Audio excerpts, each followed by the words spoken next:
لە بڵاوکراوەکانی کتێبخانەی شنەوای دەنگی ڕایەڵێک بۆ گەیاندنی ڕۆشنایی بە هەمووان. بابەت ڕۆمان، میرنامە، نووسینی جاندۆست، وەرگێڕانی سەباح ئیسماعیل، ئامادەکردنی ئاوات کوێستانی، خوێندنەوەی نەرمین عەبدوڵڵا. ناونیشان یەکێتی نابینایانی کوردستان، ماڵبەندی گشتی، سلێمانی شەقامی 16 مەتری بەرامبەر سەنتەری بۆڵینگ. بەرواری تۆمارکردن 8/12/2014 ڕۆژی دووشەممە. ژمارە تەلەفۆن 328 71 97.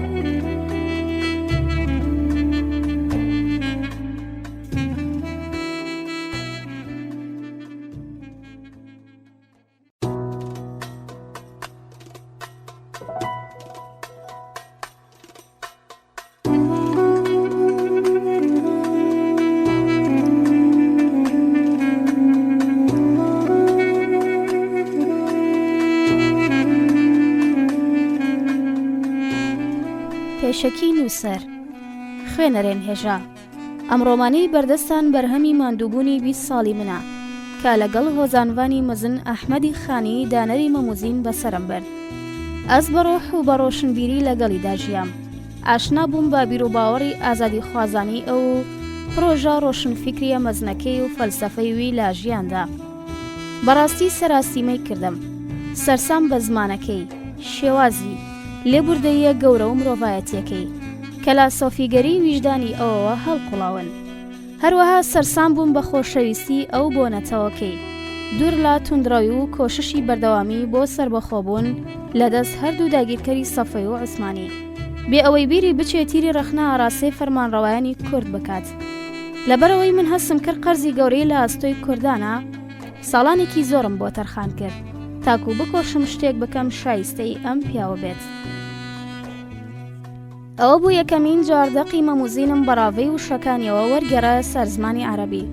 هەروەها تێکستی مەموزینم بە هەمان شێوازی شاعیر و بە هەمان کێش و سەرواوە کرد بە شیعر بۆ کرمانجی هاوچەرخ بۆ ئاسانکاری تێگەیشتنی لەلایەن خوێنەرەوە، ئەوانەی مودایەکی فراوان لەگەڵ ئەدەبی کلاسیکی جیان دەکاتەوە. وێڕایگشت ئەمانەش هێشتانەکینێ هەستەکەم لە هەمبەر ئەم بلیمەتە کوردەدا کەم تەرخەمم. ئالێرەوە بیرم لەوە کردەوە سەر لە نوێ بیژێنمەوە، لە گۆڕەکەی لە بایازید هەڵی بستێنمەوە و لێگەڕم لە نێوانماندا بژیت و ئەوی لە ڕۆژگاری خۆیدا بەر لە سێسەدا بەگوێی نەتەوەکەیدا دەدا دیسانەوە بەگوێی ئێمەیدا بداتەوە. ڕەنگەنەوەکان باشتر لە باوە باپیران گوێ بۆ قسەکانی ڕادێرن، چونکە ئێستا کورد لە دۆخێکدا دەژی زۆر لەو سەردەمە دەکات کە لە ڕۆژگاری خانیدا تێیدا ژیاوە. بۆیە پێویست بوو ئەم پەیامبەرە جارێکی دی بەڕۆح ئامادە ببێتەوە. دوای نووسینی ڕۆمانەکە هەرزوو جەماوەری خوێنەران لە باکووری کوردستان قۆستیانەوە، پاشان وەرگێڕە سەرزمانی تورکی و عەرەبی. ئەوەدا ئێستاش ڕێگەی خۆی دەدۆزێتەوە تاکو لە نێو نەتەوەکەی خۆمدا لە باشووری کوردستان و ڕۆژهەڵاتیدا جێی خۆی بکاتەوە. هەڵبەت ئازایەتی ئەم وەرگێڕانە دەگەڕێتەوە یەکەم بۆ برای ڕۆمان نووسم عەتا محەممەد کە ڕۆمانەکەی بەدڵ بوو وای دەبینی مافی خۆیەتی بگاتە دەستی کوردان لە هەر کوێیەکدا بن و بە هەر شێوەزارێک بێت. لە ستۆکۆڵم بۆ چەند ساتێکی کەم ئەم ڕۆمان نووسە جوانم بینی. کتێب و بیرروڕامان گۆڕیەوە وەک پێویستبوونی چاوکردنی میرنامە بۆ سۆرانی. ئەو نامانەی لە نێوانماندا بوون پرۆژەی خەونەکەیان کردە ڕاستەقینە. بەدڵنیایی وەگەر خەمخۆری ڕاستەقینە و هەوڵ و کۆششی ئەو نەبوایە ئەم وەرگێڕانە ڕووناهی نەدەبینی. هەروەها ناکرێ هەوڵ و ماندووبوونی برای وەرگێر سەباح ئیسماعیل لابیر بکەم کە شەونخۆنی بە دیار وەرگێڕانی دەقە کرمانجیەکەوە کرد. ئەمەش با پشبەسن بە وەرگێڕانە عەرەبیەکەی بە ناوی میرنامە شاعیر و میر بڵاو بۆتەوە. پرۆسەی وەرگێڕانەکە ئارامی و وردەکاری زۆری بەخۆیەوە بینی، تاکو لێ بووەوە بەردەوام پرسیاری ورترین شتی لێ دەکردم. ئەس دڵنیام ئەو بەو شێوەیە وەری نەگەڕاوە وەک لە زمانێکەوە بۆ زمانێکی تر ڕوودەدات. بەڵکوبتر ڕۆحی کوردانەی تێترنجاندووە. ئیدی چۆن نالی و سالم و حاجی قادر و ئەوانی تری ڕۆخەکەی دیکەی ڕۆشنبیریمان بە کوردێکی پارا و قسانیان کردووە، بەو ئاوایی لێ کردووە. بەم وەرگێڕانە و ئەوانی تر لا کرمانجیەوە بۆ سۆرانی و بە پێچەوانەی شەوە دیواری نێوان ڕۆشنبیری کوردیمان و دیالێکتە هەمە چەشنەکانمان هەرست بهێنا کە لەمپەڕێک بوو لە بەرامبەر دەرکەوتنی یادەوەری ڕۆشنبیری هاوبەشی لە نێوان کوردی ئەو پەڕی کوردستان بۆ ئەو سەری. بەڵێ ئاستەنگی زۆر هەن ڕێگری دەکەن لە بەردەوامی ڕۆشنبیری نێوان ئێمەی کووردا بەڕاستی مای شەرم و فەدیە نالی لە دیاربەکردا ئامەد هۆزانبانێکی غەریب بێت و جزیریش لە بەرامبەردا لە کۆڵانەکانی سلێمانیدا هەست بە نامۆی ڕۆحی بکات. مایەی سەیرا جاندۆست و ڕەزوان عەلی و حەسەن مەتی و فرانجەوەری دوای چەندین ڕۆمان لە شارێکی وەک هەولێردا تەواو نەناسراو بن و عەتا محەممەد و بەختیار عەلی و فەرهاد پیرباڵ و ئەوانی تر لە ماردین و کۆبانی و قامشلۆ نەناسراو بن. شانکورتیە بۆ ئێمە کوردانی کرمانج لەبەر تێنەگەیشتنیان لەو دیالێکتە دەرینە هۆنراوەی عەبدوڵڵا پەشێ و نەخوێندنەوە و چێژی لە نەبینن. مایی لە ڕوودامانی شاهۆزانەکانی خانی ببنە دیلی جوگرافیایەکی بەرتەسک و شێوەزارێکی دەستنیشانکرا و بەشی کەمینەتەوەیەک. دەبوو بەر لەدەیان ساڵ ئەم کێشەیەمان لە ڕێگەی دەستەیەلی پسپۆڕ و پیتۆڵ و شارەزاوە یەکلا بکردایەتەوە. گشت لەم پەڕەکانی بەردەم پێشکەوتنی ڕۆشنبیری هاوبەشی کوردیان نەهێشتایە و بیان بردایەتە ڕیزی ئەو میلەتانەی بنەمانەتەوەیەکانیان خستۆتە بەرچاو و پتر بەرەو سەرکەوتنیان دەبن. دەبوو ڕۆشنبیر و نووسەری کورد شێوەزاری هەرچیەک بووایە قۆڵی لێ هەڵبماڵیایە و لە پێناو پرۆژە ڕووناگیر و نووسینەکەیدا دیالێکتەکانی زمانەکەی فێر ببێ، پێیان بخوێنێتەوە و سوودیان لێ ببینێ. نابێت چاوەڕێی پەرجوو بکەین زمانەکەمان یەک بخات، بەڵکو دەبێت دان بە واقعی ئێستادا بنین و هەر کەسە و لە شوێن خۆیەوە دەست بۆ باخی دراوسەکەی ببات و چمیوە بەرهەمێکی بەدڵا لێ بکاتەوە و سوود لە بەهرە و داناییدا هێنەرانیان وەربگرێت. ئیدی ئەس هیویدارم ئەم وەرگێڕانە ببێتە دەواازەیەک بۆ پەڕینەوەی ئەزمموی ڕۆمانی کرمانجی بەرەو ڕۆخەکەی تر و ببێتە هاندەرێک بۆ وەرگێڕانی زیاتر و بەستەڵەکی سڵەمینەوە یاخۆ سوک تەماشاکردن و بەکەم زانینی ئەویتر بتاوێنێتەوە. جاندۆست، ئەڵمانیا، بۆ خۆم، 12/7/2013.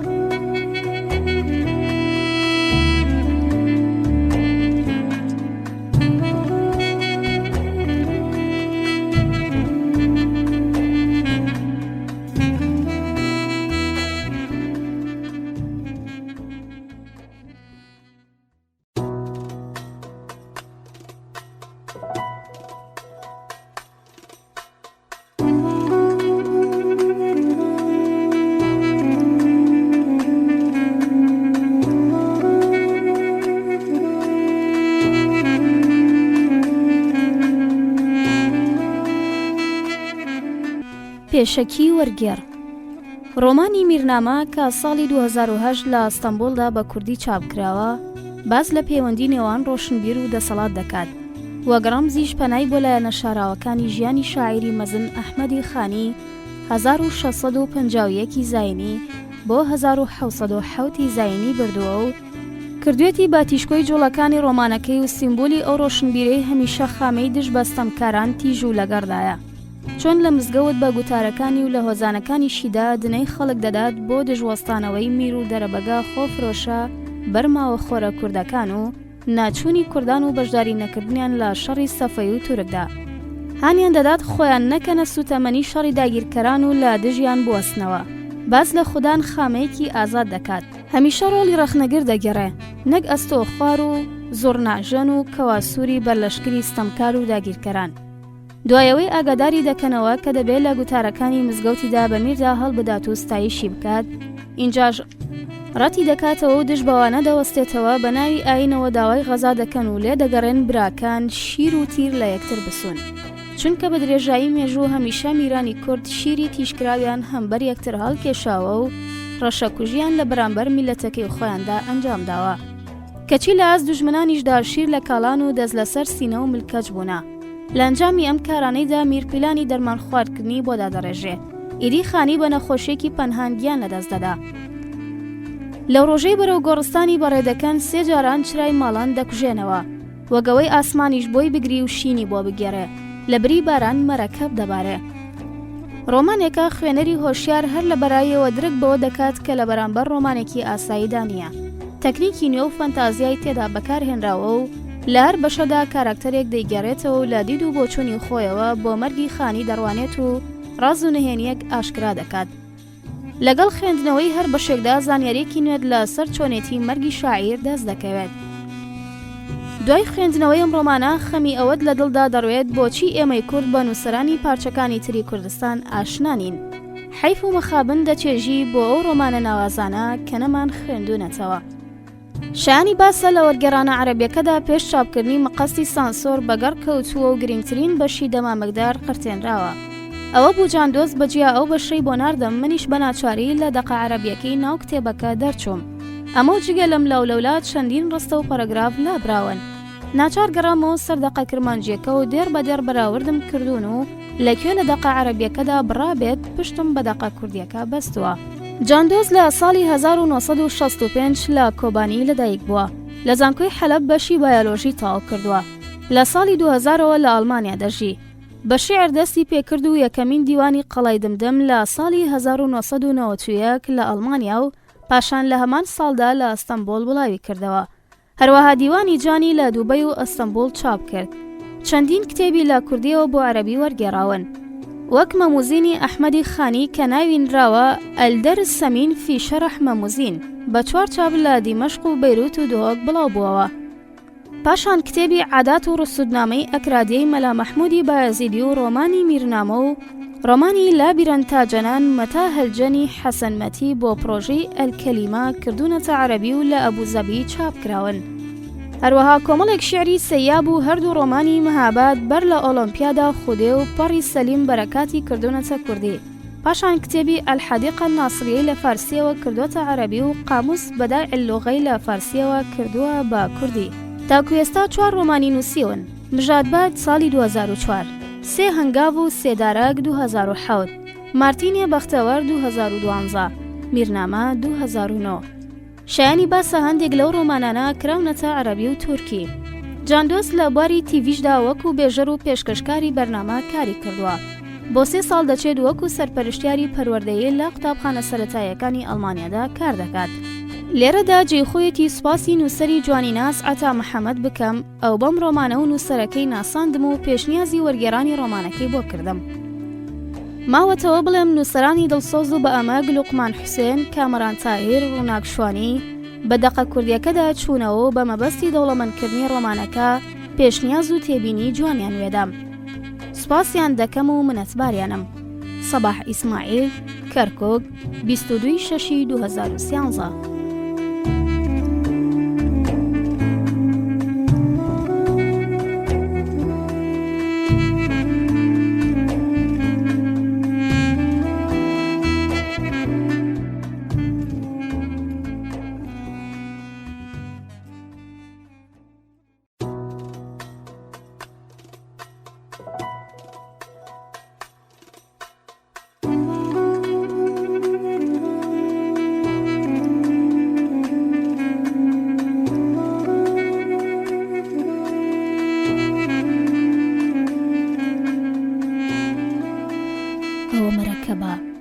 تێکەڵ بە خوێن و ڕۆندەک دەکرێت، هەروەها بەژاریش دەشێت گیان بەبەردا بکاتەوە یان ڕەنگە ڕۆح بکێشێت. بەشی یەکەم لە ڕۆمانی میرنامە لا پەڕەحەڤە بە خاک سپاردن. سپێدەیەکی باراناوی بوو. دەمولوت هەڵپێچرا و بەدەستی ڕاستی جلەکانی و جەمەدانیەکەی لە خۆڵی تێکەڵ بە بارانەکە تەکاندن. لەناو گۆڕەکەەوە بەدەنگی بەرز گوتی: ئیتر بەسیەتی. هەینە دەستیان بۆ درێژ کرد و دەریان هێنا. پڕبەسیەکانی هەوای شێداری هەڵمژی و بەدەنگێکی ژنانەوە گوتی: ئۆه، سپاس بخوا، تووشی شاخ نەهاتین. اینجا بە چاوی تژی لە ڕەزامەندیەوە تەماشایەکی ناو گۆڕەکەی کرد. خامۆشیکی شایان بە ترسی مەرگ ئەو هەرایی خەڵکی دەوروبەری گۆڕەکەی لەو بەیانیە باراناوێدا پێچابووەوە. تەواو چوون جەمەدانیەکە ڕوخساری گۆڕهەڵکەنەکەی شاردەبووەوە کە چی و خەمەی سیمای هەمووانی داگرتبوو نەدەشاردرایەوە. هەندێک لە زەلامەکان نەکو یەکێک بیان بینێ، ڕوخساریان لەناو لەپیاندا دەشاردەوە و فرمێسکەکانیان دەسڕیەوە. هەرچی ئەوانی تریش بوون پشتیاندا بۆ دارچنارەکەەوە و بە بێدەنگی لەو بانەوە لە تاشەبەردەکانیان دەڕوانی کە بێدەنگیەکەیانی قۆڵتر دەکردەوە. تەنیا یاڕۆی دەمولوت هەڵپێچراو نەبێ دەیتوانی بە چاوەڕەندە وشکەکانیەوە خەم و کۆڤان بسیمای هەر یەکێک لەوانەوە بخوێنێتەوە. یەک بەسەر زەلامەکاندا تێپەڕی و دەیگوت: کاشکی دواییمان وەک ئەم بواە بۆ خۆی دنیای فانی جێهێشت. کاتێک دارتەرمەکە بە دەرکەوت کە لاشەی شێخ ئەحمەدی خانی لە خۆ گرتبوو، یاروی لوت هەڵپێچرا و بەرەو لای هەنگاوینا. 4 زەلام ئەم لاو ئەو لای تەرمەکەیان گرتە بوو، لەسەر خۆش شەقاویان دەهاویشت. کفنی لا تەرم پێچرا و چون باران نەباری بێت سەڕایی پێنەگەی بوو. وەلێ تەرم هەڵگران بەمەیان نەدەزانی. مەلا اسماعیل کە لە پێشەوە لای ڕاست تەرمەکەی هەڵگرتە بوو، سەلاحەدینی سەحافی ئاگادار کردەوە کە لای چەپەوە بوو. ئەرێ تۆ شتێبینی ئەمەت نەکردووە؟ وەستا سەلاحەدینی سەحاف دڵۆپە بارانە تێکەڵ بە فرمێسکەکانی لەسەر ڕوخسارە لاوازە میهرەبانەکەی سڕیەوە و پرسی: تێبینی چی بکەم؟ مەلا اسماعیل دەنگی کەس کرد و گوتی: لە هەموو تەمەنمدا تەرمی وا سووکم نەبینیوە. یاروی لوت هەڵپێچرا و بە دەنگی بڵند ئاەتی کول من عەلەیها فەئینی خوێندەوە و دواتر شپاندیە بنگوێ مەلا اسماعیلەوە گوتی: تەرمی قورس پەیوەندی بە پیسی ڕۆحی کەسەکەوە هەیە، هەرچی ئەم شێخەیە زاتێکی پاک بوو، سووکی تەرمەکەشی دەگەڕێتەوە بۆ پاقژی ڕۆحی. ئەو یەک پارچە ڕووناکی بوو. چما ڕووناکی هیچ کێشی هەیە مەلا اسماعیل؟ مەلا اسماعیل کە لای ڕاستی لە جەمەدانیەکەوە تاکو سۆڵەکانی تەڕبوو بوون، بەری دواوەی دایەوە، دەمیدا چەقاند و جەمەدانیە تەڕەکەی کابرای لادا و پرسیارێکی وشکی لێ کرد: تۆم لەکوێ بینیوە؟ خاموشێکی بەباران شۆرا و بێدەنگی پیاوانی خەمباری دەوری گۆڕە تازە هەڵکەنراوەکەی خانی داگرتە بوو.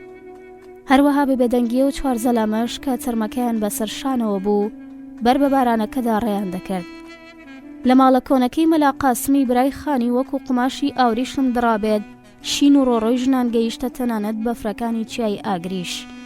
ئافرەتە ڕەشپۆشەکان دەستماڵە ڕەنگا و ڕەنگەکانیان لەسەریان دەکردەوە و بارانی ئەسرینی چاوانیان پێدەسڕیەوە. ڕۆندێکی هەندێک لەو ئافرەتانە بیریان چوو بوو کلی چاوانیان بسڕنەوە. دەدگۆ دڵۆپە مەرەکەبە بەسەر کوڵمیاندا دەهاتنە خوارێ. فرمێسکەکانی پەری خوشکە گەورەی خانی بەسەر گۆناکانیدا دەهاتنە خوارێ و بەدەم لاوەندنەوە دەیگوت: هاوارە لە من، هاوارە، هاوارە. ئەمڕۆ کاکەم ئەحمەدی و خودان خامە زێڕین و کاغەز بەفرین، میوانی ئاغا سارد و سڕە. هاوارە لە من، هاوارە. گوندینە، دراوسێینە، ماڵ باتینە. ئەمڕۆ چرای بایازید خامۆشە، ژوور و کۆشک و گومەز و منارە لە تاریکیدا نوقم بوون. هاوارە لە من، هاوارە، هاوارە. لە هەوران باران دەبارێت، لە چاوان ڕۆندەک دەڕێژن. ئەحمەدی برام، نویسکاری دیوانی میران، خودان مەموزین، ئەمڕۆ ئاسمان هۆن هۆن ئەسرینی بۆ دەڕێژێ. گوڵ لە دڵی پیاو چاکان بەربووە، بەفری سەرچیای ئاگریش لە حەسرەتا توایەوە. وای لە منێ، لە منی هەش بەسەر و داما و هاوارە، هاوارە، هاوارە. ئەو چەرغەدە کەسرەوانی بە هەمەنیەمەوەیە، توور دەدەم و لە چاو براکەم کە زیە چەرمووەکانم دەبڕم. لە بن داربیەکەم ڕۆدەنیشم و لەقەکانی ڕادەوە شێنم، دەبێژم مادامەکێ گیانم تێدا ماوە. هاوارە لە من، هاوارە. دۆستینە، دراوسێینە، گوندینە، هاوارە لە من، هاوارە. وای بۆ وایە درێژەی چەقۆی گریە و زاری بە ئەوکی داهات و هاوارەکانی کەپکردن. لە نێوان گشە ئافرەتانی شین و ڕۆڕیان بۆ ئەحمەدی خانیە کرد، دەنگی شەنگەی خاتونی جەلالی چون شەرم و فەدی بکات نەدەهاتە بیستن. وەلێ گریانەکەی ئەو لە ناخی دڵەوە دەهات و وەک تروسکەی مۆمی بەربات چوون بەهەژێ ئاوا ئەشکی لە چاوان دەوەری. سەری ئەحمەدی کوڕە 5 ساڵی لە سەرۆژنۆی دانا بوو، سەری بەلای چەپ و ڕاستدا ڕادەژەن. لە کاتێکدا بە 2 قامک کەپووی دەگوشی، چون فرمێسکەکانی لە دیدەکانیەوە بەرەو دفنی بخزێن و فیشکە فیشکی پێخستە بێت. هەندێک لەو ژنانەی کە دەیان ناسی تەماشایان دەکرد و ڕووی ترش و تاڵیان پێنیشان دەدا، وەک ئەوەی پێی بێژن: ماڵ خراپ، ئەوە بۆچی 2 دڵۆپ فرمێسک بۆ خوا لێ خۆش بوو ناڕێژی؟ چما دڵی تۆ بەردا، ها؟ لێ ئەوان شین و گریەی دڵی ئەویان نەدەبیست. وەلێ کفنەکە تەڕ نەبوو بوو. هێنێ مەلا اسماعیل پرسیارە لابەلاکەی کرد. یاروی لوت هەڵپێچرا و لە ژێر تەرمەکەوە جرتەی بۆ کرد و چون لە یەکێک بگەڕێ ئەملاو ئەولای دەکرد. دواتر چوە لای گۆڕەکە و لە لێواری وەستا. یەکێک لەو 2 زەلامەی لە دواوە تەرمەکەیان هەڵگرتە بوو، گوتی: بلەزینن، با تەرمەکەی سەیدا تەڕ نەبێت.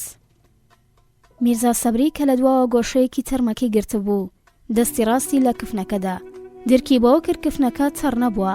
موچڕکێکی پەنهان دایگرت و بەگوێی مەلا فەریددا کە بەتەنیشتیەوە تەرمەکەی هەڵگرتە بوو چپاند. ماوەیە کە ئێمە بەژێر بارانەکەدا ڕێیەکەین کەچی هێشتا نەکینێ کفنەکەی سەیدا و شکەوتەڕ نەبووە. مەلا فەرید ئاهێکی قوڵی بە کفنی ڕەشپێچراوی پەشیمانی هەڵکێشا. پاشان گوتی: سەیدا ئاگرێکی کەڵپەسەندوو بوو، چۆن کفنەکەی چڕ دەبێت؟ لەو دەمی کابرای لوت هەڵپێچرا و دیسانەوە لە سەر لێواری ئەو گۆڕەی بەخۆی هەڵی کەندبوو وەستا. شێخ سەیفەدینی جبەشین بە گوێدا چرپان: دەست خۆش، گۆڕەکەیت باش لێداوە. لوت هەڵپێچرا و نیگایەکی بێسنووری شانازی بەخۆ کردنی بڕیە بنی گۆڕەکە و بەدەنگێکی پۆز لێدەرانەوە گوتی: ئەزبەنی، من ویستم قوڵتری بکەم، لێ هەر ئەوەندەم پێکرا. شێخ سەیفەدین دەستی لە پشتیدا و گوتی: ئەگەر کێلەکەشیت بنەخشاندایە جوانت دەڕازاندەوە، خەتەکەت تا بڵێ جوانە. یاڕۆی دەمامەکدار چاوی لەبەر دەگێڕا، بە نیگای ڕووپۆشکرا و بەتەمێکی خەست لە سەرکەڤری خەیاڵی نەخشی نەبینراوی هەڵکۆڵی. دۆستۆی دەنگبێژی ورمەی و سۆفی حەیدەری قەرسی بە غەمگینیەوە وەستا بوون تەماشای بنی گۆڕەکەیان دەکرد کە پەیتا پەیتا بارانەکە چڕی دەکرد. ئەو دوانە قسەکانی شێخ سەیفەدین و یاڕۆی دەمامەکداریان نەدەبیست، لێ ڕەزامەندی خۆیان بۆ باش هەڵکەندنی گۆڕەکە دەربڕی. بوهاری شاعیر دوور لە حەشاماتەکە وەستا بوو، پشتیدا بووە کەڤرێکی زلەوە و کتێبێکی بەدەستەوە بوو. هەرکە چاوی بە مەلا ساڵحی جزیرە کەوت کتێبەکەی داخست. لێ مەلا ساڵح زوو خۆی گەیاندێ و گوتی: ها بوهاری ئەفەندی، چما باران لە کتێبەکەت نادا؟ سوێن دەخۆم نەها مەرەکەب لە لاپەڕەکانی دێتە خوارێ. بوهاری کە لە ناوی بوهاریەوە ئەو نازناوەی بۆ خۆی هەڵبژاردەبوو خانیەوە و گوتی: نانا، ئەم کتێبەی من بە مەرەکەب نەنووسراوە. پاشان چون لە پێکەنینەکەی ژیوان بوو بێتەوە بۆی دەرکەوت بێ خەنینەوە شایانی بەپایەی مەرگ نییە درێژەی پێدا. بە خودای مەلا ساڵح، ئەس گەلک خەمبارم، حەیف و حەسرەتی بۆڵ دەکێشم. بەری چەند ڕۆژێک بینیم هێند بەهێز بوو دەتگوت چیایە؟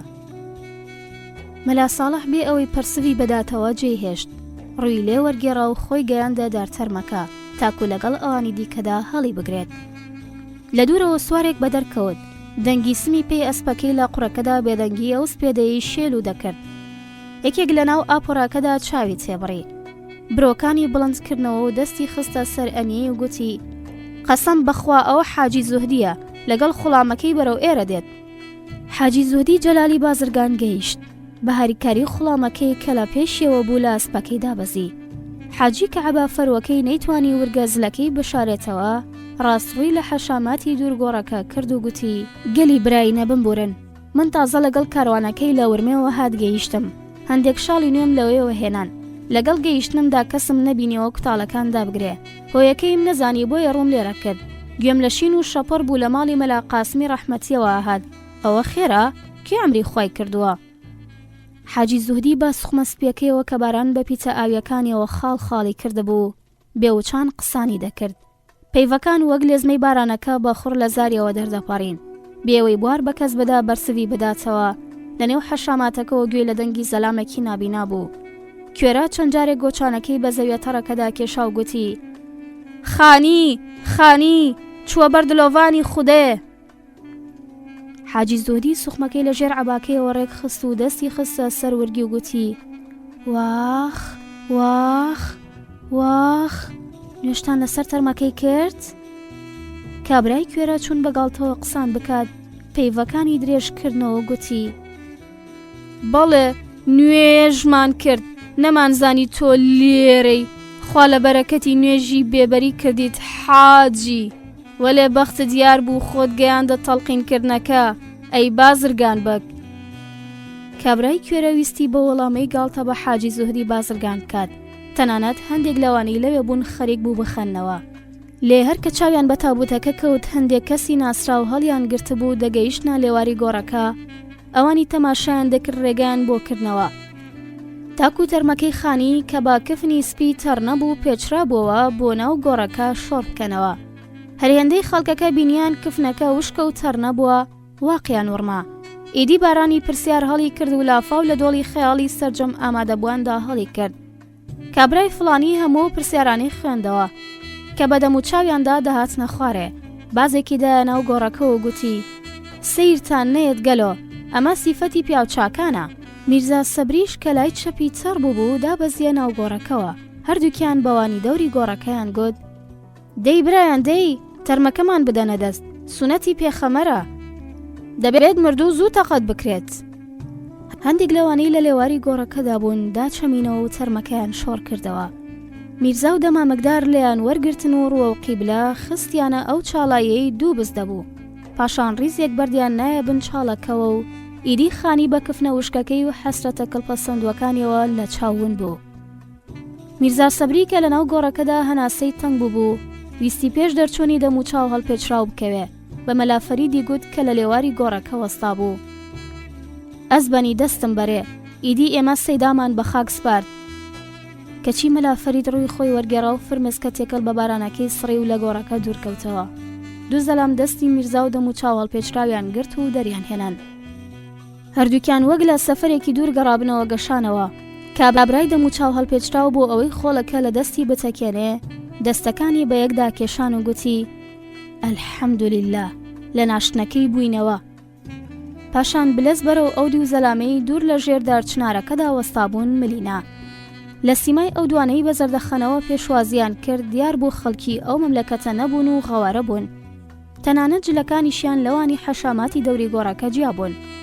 یەکیان عەبایەکی ناوپۆش بە کەوڵا سیمۆرەی لەبەردابوو بە ڕوخسارە کۆسەیەکەیەوە لە ئاسمانی هەورینی دەڕوانی. هەرچی ئەوەی تریش بوو سوخمەیەکی قەدیفەی ڕەشی لەبەر کردبوو، کڵاوێکی درێژی قوچەکی لەسەر نابوو.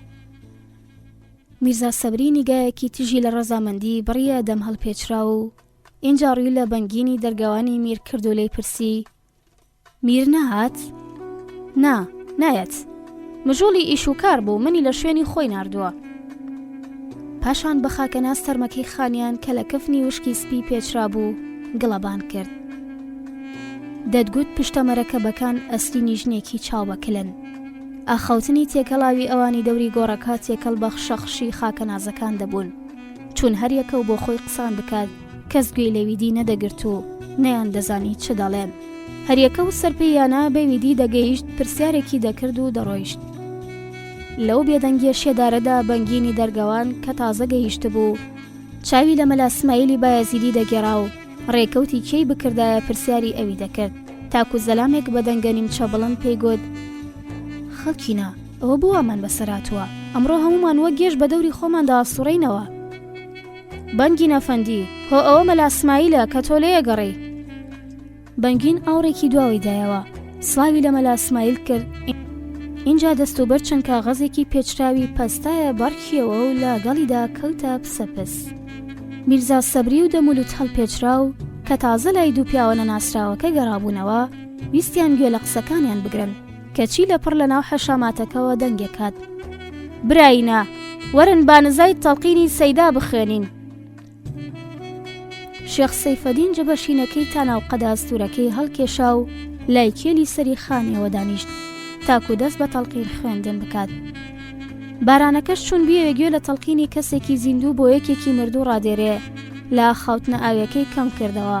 ئەو دڵۆپانەی دەبارین پەیتا پەیتا ڕەشی دایدەگرتن، لێسەرنجی کەسیان ڕانەکێشت تاکو دەنگی تەیموری مەیخۆر ناسراو بە تەیموری فاسق. ورتەورتەکەی شێخ سەیفەدینی بڕی کاتێک بە توندی و ترسەوە قیڕاندی: ئەی هاوار، ئەمە چییە؟ مەرەکەب دەبارێت، مەرەکەب دەبارێت، مەرەکەب دەبارێت، مەرەکەب.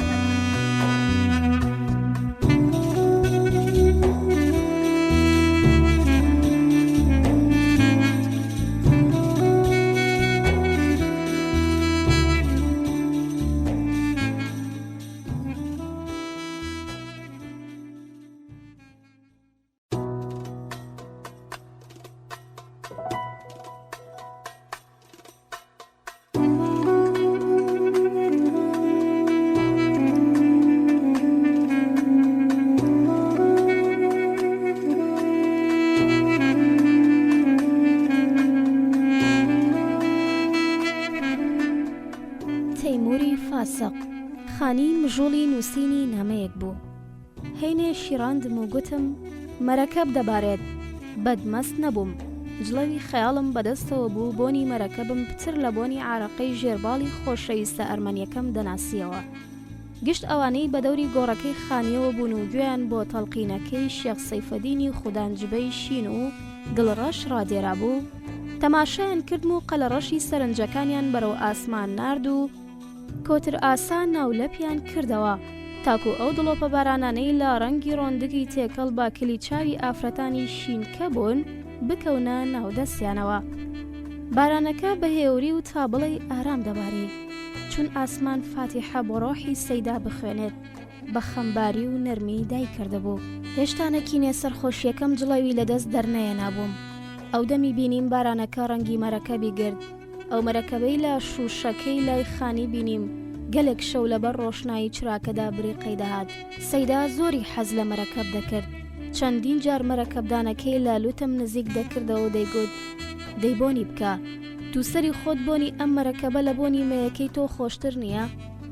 هەندێک جاران کە بۆ شەو بەسەربردن دەچوومەلای دەمبینی خامەکەی بە دوێتەکەدا دەکرد و پڕ بەسیەکانی بۆنی مەرەکەبەکەی هەڵدەمژی و دەیگوت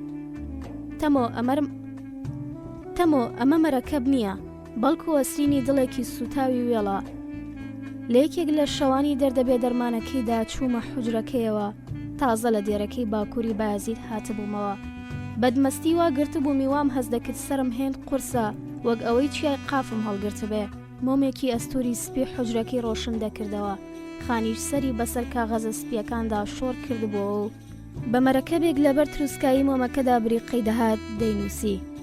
هەینێ چاوی بە من کەوت گەشایەوە. بە میهرەبانیەوە خامەقامی شەنوبڕەشەکەی خستەلاوە و گوتی یاخوا بە خێر بەیتەمەوە کەرەم کەڕۆنیشە. ئەزیش لە ڕەخیوی دانیشتم. نیگام لەو کاغەزانە بڕی کەوە گڕۆخی سپی بوون. دیار بوو شتێکی گرنگی دەنووسی. نەمزانی چییە. پرسییم ئەزبەنی دیسان غەزەل دەنووسیت؟ هەناسەیەکی قوڵی هەڵکێشا. بە شێوەیەک تروسکەی مۆمەکە بێ ئەوەی بکوژێتەوە بە دیلانێ کەوت. سێبەرەکەی بەسەر دیوارەکەەوە کەمێک هەژا و بە کەسەرەوە گوتی نامەیەک بۆ میر دەنووسم تەمۆ. هیچ دەمێک ئەوم بەو ئاوایە خەمبار نەبینی بوو. ڕاستە هەر لەگەڵ هاتنە ژوورەوەمدا گەشایەوە وەمزانی بەهۆی ئەو مۆمەوەیە کە پێشتر لە حوجرەکەیدا نەمبینی بوو ڕۆشنایی بدات چونکە ئەو هەردەم لەبەر ڕووناکی چرادا دەینووسی و دەیگوت مۆم بۆ میر و بەگلەرانە. لێ هێندەی نەبرد شەپۆلی غەمگینی ڕوخسارە زەردەکەی گرتەوە. تەنانەت لەبەر ڕووناکی مۆمە تازەکەدا چاوە پڕ لە فرمێسکەکانی شین بینی. ئەو کاغەزەی تانیوەی نووسی بوو پێچایەوە. وێجاڕووی لە من کرد و گوتی تەمۆ لە فەرهەنگی ئێوەی مەیخۆراندا مردن چییە؟ ئەم پرسیاری وەک بە فراوبەری خەیاڵی بەردام و دەم و دەست گوتم مردن ڕابوونی مەزنە. ئەی ژیان سەرخۆشیێکی دوور و درێژە. پیچەک گەشی ڕووی گرتەوە گوتی کەواتە من لەبەر دەرگەی ڕابوونم. لە مەبەستی نەگەیشتم. سرە قورسەکەم گرت و لاجانگەکانم گوشین. بە غەمگینیەوە گوتی هەندێک بۆنی مردنی خۆیان دەکەن. هەندێکیش هەز بە تامەکەی دەکەن. هەندێکیش هەن مردن بە چاو دەبینن. هەشن ترپەی پێیەکانی دەبیستن. هەیشە دەستی لە ڕەقی یا خۆنەرمی مەرگی خۆی دەدات. هەرچی منم هێندێ و کاتی جامێک پڕ لەمەی بکەی بە بێدەنگی مایەوە. پاشان ئەو کاغەزەی بەر لە تۆ زێگلولیدا بوو کردەوە گوتی هەرچی منم ئەوە مەرگی خۆم دەنووسمەوە. دۆستایەتی من و سەیدا بۆ بەری 10 ساڵان دەگەڕێتەوە. جا نازانم لە سەردەمی سوڵتان ئەحمەددا بوو یاخۆ لە دەستپێکی ڕۆژگاری سوڵتان مستەفادا. لێبیرمە لەو کاتەدا چیرۆکی مەموزینی دەنووسی. بەدووی دادناردم و تا سپێدەی بەیان لە حوجرەکەی خۆیدا دەیهێشتمەوە. بە پێچەوانەی خەڵکی بایەزید و مەشایخ و سۆفی موریدانیەوە چاوی لێم بوو. هەندێک جار چەند درهەمێکی دەدامێ و دەیگوت خدا بتبەخشێ دەزانم مەیخۆری مفت و خۆڕایی نییە. ئەو پرسیارانی دەیکردن لە سەرەتادا تووشی سەرسوڕمانیان دەکردم. پاشان دوای ئەوەی زانیم چی دەنووسێت زۆرم پێخۆش بوو. ئیدی هەردەم بیناردایە بەدومدا چەند پەرداخێک مەیم هەڵدە قوڕان ئینجا دەچوومە کنوی. جارێکیان سەیدا لێی پرسییم تەمۆ بێژە من مەی چیت لێ دەکات؟ وامزانی مۆچیاری و مۆژگاریم دەکات تاکو ئیدی مەی نەخۆمەوە. ئەوەی نەم دەخواست بیبیستم بینیم مکۆڕە لەسەر پرسیارەکەی بەرسفم داوە. سەیدا مەی کلیلی زمانە ڕوونتر بدوێ. ئەو دەمەی ئەزمەی دەنۆشم دەرکە لەسەر ئاگری هەنا و ماڵا دەبێت. هەموو پەردەکان هەڵدەدرێنەوە و بێترس ئەوی بیخوازم و نەتوانم بیدرکێنم دەیڵێم خۆگەر ڕازێکی شاراوە لە دڵمدا هەبێت و بخوازم بیدرکێنم ئەوە مەی چارەیە. سەیدا بەوەی گوتم کەیفی هاتەوە گوتی من لەمە دەگەڕام. لە ڕاستیدا ئەوی مەی نەنۆشێلەی ناگات، لە هیچ شتێک ناگات لە خۆی نەبێت. لەگەڵ ئەوەشدا ویستم چەمکی سەرخۆشی پتر لێ بگەێنم. نمونەیەکم بۆ هێنایەوە گوتم یەکێک ناوی دەریا دەبیسێ لە کەنارەکەی نزیک دەبێتەوە بە چاوی خۆی دەیبینێ، پاشان خۆی دەداتە بەر شەپۆلەکانی و تامی ئاوەکەی و بۆنی دەکات. لە دووماهیدا سەیدا پێلەکان دەیبەن و لە هۆش خۆی دەچێت. مەیخۆری و سەرخۆشیش ئاوایە ئەزبەنی. ئەمە نمونەیە کە لە سۆفیگەریەوە وەرتان گرتووە. نازبەنی نا، بەڵکو سۆفیگەری لە ئێمەی وەرگرتووە. بەرلەوەی لای ئەو جێبێڵم دەستی گرتم و باسپایەوە گوتی تەمۆ بۆ جاری داهاتووە گەرتوانیت کەمێک شەرابم بۆ بێنە. سەیدا نا ئەوە نییە تۆ بیری لە دەکەیتەوە. دەخوازم تێکەڵ بۆ مەرەکەبەی بکەم کە مەموزینی پێدەنووسمەوە. دەخوازم دەردەدڵی خۆم بە خەیاڵێکی هۆشیار و مەرەکەبێکی سەرخۆش بنووسم. مەرەکەب ژانێکی خەستە. زستانێکی سارد بوو. ساڵ 12 مانگ بەفر بەسەر لووتکەی چیای ئاگریەوە بوو. بایازیدیشی گرتبووەوە. میوانە سپیەکە شوێنی خۆی لە هەموو ماڵێکدا خۆش کردبوو. دەیویست چەند مانگێک بباتە سەر. دواشەوی ئەو زستانە منیش جێ خۆم لە حوجرەکەی سەیدادا خۆش کرد. هەینێ خۆم بە ژووردا کرد وەکو جارەکانی دی بەخدەی خۆی پێشوازی لێ کردم و لە تەنیشت خۆیەوە داینام. قۆڵی عەباکەی بۆنی مەرەکەبی لێدەهات. سەری پەنجەکانی ئاسەواری مەرەکەب ڕەشی کردبوون. دیار بوو بەشێکی باشی لە مەموزین نووسی بوو. چەندێڕێکی لەوانەی باسی مەیان دەکرد بۆ خوێندمەوە. هێند بەلێ هاتووی و هۆنی بیەوە دەتگوت بە خۆی مەیخۆرە. نووسی بووی دەبێت مەیگێڕ بە بێدەنگی مەیەکە بگێڕێ، دوور لە دەنگی دەف و ئاوازی قانون. پێم گوت سەیدا خواردنەوە بە دزیەوە وەک قسەکەی بڕیم. خەنینەوەیەکی سووکی کرد و گوتی دەزانم چی دەڵێیت.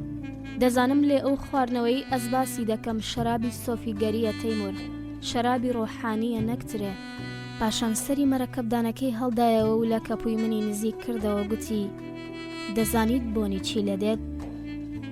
بۆنی دوێتەکە تا بڵێ خۆش بوو، لێ نەمزانی چییە. سەیدا مەرەکەبی تێکەڵ بە شەراب کردبوو، گەڕەکانی دیباجەی کتێبەکەی پێنووسی بووەوە. لەو ساتەدا چ بۆنێک لە دوێتەکەەوە دەهات جگە لە شەراب چیتری کردوێتە مەرەکەبەکەوە. دەیویست چی پێ بنووسێ؟ ئەوەم نەدەزانی. لەبەر شەبەقی مۆمەکەدا بەسەر سامیەوە لە چاوە بزە ئامێزەکەی مڕوانی. سەیدا لە دۆشدامانەکەی من گەیشت و گوتی من ژان و حەسرەتی خۆم تێکەڵ بەم مەرەکەبە کردووە. چما تۆ بۆنی سووتانت نەکرد؟ پاشان چەند تاڵەموویەکی لە بنی مەرەکەبدانەکە هەڵکێشا بۆنی کردن و بەکەسەرەوە گوتی تا ئێستاش بۆنی ئەو ساڵانە لەم تاڵەموانە دێت. لە بری تاڵە ئاوریشم تێم کردوون کە خەتخۆشەکان دەیکەنە ناو مەرەکەبدانەکانیانەوە نەکو تێک بچێت. لەناو ئەم مەرەکەبدانەدا هێشتمەوە بۆ ئەوەی بتوانم چیرۆکی ئەوینداری مەموزین بەژانتر و ڕەوانتر بهۆنمەوە.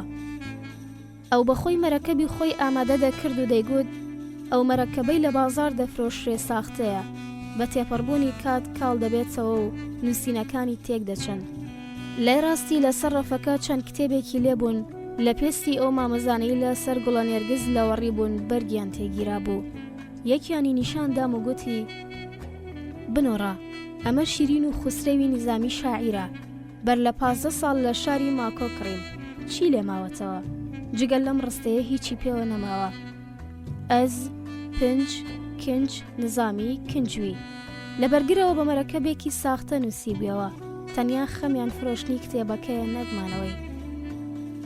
دواتر کەوچکێک خۆڵەمێشی ناوکە زەیتونی سوتاوی لە قوتوێکی داخرا و لە هەگبەیەکی قەدیفە دەرهێنا و تێکەڵ بە کەمێک کەتیرەی کرد و هەندێک ئاوی بەسەردا کرد تاکو تێکەڵەکە بتاوێتەوە و لە کاتی تێکەڵکردندا نەرمەوە ببێت.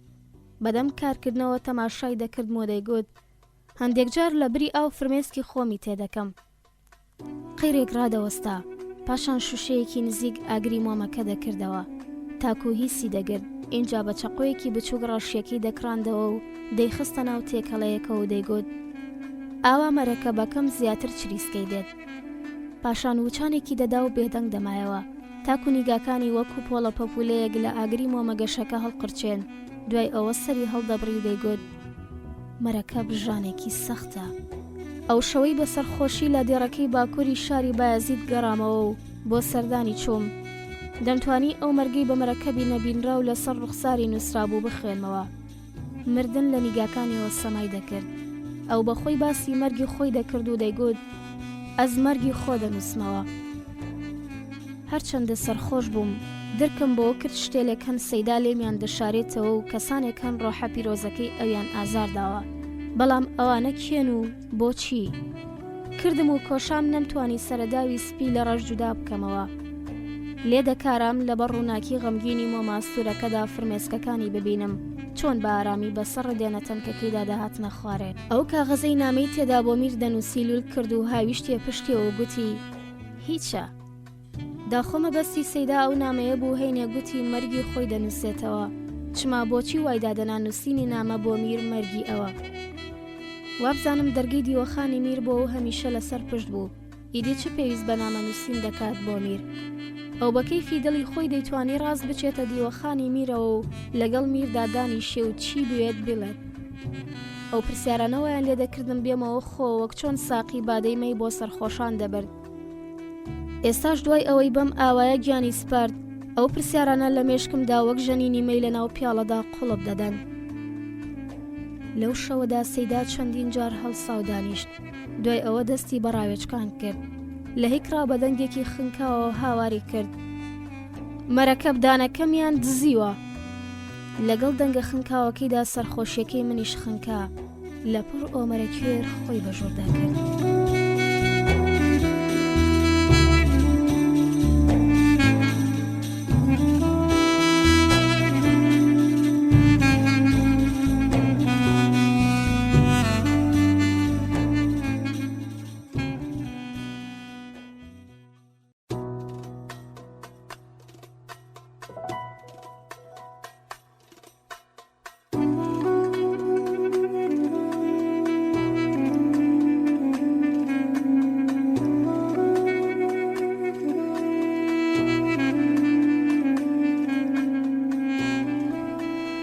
بەشی سێهەم لە ڕۆمانی میرنامە لاپەڕا 41 ئۆمەری خەزنەدار. لەگەڵ هاوارەکەی تەیموری گورجی زانیم هەمووان سەرنجیان بەرەو ئاسمان گواستەوە. هەندێک لە ئامادەبووان کەوتنە وەرتەوەرت. دیسانەوە ئەم سەرخۆشە ئاوەزی لەدەستدایەوە. تەنانەت منیش وەک ئەوەی بیرم چوو بێتەوە کوێر بم سرم بەرەو ژوورەڵ بڕێ کەچی هیچم نەبینی. داخۆ دەمتوانی چی ببینم لە کاتێکدا ساڵانێکی درێژە لە تاریکێکی مەرەکەب ئاسادا دەژیم. هەڵبەت کوێری مەرەکەبێکە تەنیا نابینایان دەکارن دێڕەکانی بخوێنەوە. ئەو ڕۆژە ئەز نەمتوانی ئەو دێڕانە بخوێنمەوە کە بارانی مەرەکەب دەینەخشاندن. ناولەپەکانم درێژکردن تاکوونمە بارانەکەیان بەربکەوێ. پاشان بۆنم کردن بۆنی مەرەکەبی ڕاستەقینەیان لێدەهات. لەو دەمەوەی تووشی نابینایی هاتووم دوو جاران ئاواتم خواستووە خوا چاوەکانم بۆ بگەڕێنێتەوە. جاری یەکەم ئەو ڕۆژەی لە بەدلیسی زێدی خۆم دەرچووم دوای ئەوەی تەواوێک ڕێم کرد بێ ئەوەی بەدەستی خۆم بێت ئاوڕێکم لە شارە وێرانەکەم دایەوە تاکو بۆ دوجار ماڵاوایی لێ بکەم. کاتێک هیچم نەبینی خەریک بۆ دڵم لە دلەت و شەقار دەبوو وەک توت کە سەگێک زارۆکان کلکیان قەرتان دەبێت لە پڕمەیگریانمدا. جاری دووەمیشیان ڕۆژی بە خاکسپاردنەکەی ئەحمەدی خانی بوو. چەندم ئاوات دەخواست چاوانم بکەمەوە تاکو مەرەکەب بارینەکە ببینم. هەینێ دڵیش دەبینێت. لەو ساڵی تێدا کوێر بووم مەلا ئەلیاسی بابی ئەحمەدی خانی تازامری خوای بەجێگەیان دەبوو. تا ئەو دەمیش خوا لێ خۆش بوو میر محەممەدی پوربیلالی میری بایەزید و دەوروبەری بوو. من تازە لە بەدلیسی وێرانەوە هاتە بووم و ئامادەی پرسەکەی بووم. دەنگی مێرد منداڵێکم کەوتە بەرگویان لەوی تەنیشمەوە پرسیاری ئەوم کرد گوتی ئەمە ئەحمەدی کوڕی مەلا ئەلیاسە. ئیدی لەو ڕۆژەوە ئەحمەدم ناسی. لەبەرەوەی من قورئان خوێن بووم مەلا قاسمی برای قورئان خوێنی و پێزبەرکردنی ئەوی بە من سپارد تا بڵێ زیرەک و بیرتیش بوو. دەیتوانی لە هەفتەیەکدا سوورەتێکی تەواو ئەزبەر بکات. ئەو وەک هاوتەمەنەکانی خۆی نەبوو بەڵکو سەنگین بێدەنگ و هاوکاری کار بوو. لە دوای هەروانەیەکی قورئان ئەزبەرکردن دەستی دەگرتم و دەیگەیاندمە دەرگای مزگەوت یاخۆ هەر شوێنێک بمویستایە. زۆرم خۆشەویست. هەموو جارێک ئاقچەیەک یاخۆ مشتێک نۆکی برژاوی شوێرکراوم دەخستە ناو لەپیەوە کە دەتگوت بادەمی چەڕە. بەوریایی و زرنگیەکەی دەرکی بەوە کرد نابیناییەکەم زگماگ نییە. هەڵسوکەوتم ئەوەی ئاشکرا دەکرد ڕۆژانێک من چاوساغ بوومە. ڕۆژێکیان دوای ئەوەی چەند جارێک سوورەتی تەبارەکم بۆ خوێندەوە بۆ ئەوەی بەباشی لەبەری بکات. لێی پرسییم: ئاپۆ ئۆمەر چۆن بینایت لەدەستدا؟ پرسیارەکەی پتر لەو دوو میلە سوورکراوەی بە چاوانیان داهێنام دڵی داخ کردم. دەمویست بەرسیوی بدەمەوە بە بڕوای خۆم کوێربوونی من و هۆیەکەی لە سەروی تێگەیشتنی ئەوە بوون. لێ لەبەر پێداگرتنی ئەو ناچار بووم چیرۆکەکەمی بۆ بگەڕمەوە. پاییز بوو، وەک ئێستا سەرما و سۆڵە بوو. کاتێک بەڕوەکان لە داران دەکەوتنە خوارێ وەکو ژیشک بڵاو دەبوونەوە، دووکەڵی بڵندبووی قەڵای بەدلیز لای گوندی موتکیەوە بەری خۆرەکەی دەگرت و نەدەبینرا. ئەو دەم و ئێوارەیە من لە ماڵ بووم. هەندێک بەڕوم خستە بۆ سەر مەقالەکە و تەماشای گەڵازەردەکانم دەکرد لە داربەڕوەکە دەبارینە ناو حەوشەکەوە. میر عەبداڵخان و ماڵباتەکەی لە شار هەڵاتە بوون و ترس هەمویانی گرتبووەوە. لێ من لە ترساندا لە شار مابوومەوە، سرم لێ شێوا بوون نەمدەزانی ملی چڕەیەک بگرمە بەر. مەلیک ئەحمەد پاشای والیوان ئابلۆقەی شارەکەی دابوو. سەربازەکانی کۆشکەکەی میر عەبداڵخانیان تاڵان دەکرد. لەو ئێوارە دووکەڵاوی و تێکەڵ بە ناپاکی میرانی کوردان هەم بەر میلەتەکەیان. دڵی من لەو دەن کە بڕوانە داختر بوو. هێرشبەران ڕەفەکانی کتێبخانەکەی میریان بەتاڵ کرده بوو، کتێبەکانیان لەسەر پشتی بارگیرەکانیان بار کرده بوو. لێ من بەر لە 3 ڕۆژان لەو تاڵان و بڕۆیە کتێبی شەرەفنامەم بردەوە. ئەو کتێبەی میر شەرەفخان لە لاپەڕی یەکەمدا بە خەتی خۆی پێشکەشی باوکی میر عەبداڵخانی کردهبوو. لە کۆشکدا شتێک نەما بۆ تاڵان نەکرابێ. کەچی بە هەموو ئەمانەوە ئینجاش مەلیک ئەحمەد دڵی ئاوی نەدەخواردەوە و دانەدەمرکایەوە. لە خەزیێنە گەورەکەی عەبداڵخان دەگەڕا. ئەس هەلی کارکردنم بە هەڵ نەکەوت. وام دەزانی کەس توخنی من ناکەوێت و کاریان بە منەوە نییە. ڕاستە من لە خێڵی میر بووم، لێتاکێک نەبووم لە ماڵباتەکەی، جگە لە خەزنەدارێک هیچی تر نەبووم. ئەس کلیلداری میر بووم و کلیلی خەزیێنەکەی ئەو لای من بوون. خۆمیر شێد نەبوو هەڵبێ و زێڕ و گەوهری خۆی جێبێڵێ. گەلێک جاران ماڵ لە ڕۆح شیرینترە. شابەڕۆیەکی تەقیوم هەڵگرت و مژوڵی پاکردنی بووم. فۆم پێدا دەکرد تاکو کەمێک ساردەوە بێ. گوێم لە هەڵبەغەڵبێک بوو لەنەو ماڵەوە دەهات. لە چاوتروکانێکدا باهۆز ئاسا چەند زەلامێکی زرێ لەبەر بە شیری هەڵکێشاوە خۆیان بەژووردا کرد. یەکیان کڵاوزرەیەکی لەسەر نابوو، پەڕی سووری بەسەرەوە بوو. بە تووڕەییەوە لەی پرسییم: تۆ ئۆمەری خەزنەداری؟ بەڵێ. خێرا؟ بە هەمان توندیەوە بەرپەرچی دامەوە: پاشا تۆی دەوێت. ئەو شابڕوەی خەریکی پاکردنەوەی بووم، تووردایە مەقالەکەەوە و هەستام خۆم بگۆڕم. سەربازێک قۆڵی گرتم و بەسرمدا گۆڕاندی: نانا، پێویست بەوە ناکات. لە ناکاو دوو زەلامیان پیلیان گرتم و تا ئەو کۆشکەی مەلیک ئەحمەد پاشای لێدادەنیشت بە زەویەوە خشاندمیان. نەزمی چەرکەسی خوڵامیوی کە پێشتر خوڵامی میر عەبداڵخان بوو، شابەڕی برژاوی بۆ پاک دەکرد و لەسەر سینێکی زیوین دەیخستە بەردەمی. زۆر جاران ئەو سینێم لە بەردەم میر عەبداڵخان بینی بوو. نەریتی میروا بۆ مێوژی دەوروبەر ماردینی تێکەڵ بە کاغڵە گێز دەکرد و شەوانی زستان لەسەر ئەو سینێ زیوینیان هەڵدەڕشت و دەیخوارد. چاوم لە سینێکە بڕی بوو. لە کاتێکدا خەیاڵم بۆ ڕۆژە خۆشانە دەفڕی کە تیاندا کلیلداری میل بووم. تەمەنم 23 ساڵان بوو. لەگەڵەوەشدا میر کلیلەکانی سنۆقی گەوهرە هەرە بە نرخەکانی خۆی بە من سپاردەبوو. لە زیائادینی کوڕی زیاتر باوەڕی بە من بوو. لە دانیشتنە تایبەتەکانی خۆیدا پەسنی منی دەدا و دەیگوت: لە هەموو خێڵی ڕۆژێکیدا کەسێکی وەک ئۆمەری تێدا نییە. چاوەکانی چاوی بازی چیای شەرەفەدینن، دەتوانێت لە نێو ئەوانەی تەوافی کەعبە دەکەن دەست جودا بکاتەوە. بەدلیس لە دەورانی ئەودا بەهەشتی سەر ڕووی زەمین بوو. کەس دڵی نەدەهات جێی بێڵێ. تەنانەت ئەوی بۆ 2 ڕۆژان سەردانی ئەوەی بکرد بایە هەفتەیەک پتر دەمایەوە. خانەکانی هەرزان بوون. لێ زۆربەی زۆری خەڵکەکە لەوانەی بێئەسە بوون لە خان نەدەمانەوە. بەڵکوڕیان لە خانەقا و مزگەوتەکان دەکرد کە ژمارەیان لە دوکانەکان پتر بوو، تاکوو بە خۆڕایی تیاندا بمێنەوە.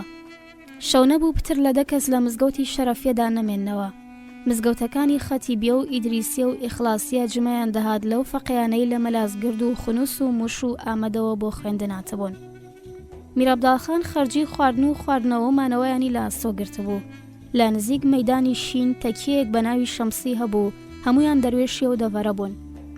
هەرچی گەرماوە بە ناوبانگەکانی بەدلیز بوون، ئەوە لە دنیادا نەبوو شان لە شانیان بدەن. تەنانەت باپیرم دەیگێڕایەوە یەکێک لە سوڵتانەکانی ئال سوڵتان سەردانی بەدلیسی کرد و خۆی بە گەرماوێکدا کرد. هەینێ چەندین شتی دڵگیری تێدابینی گوتی: خۆزگە گەرماوێکی وەک ئەمەم لە ئەستانەدا هەبوایە. مەلیک ئەحمەد دەرکی کرد من سەرنجم بڕیوەتە سینە زیوینەکە.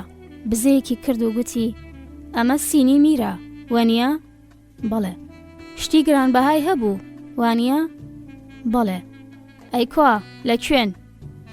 بەو پرسیاری زانیم بۆچی بەدویدا ناردوم. ئەو هێشتا لە تاڵان تێر نەبووە.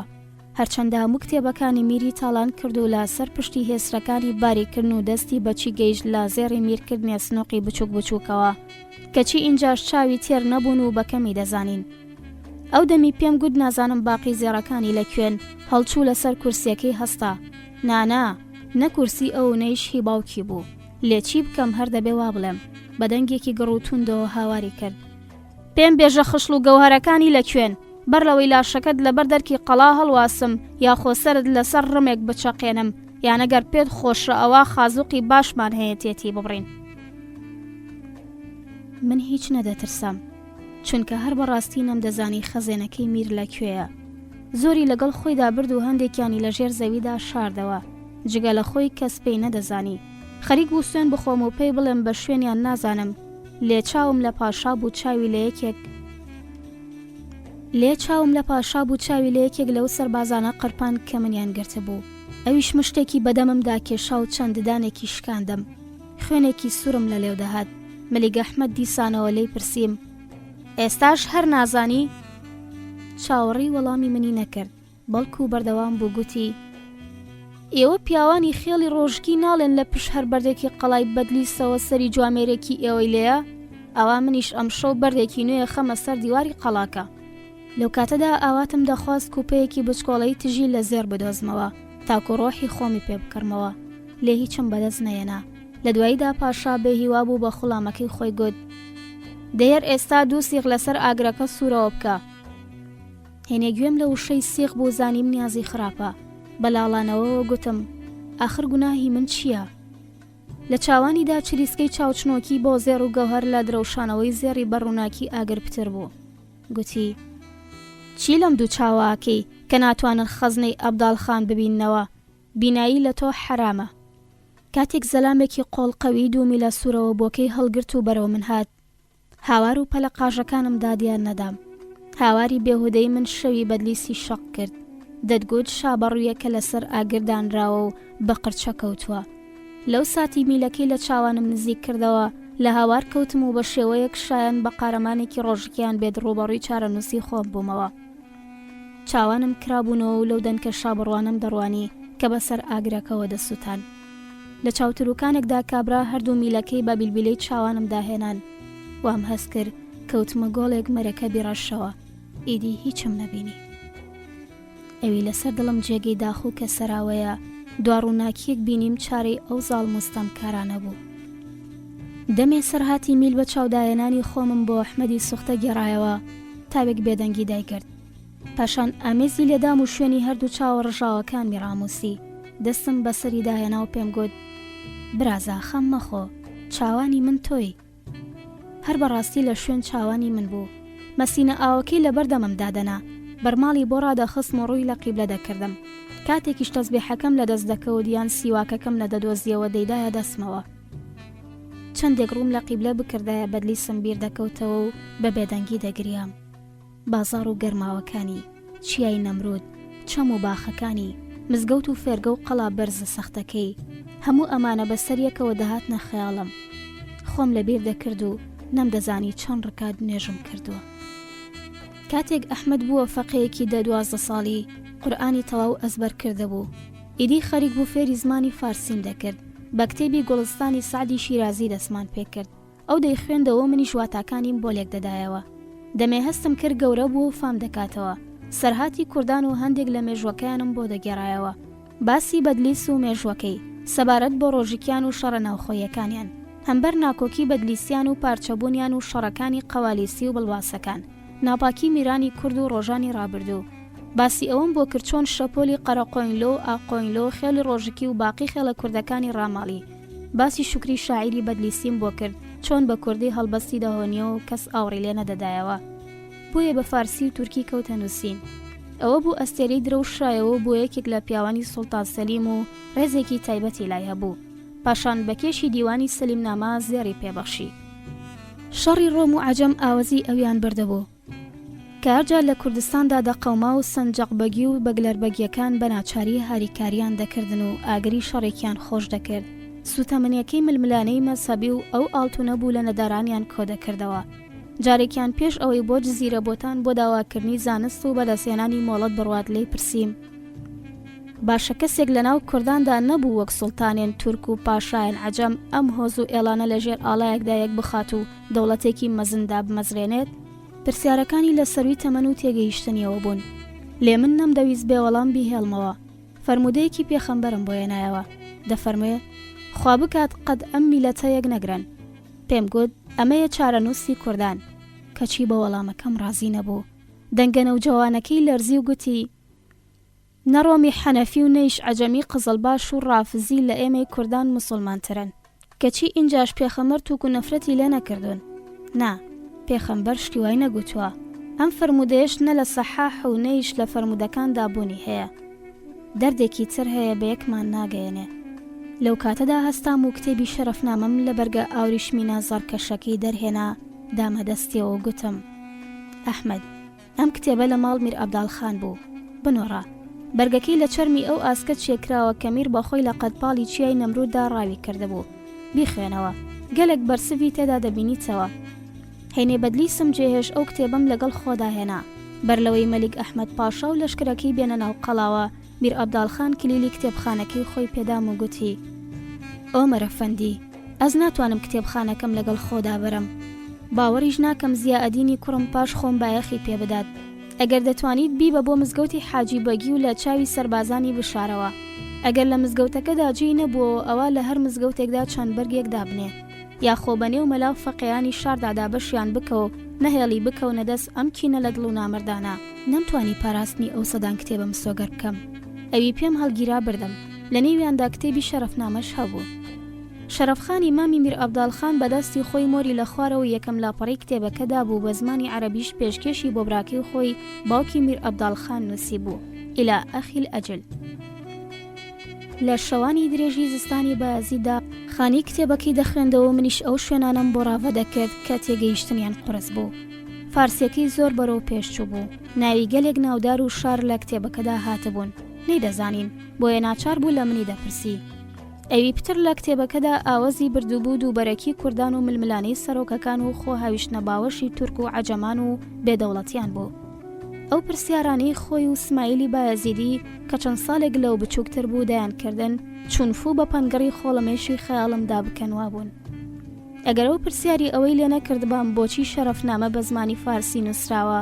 من هەرگیز بیرم بۆ ئەوە نەچوو بوو دەمێ ئەو داستانی مەموزینی دەنووسی من لە بایەزید نەبووم ئاغایەکی جەلالی داوەتی شارۆچکەی دیادینی کردەبووم چەند ساڵێک لەوێ لای میوان بووم لە دیوانەکەی بوو بوومە دەنگبێژی یەکەم و بێ من چراخانی دیوەخانی گەشنە دەکردەوە تا دەموبەیان سترانم بەسەر مەمی ئالان و دلاوەر و قارەمانانی شەڕێن قزڵباش و تورکان ئێزیدی و حوسێنی ئاقۆینلۆ و قەرەقۆینلۆ و ئەوینداری و عیشقی وڵاتی عەرەب و عەجەمدا دەگوت نابینایەکەم تەنووری یادەوەریەکانمی گڕدا بوو مێشکی گوێگرانی مەجلیسی ئاغای جەلالی بە ئاگری نەپەنی ئەو کەم زاخاو دەدان کوێری وای لێ کردم ببمە گۆرانی بێش لە بەدلیس تەنیا لە جوواتی ماڵباتەکەی خۆمدا سرانم دەگوت چون پەروەردگار لە بری چاوەڕژاوەکانم دەنگ زوڵاڵی پێبەخشیم جگە لە خوالێ خۆشبوو میرخانی ورمێیی بابی دۆستۆی سترانڤان لە گۆرانی گوتندا کەس نەیدەتوانی شان لە شانم بدات من بە خۆم قورئان خوێنیم لە شاعری پێخۆشتر بوو چونکە لەلایەکەوە خێری بۆ من تێدا بوو لەلایەکی تریشەوە ئاسوودەیەکی گەورەم لە قورئان خوێندندا دەبینیەوە لێ ئاغای جەلالی زۆری لێ کردم گۆرانی بڵێم گوتی ئەم دەنگە خۆشەی تۆ هەر قابیلی ئەوەیە داستانی کوردان بڵێتەوە ساڵەکانی ئەوێن بە خێرایی تێپەڕین بەهارێکی درەنگوە خدڕەوەندەکان چووبوونە زۆزان و بۆنی تۆراغ دەگەیشتە ئیدیر زانیم دەنگبێژیەکەم لای ئەو ئاغایش کستی هێناوە و خەریکە میرخانی سترانبێژ بەڕەکە لە ژێر پێم دەردەهێنێ تەنانەت بەرگوێم کەوت یەکێک لە مەجلیسەکە دەیگوت لای ئۆمەرە کوێر وایە دەتوانێت بۆڕێ میرخانی سترانبێژی لێ هاتوو بدات ئیدی ماڵاوایم لە نازناوی گۆرانی بێژی و خەڵکی دیادین کرد ویستم بگەڕێمەوە بە یەزید و نازناوی قورئان خوێنی هەڵگرمەوە لەو ساڵەدا سۆفی مادی باوکی سەلاحەدینی سەحاف هێشتا لە ژیاندا بوو کاتێک ڕێبەرەکەم گەیاندمێ شاری بایەزید لێی پرسییم خاڵەوە مەر ئێمە ئێستا لە بایازیدین پێم بێژە بت بە مەکی هەماڵ نەمدەزانی ڕوو لە ماڵی کێ بکەم خانی یەکەمین کەس بوو بە بیرم داهات مزگەوت و فێرگەیەکی کردبوو و گەلێک فەقیه هەبوون هەینەویستم بەڕێبەرەکەم بڵێم بم بە بۆ لای ئەحمەدی خانی دەنگێکی نەرم و میهرەبانم بەرگوێکەوت تێکەڵ بە زەڕەی گوێدرێژێک بوو ناڵیان دەکرد کوڕەخۆ ئەمە هۆمەرە کوێرە ئەوە تۆی سۆفی مەهدی بێنە ژوورێ بە خودای بیرم دەکردی هەر هێندەی چوومە دوکانەکەیەوە بۆنی مەرەکەب و سرێشی خۆش بەرلوتم کەوتن بازاری نزیک بە مەیدانی شینی بیرهێنامەوە ئەو دەمی فەقێ بووم لە تەکیی شەمسیە لە بەدلیس دەمخێن هەموو پێنج شەموانێک لەگەڵ هاوڵەکانم دوای نیوەڕوان بۆ دوکانی کاغەسازانی باکووری مەیدانی شین دەڕۆیشتین تەماشای و کتێبانەمان دەکرد کە کاغەسازان بەرگیان تێدەگرتن و کاغەزەکانیان سافولوز دەکردن اینجا کۆنیان دەکردن تاک و لێکیان بدەن هەندێک جار ئەو کاغەسازانە دڵیان پێمان دەسووتا دەیانزانی ئێمە فەقین و حەزمان لە خوێندنەوەی ئەو کتێبانەیە بەڵام ناتوانین بیان کڕین پێیان دەگوتین ئەم کتێبانە ببەن بەڕیس پەڕەکانیان دابنێن و بەیەکەوەیان بچەسپێنن بیان خوێندنەوە و دواتر بۆمانیان بگەڕێنەوە سۆفی مەهدی تێبینی ئەوەی کردبوو زانی من بۆنی دوکانەکەی دەکەم و لە دەریای یادەوەریەکاندا نەقم بوومە هەردوو دەستی گرتم و داینیشاندم ئایەکم پێدا هاتەوە گوتم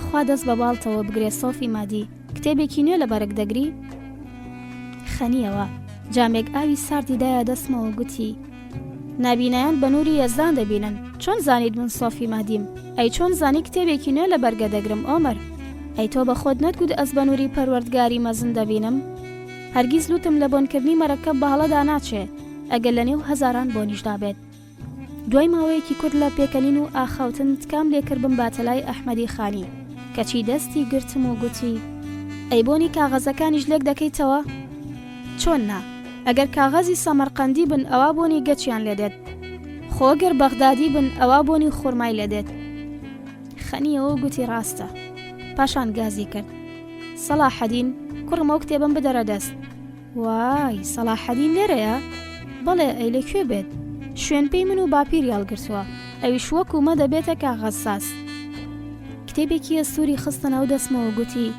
توخوا بۆنی ئەم کتێبەش بکە لە بۆنی کتێبەکە و چەرمە نەرمەکەی و کاغەزەکانی کە بۆنی لم و مەرەکەبیان لێدەهات زانیم تازە نووسراوەتەوە سیەکانم تژی کردن لە بۆن و بەرامەی کتێبەکە و گوتم بۆنی دوو دڵی سوتا و لەم کتێبەوە دێت واخ سوێن بەسەری کوڕەکەمە خۆم تۆ بە نووری یەزدانە بینی ئەمە مەموزینە کتێبی ئەحمەدی خانیە دوێنە لە بەرنووسینەوەی بوومەوە زۆر باشی نووسیوە پاشان چۆن ڕازێک بەدرکێنەیە دەنگی نزم کردەوە و گوتی تێیدا قسەی بەمیر گوتووە دیسانەوە زەڕەی ئەو بارگیرەی ناڵیان دەکرد بڵند بووەوە ئەو ئێوارەیە کاتێک بۆنی تەیموری گورجی کە خەڵکی بایەزید ناویان نابوو تەیموری فاسق لە حوجرەکەی ئەحمەدی خانیەوە دەهات بۆنی ئازارێکی پەنهان لە دڵی خانیشەوە بەردەفنم کەوت دەمتوانی خەمەکانی دڵی ببیسم لە ئاوازی قسەکانیەوە دیار بوو زەویش لە دڵیدا تەنگ بووەتەوە هەروەسا بۆنی ئەو مێشم بەلوود داهات تەیمور خواردبووەوە لێ خۆم لێنەبان کرد و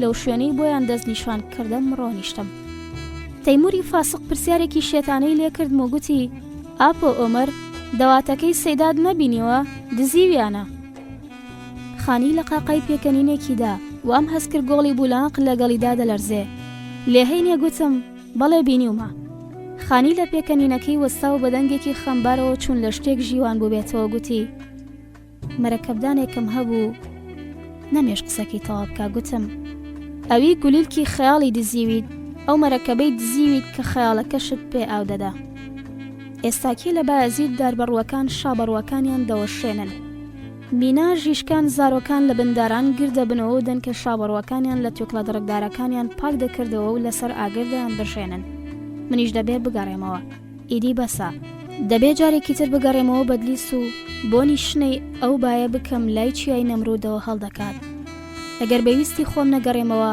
ئەوە ئەم بازرگانە دەستدرێژ و بێدینە حاجی زوهدی بە زۆری دەرم دەکات ئەو بەزەیی بە پیرێتی و نابیناییەکەم دانایەتەوە دەبا بگەڕێمەوە لە بستێک خاکی بەدلیسدا بنێژێم چاکترە لەوەی لێرەدا بێ ئەوەی کەس پێم بزانێت سەر بنێمەوە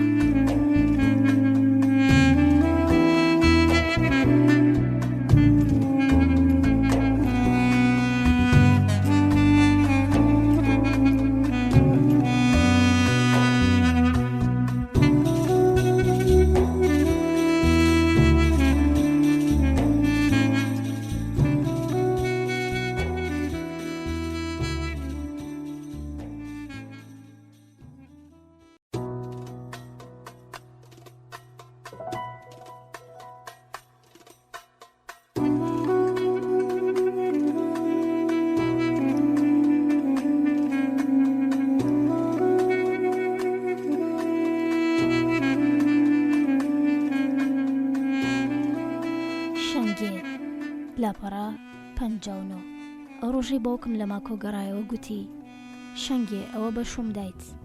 بۆ من ڕۆژێکی ڕەش بوو، بەڵکو ڕەشتر بوو لە پاشماوی ئەو مەرەکەبەی بەسەر ئەنگوست و ژێرنینۆکەکانمەوە بوو. لێ منی بەستە زمان دەمتوانی چی بکەم. من درابووم و مارەیەکەشم وەرگیرا بوو. لە بەرابەر پێستی خۆشکراوی مەڕ فرۆشتن و زەردەخەنەیەکی پان تا بنگوێیەکانی بە ڕوخساریەوە دیار بوو. تازە هەندێک مەرەکە بم بۆ ئەحمەدی ئەویندارم ساز و ئامادە کرده بوو. پەنجەکانم هێشتا نەکینێ شوێنەواری مەرەکە بیان بەسەرەوە بوو. ئەمەش وای لە باوکم کرد تێبینی بکە و بەسەر سامیەوە گوتی چییە ماڵ بێکارەکەرە تاکو بە خۆت بچی ئەو قاپە هیچ گرتوانە بشۆیت؟ وای دەزانی قامکەکانم بەڕەشی قاپ و قاجاخرەش بوون. نەیدەزانی من مەرەکە بم بۆ خۆشەویستەکەم چێکرده بوو. خوا لێ خۆشبوو نامەیەکی بە یەکێک لە سوختەکانی داناردە بوو. تا ماوەیەکی زۆریش من ئەو نامەیەم لە گرەی چەرغەدەکەم پاراستە بوو کە قژم پێدەبەست. تیدا داوای کردبوو بە خۆم هەندێک مەرەکەبی بۆ ئامادە بکەم. لە نامەکەدا هاتەبوو خەریکە چیرۆکێکی ئەوینداری دەنووسێت و دەخوازێت دێڕەکانی ئەو چیرۆکە بە مەرەکەبێک بنووسێت تێکەڵ بە هەناسەکانم بۆ بێت. زۆرم چاوەڕێ نەکرد. دەم و دەست ناو کە زەیتونم هێنا و خسمە دەفرێکی گەڵینەوە و لەسەر ئاگرێکی کز و ئارام سووتاندەم. پاشان تێکەڵی سرێشی عارەبیم کرد و کردمە هاونێکی مسەوە بۆ چۆن ڕۆژێک کوتیم. بەر لەوەی مەرەکەبەکە بکەمە شوشەوە ڕۆژێکی تاو لە بەرتاوەکە دامنا. هەندێک داوە ئاوریشم و چەند تاڵێکم لە قژم خستنە بنی شوشەکە و مەرەکە بەڕەشەکەم بەسەرداکردن. دەڵێن گوایە دەزوی ئاوریشم مەرەکەبی ناو شوشە لە وشکبوونەوە دەپارێزێ. من ئەمان لە کچانی بایەزیدەوە فێر بووم ئەوانەی دەکەوتنە داوی خۆشەویستی فەقەیانەوە و مەرەکەبیان بۆ ئامادە دەکردن. ئەو فەقەیانە دەیانگوت ئەگەر بۆ مەرەکەبە بنووسیت کە کچان ساز و ئامادەی دەکەن یەکسەر دەچێتە مێشکتەوە و هەرگیز لەبیر دەرناچێت. هەر فەقەیەک و شانازی بە مەرەکەبی خۆیەوە دەکرد. لە لوتی هاوڵەکەی نزیکی دەکردەوە و پێی دەگوت لە مەرەکەبەکەمەوە بۆنی بەهەش دێت. ئەویش دەیگوت هەرچی ئەوەی منە ئەوە بۆن و بەرامەی مەمکۆڵانی یاری لێدێت. سێمیش دەیگوت ئای چ خۆشە مەرەکەبەکەی من تێکەڵ بە بۆنی ئەو مسکە بووە کە بە قژی یارەوەیە. هەینێ بابم ئەو مزگەنی ڕەشەی پێدام. هەستام دەستەکانم شوشتن و ڕۆشتم بۆ ئەو ئۆدەیی شوشە مەرەکەبەکەم لێدانا بوو. دەستم بەگریان کرد. سەری شوشەکەم ئەڵدایەوە و فرمێسکەکانم ڕژاندنە ناویەوە. پاشان شوشەکەم بۆ سوختەیەدا بۆ خوا لێ خۆشبوو نارد و پێم گوت بە مامۆستاکەت بڵێ شەنگیان بەمێردا. چی کرد و چۆن پێشوازی لە هەواڵەکە کرد نازانم. لێ ئەوە دەزانم کە شوکردنەکەم مردنێک بوو بۆ خۆی. باوکە بازرگانەکەم هیچی سەبارەت بۆ پیاوەی دەبێتە مێردم پێ نەگوتم. ئەوی پێی گوتم کاروان سراو دە باغانە و ماڵ و سامانێکی زۆری هەست. باسی 3 ژن و 6 ساڵیەکەی بۆ نەکردم. پێی نەگوتم ئەلاقولی ناو پێستان و بۆنی گەنی و نەبێت خەو ناچێتە چاوانی. هەفتەیەکم لە دۆزەخدا بەسەر برد. تێیدا جیازی بوو کێنیە چاوەڕوان نەکراوەکەم کە بە شایانی خۆمم نەدەزانی ئامادە کرد. ڕێم دەکرد لێ ڕێکردنەکەم وەگێکێک بوو لەسەر دەشتێک دەرزی داخرا و پەنگردا بڕوات. نانم دەخوارد. پاروەکە لە گەروم گیر دەبوو ناچۆ خوارێ. لە بازاری بایەزید لە جیازی بەبووکبردنم دەگەڕام. کل و کلدان، خەنەی عارەبی، دەسڕۆکەی مووسڵی، ئاوێنەی حەلەبێ، سۆڵی موش و قوماشی ئەسفەهانی، بازن و گوارە و خشلی زێر. لێ ئەو کوتاڵانی دەستم بۆ دەبردن لەبەر چاوم دەبوونە کفن. باوڵی بووکێنێکەشم دەتگوت دارتەرمە. ئەو گوڵاوەشی لا زوهرابی عتار و دەرمانسازی ئەرمەنیم کڕی. لەو کافوری دەکرد بەر لە ناشتن بەسەر لاشەی مردواندا دەیپڕژێنن. ئاواتم دەخواست ئەوی ڕوودەدات خەون و خەیاڵی پوچ بن. هیواخواز بوو ئەحمەدی ئازیز دڵم وەکو چۆن لە چیرۆک و بەیت و داستانە کوردیەکاندا ڕوودەدات باسپێکی بۆز بێت. دەستم بگرێ و لە پشتی خۆیەوەم باوێ و بڕۆین بۆ وڵاتێکی دوور. نەدەستی ئەلاقولی بگاتێ و نەیش دەستی بابم و نەیش دەستی هیچ بازرگانێکی تر. لێ ئەوە ڕاستی بوو، ڕاستیەکی تاڵ. ڕاستیەک ڕەشتر لە قەتران و تاڵتر لە گوژاڵک. پیاڵەیەک ژاری کوشندە بوو نام بەسەرەوە. چاڵێک ڕێخ بۆ بابم تێی هاویشتم. تەنورێکی داخکراو بوو تێیدا ڕۆنیشتم و برژام. بەفر دەباری. هێندەی سپێتی بەفری ئەو ڕۆژە بەختی منی بەستە زمان ڕەشت و ئەنگوستە چاو بوو. بەسەر پشتی ماینێکی بەڵەکەوە لەگەڵ بەربووک و چەند ژنێکدا بەرەو ماڵی ئەلاقولی ماکۆییان بردم. باوکم دەیویست تا ماکۆ لەگەڵماندا بێ. لێ ئەو دەمەی بیستی ئەم کارە دش بە دابوونەریتی کوردانە ڕایگۆڕی. دڵنیا بووم ئەو لەبەر کاری بازرگانی دەیویست بۆ ماکۆ سەفەر بکە، بۆیە بەوەندەوازی هێنا کە لە فرۆشتنی جەستەی منەوە دەستی کەوتبوو. هەلهەلەی ئافرەتانی دەوروبەرم ڕۆحیان هەڵەکێشام، دەتگوت شیوەنم لە بەرگی ستراندا بۆ گەڕن. ئەوان بە فارسی و ئازەری دەچڕین و منیش بە کوردی دەگریام و هۆن هۆن ئەسرینم دەڕشت. ئەو تارا سوورەی ڕوخسارە زەر هەڵگەڕاوەکەی داپۆشی بووم، هەموو شتەکانی لەبەر چاوانم سوور کردبوو، تەنانەت بە فرست بێتە زیوەکەش دەتگوت بە خوێن سوور کرابوو. چون یەکێک کەوت بێتە داوی گورگەوە ئاوا ترسبەندی دڵی پساندەبووم. دەمزانی بەرەخ ئاسا تووڕم دەدەنە بەر کەڵبەی ئەو دڕندەی ناوی خۆجە ئاڵاقولیە، ئەو گورگەی بۆ 13 ساڵی ڕەباق دەبێتە مێرد و میوانی سینگ و بەرێ من. دەمزانی ئیدی ئەحمەدی دەلالی دڵی من شەوان بە دیار کاغەزەوە سەر شۆڕ دەکاتەوە بە فرمێسکی دڵی ئاگری دووری من دەکوژێنێتەوە. دەمزانی ئیتر دڵم لە بێخەوە هەڵدەکێشێ و وەکو پارچە گۆشتێک توڕ بدرێتە بەرسەگی هەر ئاوام لێ دەکەن. وای لە منی هەش بەسەر، منی ماڵوێران و بێدەسەڵات، منی پرج بڕاو، منی چراکوژ ماو چما لە ئەسرین ڕۆشتن زیاتر دەمتوانی چی بکەم. لەو دەمی بە سواری پشتی هێسترە بەڵەکەوە منیان بۆ ئێرە هێنا، فرمێسک بە چاوانمەوە ناوەستێ. بریا و ڕۆژە لە ماڵە باوان بمردمایە و لەناو تابوت منیان ببردایە، نەک بە باوەڵی بووکێنیەوە دەرچم.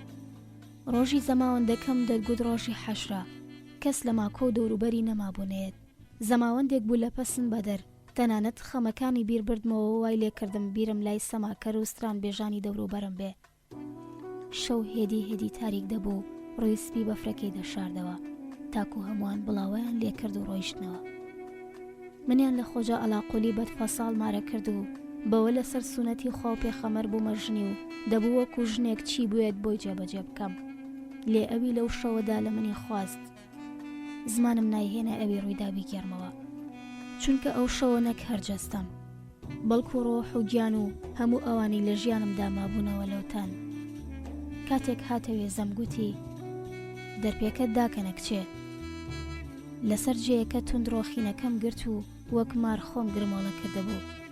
ئەو وای زانی من وەکو تازە بووک شەرمەیەکەم، نی دەزانی ڕقم لێتی و مەرگم پێ چاپترە لەوەی لە جەستەم نزیک ببێتەوە. تێنە دەگەیش ئەزنەم دەویست باڵندەی پاکیزەیم لەسەر بەفری چەرچەفی سپی ئەو سەر بڕم. لێم نزیک بووەوە، دەدانە زەردبووەکانی لەژێر سمێڵە سپی ڕۆناویەکەیەوە دەگوت کەڵبەی گورگن. بۆنە ناخۆشەکەی بڕ لە خۆی گەیشت، من بەرەو پاش دەکشامەوە و ئەویش بەرەو پێش دەهات. بە نزیکبوونەوەی بۆنی دەباغخانە و پێستە و توێکڵە هەنار و سماق و گەچ و مەڕی سەربڕاو دەهات. زاری کەفی کردبوو، بینیم لەسەر سرم وەستا و دەرپێکم لە پێداکەنێ. لەو دەمی دەویست پەردەی کچێنیم هەڵگرێ، چەرخەتەکەم لەسەر کەوت. کێ لەو شەوەدا کە بەفر باڵا زەلامێک باری بوو گوێی لە هاوار و ناڵی من دەبوو. ئەوی لە شایەکەدا بۆ ڕۆیشتەوە، هەرچی بابم بوو ئەوە پێستەکانی ئەلاقۆلی چارەنووس و بەدفەساڵ گوێیەکانی داپۆشی بوون، بۆیە لە زرینگەی زێر بترازێ هیچی نەدەبیست.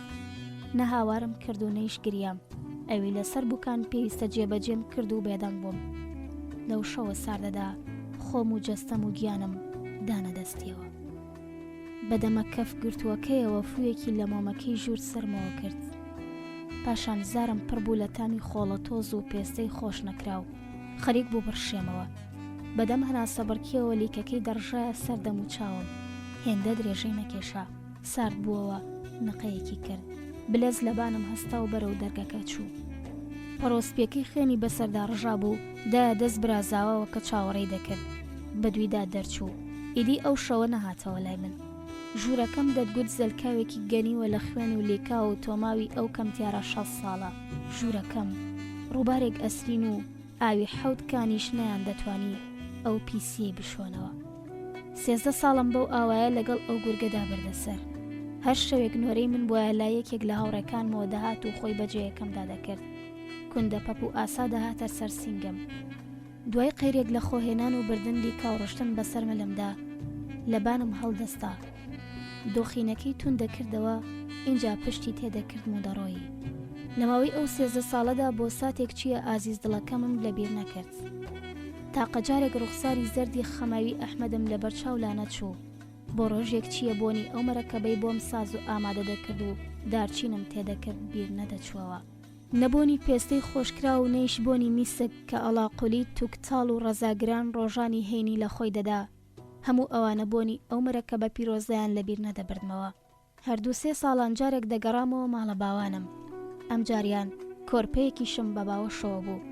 ئەحمەدی ئازیز دڵم هەرگیز هەوڵی نەدەدا بمبینێ. منیش بوێری ئەوەم نەدەکرد بچمەلای. دەتگوت دەریایەک لا قەتران لێکمان جیا دەکاتەوە. تاقە جارێک لە ڕێگەی فێرگە بینیم. کۆمەڵێک سوختە بلەز لە دوایەوە دەڕۆیشتن.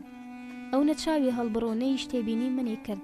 لێبای جبەستپیەکەی بۆنی مەرەکەبی چەند ساڵی پێشین و لاوێتی خۆمی بیرهێنامەوە. بێویستی خۆم لە پڕمەیگریانمدا.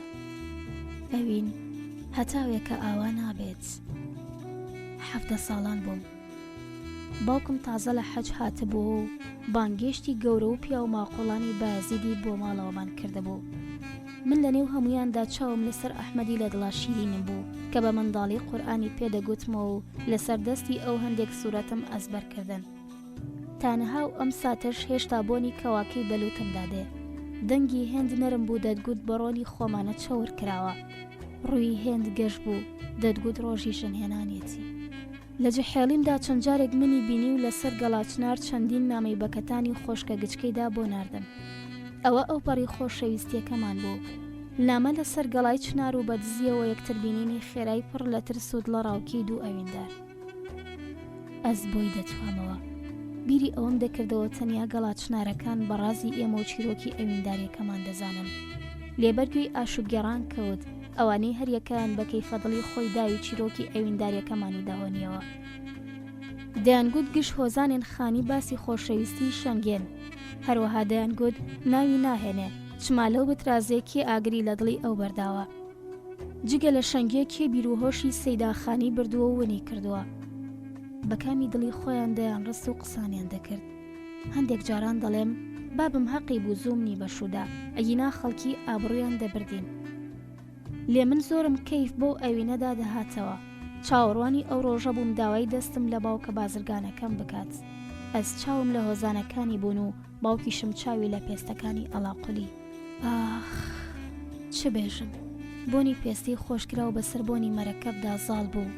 کەوتمە داوی ئەو نەفرەتی ماکۆ. نەهاش بابم دەخوازێ جارێکی دی بەشوم بداتەوە. ئەو چۆن بەرگەی کچێنی منی نەگرت ئێستاش بەرگەی بێوژنیەکەم ناگرێ. چی بکەم؟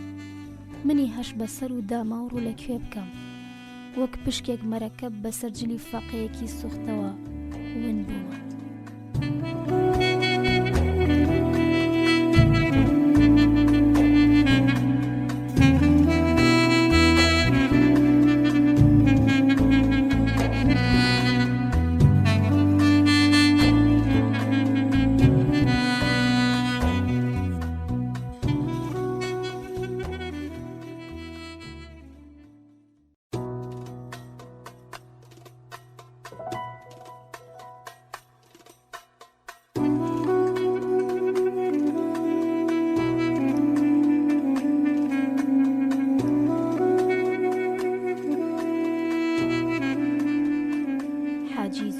بازرگان لاپەڕا 69.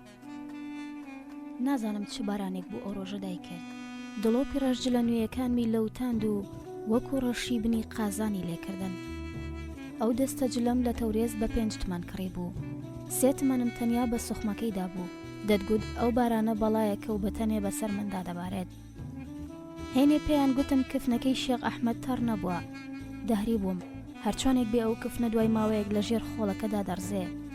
لێ قەستەم بەخوا ئەم جلانەی من تازە بوون. بەسی جزمەی قورئان سوێن دەخۆم گەلێک خەمم بۆ جلەکانم خوارد. زانیمان خانی چوە بەردلۆڤانی خودێ.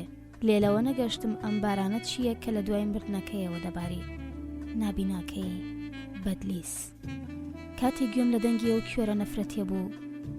دڵم گوشرا و خەریک بوو جلە بەرخۆم جڕۆوەر بکەم. لێ لایق نەبوو ئەو ناشتنەی خانی لە خەڵک تێک بدەم. ئەو کوێر و بەرەڵا بەدلیسیە دەیان ساڵە لە نێوماندا بە سوال و سەدەقەی ئەم و ئەو دەژێت کەچی تا ئێستا واڵاف و گەزاو لێدەدات دەڵێنەوەی میر عەبداڵخانە. هەینێ من و خوڵامەکەم گەیشتنە لای ئاپۆراکە ڕێی لە من کرد و گوتی بەختت هەبوو خۆت گەیاندە نزای تەڵقین. زانیم گاڵتەم پێکات. لێ وەڵامم نەداوە. لەو دەمەدا ئاواتم دەخواست مشتێک بدەمە جێی چاوەڕژاوەکانی و هەڵی بدەمە گۆڕەپانی شینی بەدلیس یاخۆ دوندی چیای نەمرود. لێ قوتم دا و لە دڵی خۆدا گوتم دەمێ چاو کوێر دەبێت هەڵسوکەوتیش خراپ دەبێت خوا یارمەتی بدات تا بڵێ پیاوێکی بەدنمەکە ئەگینا دەبوو نرخی منی بزانایە و ڕێزی لێ بگرتمایە کاتی خۆی 5 ئاقچەمدایە کرێ مانگێکی تەواو ئاقچە بە ئاقچەی دەتگوت لاکەوە چونکە لە فێرگەی مرادیە وانەی قورئانی بەزارۆکانمان دەدا ئەو کوێرانەی وانەیان دەگوتەوە زۆر بوون لێ لەسەر لەبەری وڵاتی کوردان لە دەنگ خۆشیدا کەس نەبوو شان لە شانی ئەم بدات بە شێوەیەک قورئانی دەخوێن دڵی دەبرد و وای لە مردوانیش دەکرد هۆن هۆن بگرین لە مەولودەکاندا بۆ دەنگە سازگاری هەمووانی دەهێنایە گریان لەلایەکی دیکەوە دڵم پێی دەسووتا و دەمگوت غەریب و بێچارە و دوورە وڵاتی خۆیەتی شایەنی بەزەییە لێ ڕەفتاری مینای دەنگی نەبوو من لە مێژە دەیناسم ئەو ڕۆژانەی بەر لە نزیکەی 17 ساڵ خانی خوا لێ خۆش بوو داوای دەستی شەنگەی کرد ئیدی لەو دەمەوە هەڵسوکەوتی لە بەرامبەرمدا باش نەبوو وەک ئەوەی بۆ خۆی داوای کیژەکەمی کردبێ و من پێم نەدابێ لە هەموو مەجلیسێکدا بە تووڕەییەوە دەیگوت چما حاجی زۆهدی پیاوێکی لە خانی چاکتر دەدۆزێتەوە باشە بۆ شەنگەی کچی پێنادات جارێکیان لەبەر دەرکی مزگەوتی گەورە دیتم بەرەوەکیم گرت و پێم گوت ئۆمەر ئەمە ئیشی تۆنی و خۆتی لێ هەڵمە قورتێنە خۆت لەم تڕ و تەشقەڵانە دوور بگرە چاکترە لێ ئەو لە کەلی شێتان نەدەهاتە خوارێ و شوێنێک نەما بوو باسی بابەتی خانی و کچەکەمی تێدا نەکردبێ هیچ چارەم نەما ئەوە نەبێ بچم لە دیوانی میرگلەی بکەم هەرهێندەی قسەکانم تەواو بوون میرزا سەبری ڕاوێژکاری میر سەری نایە بنگوێمەوە بەدەنگێکی نزم گوتی حاجی زۆدی واز لە ئۆمەر بێنە و یەخەی بەردا جەنابی میری سەروەرمان زۆری ڕێز لێ دەگرێت نەم دەزانی میر بۆ ئاوایە ڕێز لە ئۆمەرە کوێر دەگرێت ئەگینا ئاوا بە خۆڕایی ئاوی ڕوم نەدەڕشت تاکو ئێستاش نەمزانی میر کوێی ئەوی بەدڵە دەنگی خۆشزانی زۆر هەن ئەوەتانێ دۆستۆی ورمەیی گەلێک لە پێشی ئەوەیە یاخۆ خۆشمەشرەبیەکەی خۆ زۆری لەو خۆشمەشرەبتر هەن بە خودای نازانم کەواتە لێم نەدەبردەوە بۆیە بە سیاست لی چوومە پێشێ و پێم گوت بڕوانە ئۆمەر هەرچی باڵندە و بوونەوەری پەروەردگار هەندەگەڕێنەوە لانە و زێدی خۆیان تۆش پتر لە نزیکەی 40 ساڵ لای ئێمە بێکەس و بێماڵ و زارۆکان مایتەوە وەرە بە قسەم کە بابت گەڕێنینەوە بەدلیس کێزانێ ڕەنگە مردن نزیک ببێتەوە خەریکە پیر و لاواز دەبیت لا کەس و کارەکەت بترازێ کێ بەتەنگتەوە دێ زۆرم کۆشا بەگەڕانەوە بۆ بەدلیس قایلی بکەم بێسوود بوو ڕۆژانە ئەو قسانم بەربای گوێ دەدان نەمزانی چۆن گەڕی گریانەکەی دامرکایەوە پاش قەیرێک هێور بووە گوتی حاجی زودی پێم ناڵێ چیت لە منەوێ من نابینام چ لێرە بم و چ لەوێ لە هەر کوێیەکدا بم هەر لە تاریکێکی ئەنگوستە چاودا دەژیم ئەگەر بگەڕێمەوە بەدلیس بێ ئەوەی قەڵاکەی مەیدانی شین دووکەڵی بڵندبووی گەرماوەکانی ئەو بەفرەی زستانان درەختەکان دەڕازێنێتەوە ببینم گوارە و خەزێم و بازن و پاوانە و ئەو خشلانەی بەقەت کیژەکانیەوەن کە دەڵێی کارمامەزن دەزرنگێنەوە هەروەها بێ ئەوەی خۆری بەدلیس ببینم کە لای شاری وانەوە هەڵدێت ئیدی بۆچی بگەڕێمەوە کوێریەکەم هەموو شتەکانی لا کردمە شەوێکی نوتەک و هیچ جیاوازی نییە لێرە بمیالەوێ وەلێ بەدلیس لە دڵمدایە و ڕۆژ دوای ڕۆژ جوانتر دەبێت لە هەر کوێک بم بە ئاوێنەی خەیاڵم دەیبینم لە بەدلیسدا کوێری واتای مەرگە حاجی زۆدی کوێر بیدیا خۆ مردوو وەگیەکە بۆ شارێکی وەک بەدلیس چاو پێویستە چاو دیسانەوە لە پڕمەی گریانیدایەوە ئەحمەد ئەفەندی داوای دەستی شەنگەی کیژی کردم لێ من نەمدایە و باشیشم کرد هیچ نەبوو تەنانەت میوەی ئەو میراتەی کە لەخوا لێ خۆشبوو مەلا ئەلیاسی باوکی بۆی مابۆوە بەخشی بە مەلا قاسمی برای و میوەکەی تریشی بۆ بینای فێرگە و مزگەوت و فەقێکان خەرج کرد ئەو مرۆیەکی دوژمن بە ڕزقی خۆی بوو تەنانەت ئەو کاتی نویسکاری دیوانی میر بوو گوێی بە ماڵی دنیادا دەدا و هیچی لێ کۆ نەدەکردەوە ئیدی چۆن کچی خۆم بدەم بە کابرایەکی دیوانی وەک ئەو ئەگەر یەکێک پارەی نەبێ ئەوە هیچ ناکات جایتر بە هەموو زانستی دنیا لە سنگیدا بێت کێکیژی خۆی بە کابرایەکی نەدار دەدات خدای مەزن دەفەرمێت المال والبنون زینة الحياة الدنيا خۆ ئێمەش لە خوا زیاتر نازانین ئەحمەد کەسێک بوو پارە نەیدەڕازاندەوە شەو ڕۆژ خۆی دەپەستایە کونجی ئەو حجرەی دەتگوت ئەشکەوت یا خۆ کونەگورگە تا گزنگی دەدا مشک ئاسا تۆ بە خوددایە خۆی دەپەستایە نێوان کتێب و پەڕە کاغەزەکانیەوە داخۆ پیاوێکی وەک ئەو دەشێ ببێتە مێردی کچی بازرگانێکی وەک من دایکی شەنگێژنی ناوەنجیم بوو دەیگوت ئەحمەد پیاوێکی خانەدانە تەماشای ئەم بێمێشکە بکەن دەبێت خانەدانی لە گیرفانەوە دەربکەوێ خانەدانی ڕاستەقینە لە زڕەی زێر و ئاقچە و درهەم و دینارانەوەیە نەک لە خشەخشی پەڕە کاغەزان و سیڕەی خامەوە ئەحمەد لە زۆرێک لە هۆزانەکانیدا بەسەر کچەکەمیدا هەڵدا بوو، لێبەناو ناوی نەهێنا بوو، ئەگینا بە زیندویی وەکو مەجنونی سەرحەدی لە بەفری چیای ئاگریم دەناشت، یاخۆ شار بەدەرم دەکرد و بۆ بیابانی حیجازم ڕەوانە دەکرد.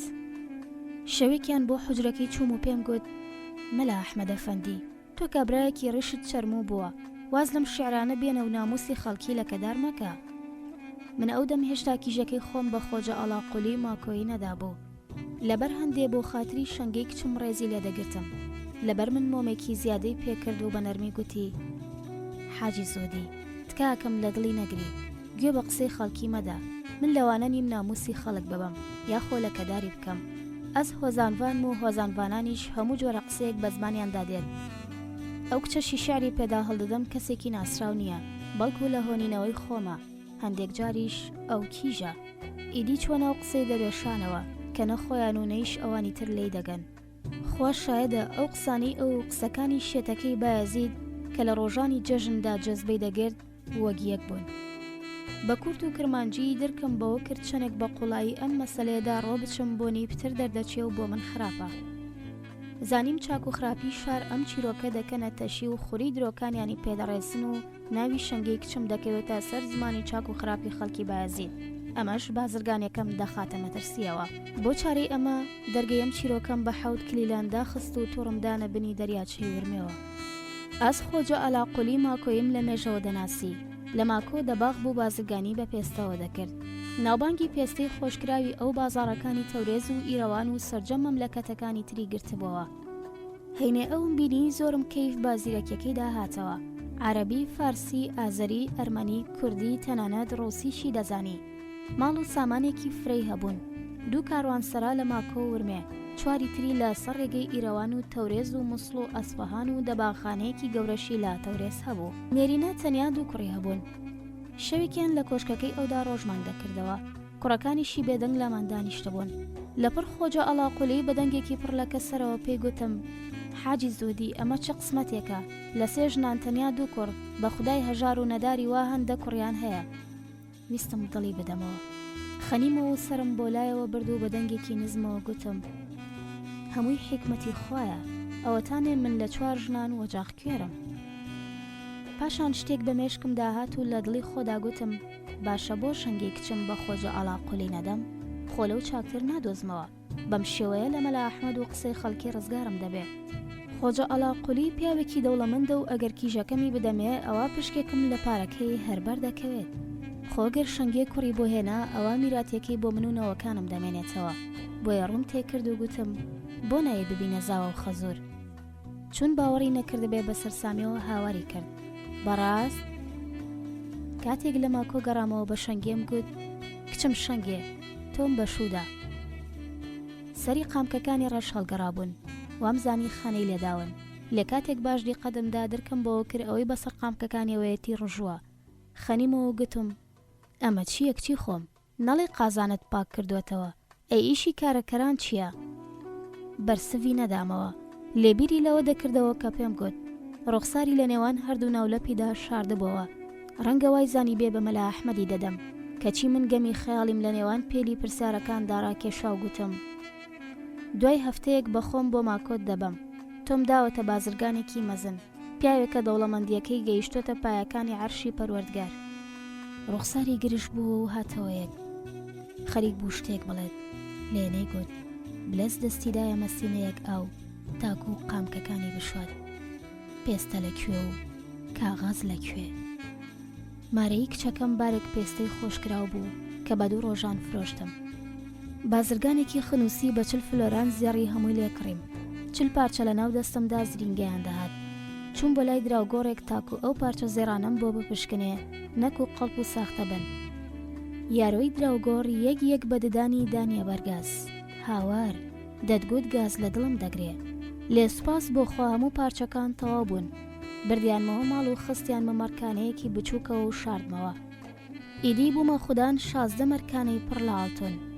مەرکانە بە مەرکانەی دەگوت لاکەوە، تاکو ئێستا لە ژێر زەویدا بوون و ژمارەیان گەیشت بۆ 20 دانە. لە من بترازێک کە شوێنیانی پێ نەدەزانی. خوا یار بێ دوای چەند ساڵێکی تر ژمارەیان دەگاتە 25 دانە. مەلا ئەحمەد ئەفەندی چی بە من دەدا؟ بارێک کتێب یا خۆج بۆ عەمامەکەی یان مەرەکەبدانە ڕەشە پیسەکانی ئەو مرۆڤێکی دنیانەویست بوو. منداڵانی بایەزیدی لە خۆکۆ دەکردنەوە وانەی فیقه و نەحو و نازانم چی پێدەگوتنەوە. ئەو لەبری فێرە پیشەیەکیان بکات تا سوودی بۆ خۆیان و خێزانەکەیان هەبێت گوێیانی بۆ زانیاریانە داخنی کە هیچ سوودێکیان نەبوو. من تاکو ئێستاش لەوە پەشیمان نیم کە شەنگێم نەدایە. ئەو جگە لە چەند فەقێ و هەندێک کتێب کە بوون و نەبوونیان وەگیەکن چی لە پای خۆی جێهێشت. بەسەرشینی جبەشین قەستم پێم باشتر بوو کچەکەم بە خالیدی چۆلاق بدەم نەک بە ئەحمەدی خانی. هیچ نەبێ خالید چەند قڕوشێک موچەی هەبوو دەیتوانی مارەیەکەی بدات. دەڵێن خانی حەزی بە پارە نەبوو لە کتێبەکەیدادا بەزیوەتە سەر پارەداران. لازمکردنەکەیدا دەبێژێت خۆشەویستی بۆ پارە و ماڵ مرۆڤ بەدناو پیس دەکات. من ئەگەر پارە و سامانم نەبوایە داخۆ کێ بووم. ئەگەر پارەکەم نەبوایە کەس لە نێو خەڵکیدا ناوی نەدەێنام. هەموو خەڵکی بایەزید و دەوروبەری دەمناسن و نرخی من دەزانن. نرخ و بەهای من لە نێو خەڵکدا بەڕادەی سامانەکەمە. خەڵکی نەک بەتەنیا هەر لە بایەزید دەمناسن، بەڵکو لە ماکۆ و خۆی و موش و ئەلەزگرد و وانیش تەنانەت بازرگانەکانی ئیراوانیش دەمناسن.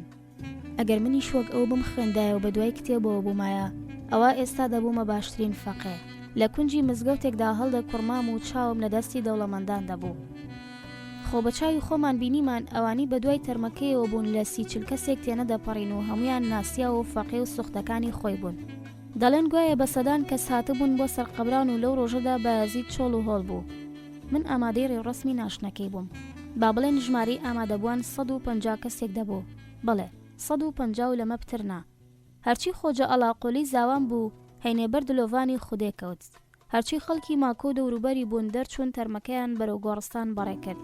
تەنانەت میرەکانی عەجەمیش لە تەورێزەوە هاتبوون. 100 قورئان خوێن بەنۆرە قورئانیان بۆ دەخوێن. بە درێژایی هەفتەیەک لە مزگەوتەکاندا دوای نوێژ فاتیحەیان بۆ خوێن. دوای خۆی پارۆماڵێکی زۆری لێ بەجێما و تا 40 ڕۆژان پارەیان بەسەر بەلەنگاز و نەداراندا دەبەخشاندەوە. تەنیا بۆ بارە پێسەدەباغکراوەیشی کە من بە بازرگانیە خنووسیەکەم فرۆشت دەیاندانە لە کتێب و قورئانی پیرۆز لە بەرە گیران. بە سەدان پێڵاویان لێ ساز کران. دەڵێن گوایە بەرگی کتێبی مەموزین لە چەرمەکانی ئەلاقۆلی ماکۆیی زاوام چێکراوە. هەرچی تەپڵ و دەهۆڵی سەرحەدیش هەن کە کوڕان و کیژان بە زرمەی دێنە هەڵپەڕین و سەما، ئەوانیش هەر لەو چەرمانی ماکۆیی دروستکراون. دەفی دەروێشانی قادریش کە تاکو نیوە شەوێ زیکری یەزانی پێدەکەن هەر لەو کەوڵانن. کەچی مەلا ئەحمەد ئەفەندی سوودێکی لە ژیانی خۆیدا نەبینی. ئۆخری کرد و هیچی جێ نەهێشت. نەماڵ، نەژن، نەوجاغ، ناو ناوبانگی دوای 2 ڕۆژان ون دەبن. جاگەر ناو و شۆرەتیشی دوای مردنی بمێنن چ سوودێکیان هەن. ئێسک و پرووسکی لە گۆڕدادا دەڕزێن و کتێب چی بۆ دەکات. ئەو ڕۆیشت ئیدی نەپەڕە کاغەز و نەیش کتێب شوێنی زارۆکی بۆ دەگرنەوە. تاکو ناوی هەڵگرن چارەنووسی ئەو کتێبانە هەر سوتاندنە. لە باشترین حاڵەدا لە حوجرەی مەلایەک یا خۆلای فەقەیەکدا دەڕزێن و نامێنن. دۆست و هەواڵانیشی کەسانی وەک تەیموری فاسق و شەمسۆی قەوالی ئێزدی و ئەم کوێرە بەدلیسیە نەفرەتیە بوون. هەرچی شەمسۆ بوو ئەوە هەمویان سەرهاتی ئەویان پێدەزانی. تەیموری کوڕی مەیرەمی گورجیش کاتی خۆی یەکێک لە تورکمانەکانی قەرەقۆینلۆ لە شاری قەزاق ڕەفاندبووی و بە یەکێک لە ئاغاکانی مەحمودی فرۆشتە بوو. ئەو کات تەیمور 2-3 ساڵان بوو. دوای ئەوەی ئەو ئاغایە لی تێر بوو فرۆشتی. بەم ئاوایە دەیان جار کڕا و فرۆشرا. جارێکیان منیش ویستم بیکڕم، لێ ئامادە نەبوو تەیموری کوڕی کە ناوی ڕاستەقینەی شوتا بوو جێهێڵێت. تەیموری فاسق ئەمڕی تەگڵاوە نێشکەرەی ئەگەر لە دووری 1000 گەز بواە هەمیشە بۆنی شەرابی گەنی و لازاری دەهات. دەچوە حوجرەکەی خوا لێ خۆش بوو و تانەوت لە چراکەدا دەما لای دەمایەوە کەوا بێ چۆن کچی خۆم بە مەلا ئەحمەد بدەم.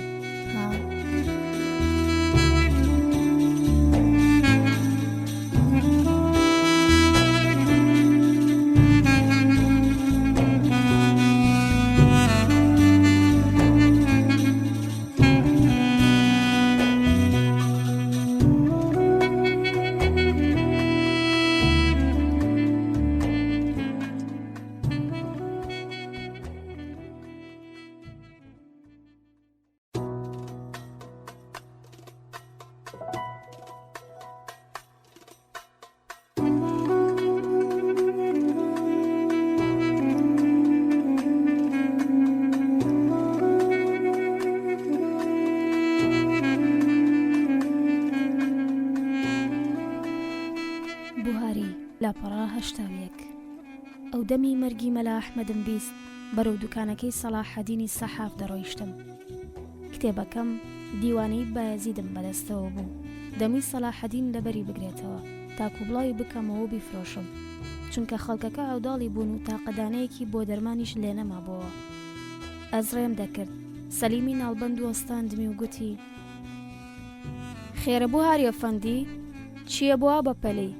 دەڵێی کەرج و تەی لە گونت داوە، ئەینەت بیستۆ شێخ ئەحمەدی خانی مردووە؟ چۆن ئەسپێک ناڵی بکەن ڕەقڕاوەستام. لە ڕاستیدا زۆرم پێخۆش بوو بزەیەکم بەڕووی یاروی ناڵبەندا کرد کە بە خەمباریەوە هەواڵی کۆچی دوایی ئەحمەدی خانی پێدام. دواتر چوو بەلای کارەکەیەوە تاکو ناڵی بارگیرێک لەوێدا بوو بیکات. لێ من زوو دەرکەم بەوە دەکرد خۆشی هاتنەوە بە مردنی کەسێکدا هەرگیز شیاو نییە، بۆیە ڕووی خۆم تورش و تاڵ کرد و خەمباری نواند. بەواخواخەوە بلەز بەرەو بایەزیدی ژوور و چووم کە دەبوو خانیان لێ بناشتایە. ئاسمان چون ئەویش غەمگین بێت بە هەوری ڕەشی مەخمەڵیدا پۆشرا بوو. لە ڕێگەم بەرەو گۆڕستان لە تەوقی سەرمەوە تاک و بنی پێم شەڵپەی ئاوی دەهات. کورتەکێکی سپی شیرازیم لەبەردا بوو. هەر هێندەی گەیشتمە گۆڕستانە کە کورتەکەکەم پنتک پنتک وەک خاڵ خاڵۆکەکەی لێهات. ئەرێ بەخوا بارانی ڕەش دەباری. خەڵکەکە دەیانگوت ئەمە یەکێکە لە کەراماتەکانی شێخی خوا لێ خۆش بوو. دەیانگوت ئەوە مەرەکە بە لە ئاسمانەوە دەبارێت. من لەلایەکەوە بەوەی دەیانگوت دڵم خەریک بوو دەتەقی، لەلایەکی تریشەوە پێکەنینم باوەزی خەڵکەکەدا دەهات. ئاخر کەس بینیوێتی مەرەکەب ببارێ؟ کوڕەبرا لە ڕۆژی مردنی فیردەوسیشدا مەرەکەب نەباریوە. ڕۆژێکی سارد بوو. هەمووان ئاگردانیان گۆردا بوستونی دووکەڵی ڕەشلام و ماڵێکەوە بە ئاسماندا بڵند دەبووەوە. وام لێکدایەوە ئەو دووکەڵی بە ئاسماندا دەچوو تێکەڵ بە هەورەکان دەبوو، ڕەنگی بارانەکەی ڕەش کردبێ. لێکێ باوەڕی پێدەکردم. چیرۆکی من لەگەڵ خانیدا. ساڵانێک بوو من بە زمانی تورکی دەمنووسی، لێکەس بایەخی پێ نەدەدام، نە لە بایەزید و نەیش لە دەوروبەری. نەمدەویست بە زمانی کوردی هەڵبەستم بەوەنمەوە. بڕوام وا بوو ئەوی گرنگی بە وەزانی تورکی نەداد، داخۆ چۆن بایەخ بەوەنراوی کوردی دەدات. وام دەزانی دەبمە هۆزانوانێکی وەک شوکری بەدلیسی خودان کتێبی سەلیمنامە لە کۆشک و سەرای سەدری عەزەم و شێخول ئیسلامەکاندا، تەنانەت لە دانیشتەکانی سوڵتانی موعەزەمدا لە ئاستانە شوێنی شیاوی خۆمەرەگرم. لێچەرخی فەلەک لەگەڵ مندا ئاوەژوو بووەوە. هەی نێبینیم خانی هۆزانێن خۆ بە زمانی کوردی دەهۆنێتەوە. لە دڵی خۆدا گاڵتەم پێدەکرد و دەمگوت تەماشایم شێتە بکەن، کێم کوتاڵە کۆن و ڕزیەوەی لێکرێت، کێ بە بادەی مسینی ئەو ئاوی لێ خندەخواتەوە. کەچی بینیم ڕۆژ بە ڕۆژ خەڵکەکە لە دەوری کۆ دەبنەوە و ژمارەی فەقێ و سوختەکانی لە زیادبووندایە. دەرکەم بەوە کرد کە جگە لە نووسینی بە زمانی کوردی ڕازێکی شاراوە هەیە. ئەوە بوو پەردەم لەسەر ئەو ڕازە هەڵدایەوە. خەڵکی بایەزید لە هاتوچوونی لەشکری عەجەم و ڕۆمان بەسەر خاکەکەیان داوەڕز بووبوون. بێزار بوون لە باج و خەراج و دەیەک و کەمکردنەوە. تووک و نەفرەتیان لە خوێنڕشتن و شەڕی نێوان تورک و عەجەم دەکرد. مەلا ئەحمەد ژێی مێنەتیەکەی دۆزی بۆ و سترانی ستەم و بەدبەختی بۆ دەچڕین. ئەمە شوای کردبوو زۆرێک بە دەوریەوە بن. من لە مێژ بوو ئەوم دەناسی و دەمزانی کابرایەکی ژیر و زانە و خودان ئاوەز و ڕۆشنبیریە. هێدی خۆم لێ نزیک کردەوە ئەو هۆزانانەی لە ئەستایش و پێهەڵدانی سوڵتان و پاشایاندا هۆنی بوونمەوە بۆم خوێندنەوە. لە بەراییدا باسی زمانی هۆنراوەکانی بۆ دەکردم و دەیگوت دەبێت لێرەدا ئەمەی بخەمە سەر و لەوێدا ئەوەی لێ دەکەم. پاشان وای لێهات توخنی ناوەخنەکەی کەوت و دەیگوت خۆت لە هۆزانێن ستایش ئامێز بە دوور بگرە، چونکە چندێک لە پایە و ئاستی بڵند بکەیتەوە هەر بێ چێژ و تامە. سەر لێوارەیەکیان لەو دەمی بەرەو حوجرەکەی دەڕۆیشتین پێی گوتم بوهاری چما هەتا کەنگێ بە زمانی تورکان دەنووسیت، کۆتۆ بۆ کێ دەنووسیت؟ ژەنگ لەسەر مسی خۆت هەڵگرا، ئەوە لە زێڕی ئەوانی تر بۆ تۆ چاکترە. قەستەم بە خودای دەنگی تۆ هەرگیز باستانە ناگات، ئەگەر بگاتیش ئەوە کەس نایبیستێت. بە ساردیەکەوە پێم گوت تورکی زمانێکی جوان و خۆشە، لەگەڵ نووسین و هۆزانیشدا ڕەوانە. چما هۆزانێ یونس ئەمرە و فزۆلیت نەخوێندۆتەوە؟ بەدەنگێکی بڵند بەرپەرچی دامەوە. برا ئەس شیعری باقی و زاتیم خوێندووەتەوە، لێبڕوات بە زمانە کوردیەکەت هەبێ و هەمبەر دایکت وەفادار بە. چما ئەو دەمی دایکت لە لانکدا دەینواندی لەیلایی بە زمانی کوردی بۆ نەدەکردید؟ ئەی گەمەکردنی بابت لەگەڵتدا بە کوردی نەبوو؟ ئەی یاریکردنت لەژێر سێبەری درەختاندا لە شەوانی مانگە شەوی بەهار و پاییزدا بە زمانی کوردی نەبوون؟ هیچ ئەوینداری کیژێک نەبوویتە؟ هەڵبەستت پێدا هەڵ نەداوە ئەگەر بە چەند وشەیەکی کوردیش بێت؟ کوڕە بە خوددا گوناهە بەم شێوەیە تەماشای زمانەکەمان بکەین، گوایە کورد دەهێنێت، ئەوەندەی بەسەکاتیوە.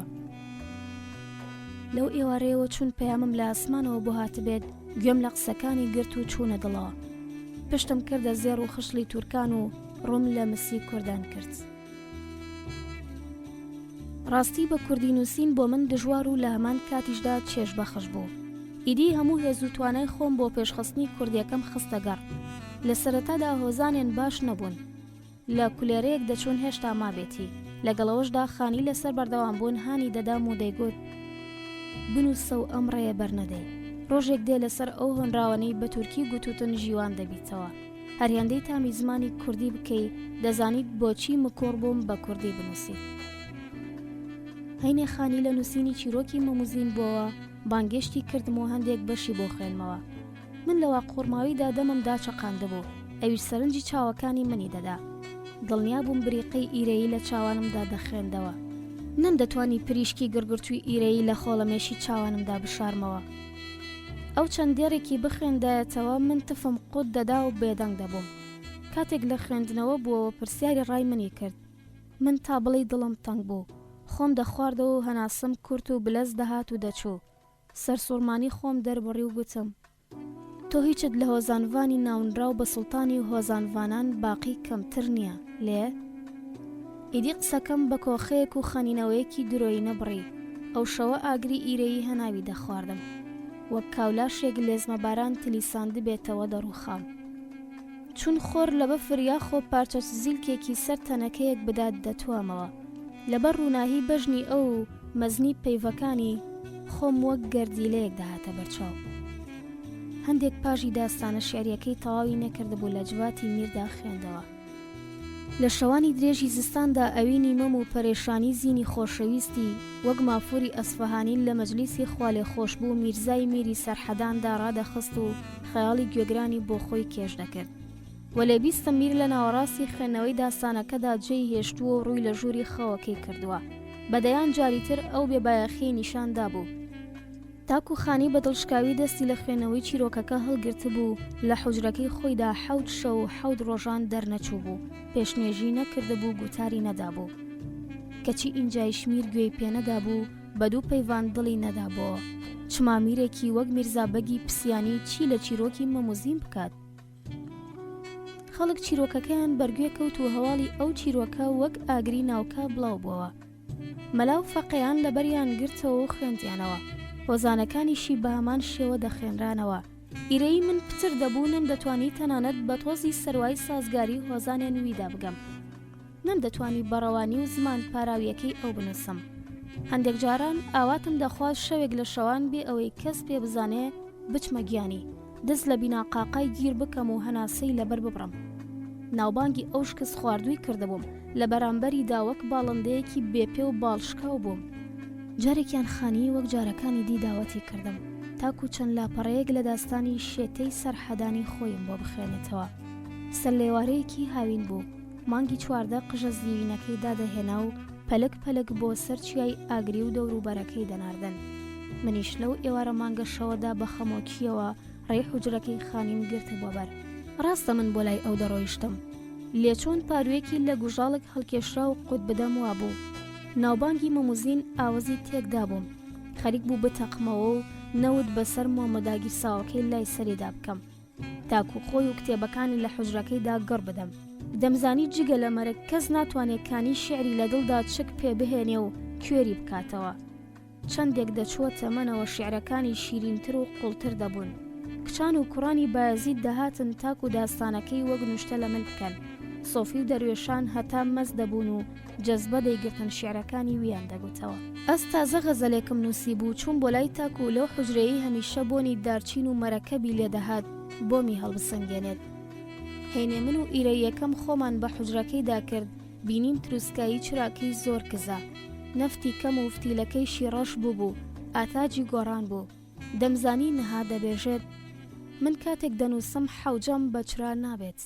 چەندین جاریدی پێیگوتە بووم ئەو هۆنراوەکانی لەبەر ڕووناکی مەرەکەبدا دەنووسێت، نەک لەبەر ڕۆشنایی مانگەکە، کاتێک هەستی کرد من لە دەرگەکە وەستاوم، پیچەک فتیلەکەی زیاد کرد و ڕووناکیەکی کەم حوجرەکەی تژی کرد و ڕوخساری بەڕیشە بەڵەکەکەیەوە بەدەرکەوت. بەو پەڕی ئەدەبەوە سڵاوم لێ کرد و بەتەنیشتیەوە کە هەندێک کاغەزی بەدەستەوە بوو دانیشتم. بەر لەوەی هۆزانە غەزەل ئامێزەکەمی بۆ بخوێنمەوە چاوم بەو دێڕانەکەوت کە لەسەر چەند کاغەزێکی نووسی بوون. ئەویش تێبینی سەرنجەکەمیدا کە وەک قەلەڕەش بەسەر بەفری کاغەزەکانیەوە نیشتەوە و دەنوکی لەو پەیوانە دەدا کە خەیاڵی وەک دەنکە گەنم ڕشتەبوونی. بە پێکەنینێکی سوکەوە باخی خەمەکانی بەڕوویەوە تێر ئاو بکات گوتی: ئەگەر توانای گوێگرتنت هەیە با هەندێک لەم داستانە نوێی تازە نووسیومە بۆت بخوێنمەوە. دارتووی و خەمەی بەڕوویەوە بوو سێبەری خستە سەر ڕوو ڕۆحم و گەڵاکانی پەخشکردنەوە. گوتم: بیخوێنەوە، گوێم شل کردووە. ئیدی خانی دەستی بە خوێنەوەی چەند بەشێک لە شێتەی سەرحەدان کرد. دیێڕەکانی چیرۆکەکە و نیوە دیێڕەکانی وەکو پروشەی باران دەبارینە سەر خەیاڵی تریفە و وشکەوە بووم. شەوچوون سرێشێکی ڕەش پەیتا پەیتا چڕ دەبووە و کاغەزەکانی خەیاڵمی یەک پێکەوە دەسووتاندن. کانی بیرۆکەیەکی دۆزەخ ئاسا لە مێشکمدا هەڵقوڵی و لە خۆمم پرسی: باشە بۆچی منم داستانە نەنووسمەوە؟ نازانم چۆن خواحافیزیم لێ کرد. لەپڕ لە هۆدەکەمدا خۆم بینیەوە سرم بەسەر کاغەزێم سپیدا شۆڕ کردوێتەوە و بە خامەیەکی قامی شێڕەش دەنووسم. ئەو شەوە نزیکەی 100 لاپەڕەم نووسی. دەمویست هەموو حەز و توانای خۆم بخەمە سەرە و داستانە و ڕۆژێک زووتر تەواوی بکەم. لە ڕاستیدا دوای 3 پەیوان کۆتاییم پێهێنا. دوادێڕیم بەم ئاوایە نووسی: 100 شکر بۆ خوداوەند کە بوهاری ئەم نامەیەی تەواو کرد بێ هاوکاری. پوختەی داستانی شێتەی سەرحەدان. کورتەی داستانی شێتەی سەرحەدان کە من ناویم گۆڕیوە بۆ دێوانەی بایەزید باسی ئەوە دەکات کوڕەلاوێک لە بایەزید هەبوو ناوی برایمی زیلانی بوو. لە ئاغاکانی خێڵی زیلان بوو. ساڵانە لەگەڵ خێڵەکەیدا دەچووە زۆزانان و چەند مانگێکیش لە ئیرەوان دەمایەوە. لەوێ کەوتە داوی ئەوینی کچی گەورە بازرگانێکی ئەرمەنیەوە ناوی مەریەم بوو. بابی بازرگانی بەبۆیی سوورەوە دەکرد. بارەبۆیی ئەو دەگەیشتە تەنانەت لە هەستان و فەرەنگستانیش. مەریەمی کیژی خەنەی تێکەڵ بەبۆیی سوور دەکرد و قژی پێڕەنگ دەکرد. لەبەرەما بە مەریەمی کەزی سۆریان ناو دەبرد. چیرۆکێکی خۆشەویستی برایم و مەریەمی کەزی سۆر بۆ چەندین ساڵ بەردەوام بوو. لێ چه حیفێک بوو بابی مەریەم کچەی بە برایم نەدەدا. لە کۆتاییدا بابی بەنهێنی کچەی ناردە لای ڕەبەنانی دێری ئەشمیازین و شوێنەواری کیژەی گوم کرد. جێیەک نەما برایم زیلانی تێدا لە دڵبەرەکەی نەگەڕێت. شار بە شار، دۆڵ بە دۆڵ، دەشت بە دەشت، دەوار بە دەوار، هیچ سوودێکی نەبوو. تەنانەت دەچووە پێشی کاروانەکانیش تاکو شوێنپێی مەریەمی خۆشەویستی هەڵبگرێت. هەواڵی برایم بە یەکجاری بڕا و خەڵکی بایەزید وایان زانی لە چۆڵەوانی مردووە. کەچی ڕۆژێکیان لە شێوەی دێوانەدا بە دەرکەوت ئیدی لەو ڕۆژەوە بە شێتەی سەرحەدان ناسرا. ئەو جارجار بۆ ماوەیەک ئەبەدی دەبوو کە سوکاری لە دۆزینەوەی نائومێد دەبوون کەچی لەپڕ لە شاردا پەیدا دەبووەوە. هەینێ پرسیاریان لێ دەکرد برایم لەکوێ بووی؟ دەیگوت لەناو بەفریچیای ئاگریدا بووم. کاتێکیش لێیان دەپرسی لەوێ چیت دەکرد دەیگوت گڕی هەناوی خۆمم سار دەکردەوە. پاشان هەواری دەکرد بەڵام سار نابێتەوە نە بەفریچیای ئاگری و نەیش بەفریچیای قاف و هەزار چیای وەک ئەو تێکەڵ بە ئاوی ڕووباری ئاراس ببن ناتوانن ئاگری عەشقی مەریەم بکوژێنەوە. ئیدی پەلاماری جلەکانی دەدا و دەیدڕاندن. لە ئەنجامدا شوانێکی خێڵی دڵخێریان تەرمەکەی لەسەر بەفریچیای ئاگری بینی بوو. هێشتانێکی نێککەزیەکی بە سوور نەخشێنراوی لەدەستدا بوو. شوانە لەگەڵ هەڤاڵانیدا تەرمەکەیان هەڵگرتبووە و نابیانە پشتی گوێدرێژێکەوە و بۆ شاریان هێنابەوە. کاتێک مەلای مزگەوتی گەورە شوشتبووی نەیتوانی بوو ئەو کەزیە لەدەست بکاتەوە. ناچار بوو بەو چەپکە قژە سوورەوە بینێژێت. هەندێک لە خەڵکی بایەزید دەڵێن ئەوانگەل ئەو پەلکە چرپەیان هێنا و خستیانە مستیەوە. هەندێکی دیکەش دەبێژن نەخێر بەڵکو مەریەم بەخۆی هاتووە. ئەمە شوای لە کە سوکاری کردووە خۆی و برایم پێکەوە بکوژن. ئیدی لاشەی مەریەمی خۆیانیان بردووەتەوە و تەرمی برایمی ئێمەشیان بۆ گورگی چیایان جێهێشتووە. من پێشترم چیرۆکەم لە زاری زۆرێکەوە بیستە بوو. لێ هەرگیز ئەوەم بە مێشکدا نەهاتە بۆ ڕووداوەکانی بنووسمەوە. هەینێ زانیم محمەدی خانی نیازی نووسینەوەی هەیە درکم کرد ناوبانگێکی گەورەی بۆ دێنێ و ئەستێرەی بەرز و بڵندتر دەبێتەوە. ئەس دەست پێش خەریم کرد بەڕەکەم لە بن پێی دەرهێنا و دەستم کرد بە نووسینی ئەو داستانە شیعریە. جارێکیان فەقەیەک پێی گوتم داستانەکەت باش هۆنیوەتەوە بەڵام ئەم چیرۆکە لە ناو خەڵکیدا بەناوبانگە. من هەرگیز ئەو جۆرە فەقەیانم بەدڵ نەبوون و کەیفم پێیاندا نەداهاتەوە بۆیە بەرسفم نەدەدانەوە. دڵم ئاسوودە دەکردن و دەمگوت ڕاستە پێشتر وتراوە. هەروەها دەمگوت ئەمە لە هۆنینەوەی خەیاڵی خۆم و ئافریدەی دڵما بە فرمێسک و خوێنی دڵ نووسیمەتەوە نەک بە مەرەکەب. چما خانی بەخۆی چیرۆکی مەموزینی لەکوێ هانی؟ ئەوە نییە لە بەرایی هەر بەشێکدا دەنووسێت وتیار وا دەبێژێت واتا کەسێک بۆی گێڕاوەتەوە تاکو ئەو بە خەیاڵی خۆی بیهۆنێتەوە. خۆ ئەوەی منیش هەروەک ئەوەیە. هەرچەندە ئەو چەند جارێک گوتوێتی ترێی لە ڕەزی کەس نەدزیوە. ئەی خۆ چیرۆکەکەی لە نەبوو نەنووسیوە و هەرگیز ئەو چیرۆکی مەموزینی دانەهێناوە بەڵکو لە وڵاتی بۆتان چیرۆکێکی تا بڵێ بەناوبانگ بوو. حکایەت خوان و دەنگبێژان دەیانگێڕایەوە و خانیش لە یەکێک لەمانەی وەرگرتووە. ئەس بە چیرۆکی دیوانەی بایەزید ناوبانگێکی گەورەم پەیدا کرد. وام لێهات خەڵکی لە بازار و شایی و دانیشتەکاندا ئاماژەیان بۆ کردم. تەنانەت لە جوانی میردا ڕێزی تایبەتم هەبوو نزیکترین کەس لە میرەوە من بووم. تا قەشتێک دڵی دەگوشیم ئەوە بوو خانی نەباسی ئەوەی لەگەڵمدا کردەوە نەیش لای خەڵک گلەیی لێ کردم. ئەوە وزە و بڕستی لەبەر بڕی بووم.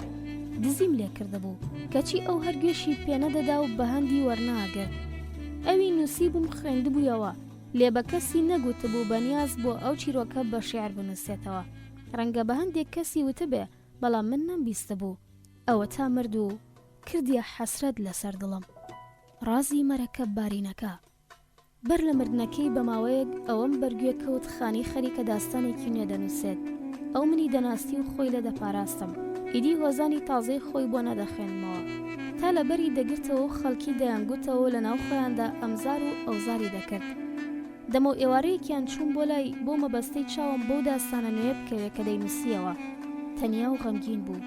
هەرهێندەی چاوی بە من کەوت کاغەزەکانی پێچانەوە و خستنیە ژێر کەوڵە بەرانەکەی لەسەری ڕۆنیشتە بوو. چاوم بە مەرەکەبدانە جوانەکەی کەوت. ماوەیەکی زۆر بوو چاوم لەو دوێتە شوشە پڕ لە مەرەکەبەدا بوو کە بەخۆی ئامادەی دەکرد. ئەو وەسای سازکردنی مەرەکەبی ڕەش بوو. لاموا بوو پێی ڤیۆنراوەکانی لاسوونی مەرەکەبەکەی واڵدەقڵی. هەلم بۆ ڕەخسات تاکو دوێتە تژی لە مەرەکەبەکەی ببەم. هەرهێندەی پشتی تێکردم. دەستوبەر مەرەکەبدانەکەم خستە گیرفانمەوە. خانی لە بەرابەر تاقەوەستا بوو کتێبی گوڵستانی سعدی شیرازی دەردەکرد. ئاگەی لە دزیەکەی من نەبوو.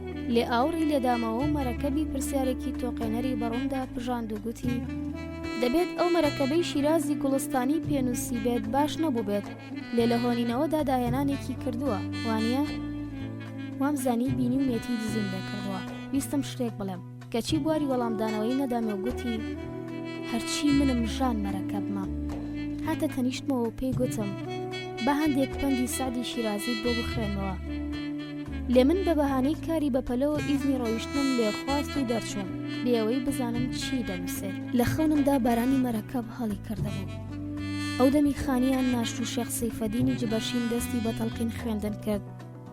من دوور وەستا بووم لە کتێبەکەی خۆمم دەڕوانی تاکو خەڵکەکەوا تێبگەن قورئان لەسەر ڕۆحی ڕەحمەتی دەخوێنم. لێ هاوارەکەی تەیموری فاسق کە گوایە مەرەکەب دەبارێ ترسی حەو دزانی خستە دڵمەوە و هێندەی نەمابوو هەترەشم بچێت. بەتایبەت کاتێک مەلا ساڵحی جزیری هاتە نکمەوە و لەو بارانەی تۆقاندم پاشان بەڕوویەکی تاڵەوە جێهێشتم. من دەترسام خانی بەر لە مردنی باسی دزینی شوشە مەرەکەبەکەی بۆ یەکێک کردبێت. خەونی تاریک و ئاجر و باجرم دەبینی وەک ئەوەی ئەو مەرەکەبە بە سەرمێشکمدا ڕژابێت و خەونەکانی بەڕەنگی ڕەش ڕەنگان دەبن. ئاوی ڕەش لە زارمەوە دەهات. چەندێک ئاوم لە دەمم وەردەدا سوودی نەبوو. هەموو هەوڵەکانم بەبا چوون. چوومە سەر زنارێکی بڵندی ژوور فێرگەی مرادیەوە و تا هێزم تێدا بوو مەرەکەبدانەکەم بە کەڤرێکدا کێشا. مەرەکەبەکە هەڵقوڵی ڕژا هەرچەندە بۆنی مسکی لەدەهات کەچی دڵم تێک چوو مەرەکەبی ڕەشم مەڵێنایەوە. نەمدەوێرە ئەمە بۆ کەس باس بکەم چما بم گێڕایەتەوە کێ باوەڕی پێدەکردم. خۆگەر بڕواشیان پێم کردبایە ئەوە ئابڕوم دەچوو. ئیستم بچم بۆ لای حەکیم زوهرابی ئەرمەنی لێ دەترسام دوایی پێم بزانن و نهێنێکە ماشکرا بێ. بە ناچاری خۆمدایە دەست ئەو دۆخەوە بەرگەی ڕشانەوەی مەرەکەبی ڕەشم گرت کە کە ناوبەناو هەڵم دێنایەوە تام کاتەش تامی مەرەکەب لە ژێر زمانمدایە ئەو مەرەکەبە لە من بووە بەڵا تامی دەڵێی تامی زراوی مریشکە کاتێک دەتەقێ و بەرج گەردەکەوێت مەرەکەبێکی ئەفسوناوی بوو شتێکم پێ نەنووسی نرخیە بێ ناشتوانم لە دەستی دەرباز بم و خۆمی لێپە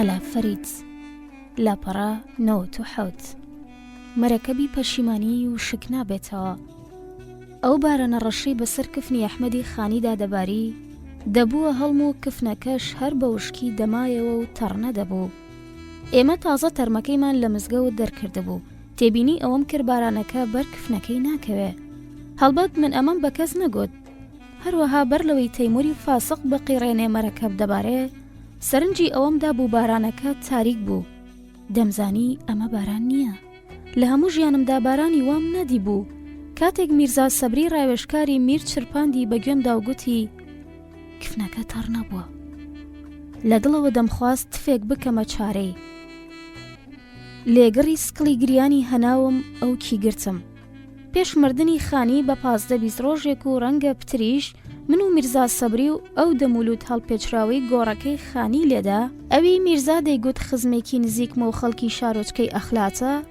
من تاکو نهۆش ڕوخساریم نەبینی ڕێماڵی خانیمان گرتە بەر و چوینە لای ڕاستەکەی من حەزم لەو ڕۆیشتنە نەبوو لێ فەرمانی میر بوو ئێمەش نێردەی وی بووین میرزا شتەکەی هێور کردەوە و پێی گوتم هێندە نابات چەند پرسیارێک لە خانی دەکات و دوای ئەوە دەگەڕێینەوە خۆزگە بمردمایە و لەگەڵیانە نەچوومایە لەم تاوانە بەسامەدا بوومە هاوبەشیان گەربم زانیایە بە زمانی میرەوە چی بە خانی دەڵێن بە هیچ شێوەیەک نەدەڕۆیشتم کەچی چووم و هەشم بەسەردا کرا هێشتا بەڕێوە بووین میرزا سەبری پێی گوتم حکمی شەرع هەمبەر کەسێک چییە ئیبلیسی نەفرەت لێکرا و خۆی لێ بێبەری کردبێت بێبیرکردنەوە گوتم هیچ گومانی تێدا نییە ئەوە وەک ئێزیدیان کافرە میرزا سەبری بۆ قسەیە کەیفی هاتێ بۆیە بلەس پرسیارێکی تری لێ کردم ئەی ئەوەی ناماقوڵی هەمبەر پێخەمبەری ئیسلام بکات جارێکی تریش بێبیرکردنەوە گوتم ماڵ ئاوەدان باسی کێ دەکەیت کەسی وامان تێدا نییە ڕافزی و قزڵباش و فەلە و ئێزیدیش کاری وا ناکەن خەنیەوە و بە نەگریسی ڕاوکەرێک بیەوێ کەوێک ڕاکێشێتە قەفەسەوە پرسی ئەی ئەگەر ئەو کەسە زینا بەڕەوا بزانێت کابرای لوت هەڵپێچرا و بێدەنگ بوو لێدیوێکی نەپەنی لە چاوانیەوە دەدووە ترسێکی نادیار دایگرتم سێمین جار بێ ئەوەی بیر بکەمەوە گوتم ئەوی تۆ باسی دەکەیت یا زیناکارە یانیش لە دین هەڵگەڕاوە هەر هێندەی میرزا سەبری بینی پێ نابیناکانم خەریکن پەیتا دەخزێنە تۆڕی فێڵیەوە چون مشتێک خوێ بڕژێنێتە سەرسینێکی سوورەوە بوو گوتی ئەی ئەگەر ئەم کەسەوی ڕای هەموو ئەو خراپیانەی پێم گوتی تانە و تەشەر لە میر بهاوێت ئالێرەدا کەوتمە بیرکردنەوە پرسیارەکەیم لە مێشکمدا دەهێنا و دەبرد و کەوتمە کەڵکەڵەوە لەو ساتەدا دەرکەم کرد نیازیان خراپە زانیم هەموو پرسیارەکانی سەبارەت بە خانیە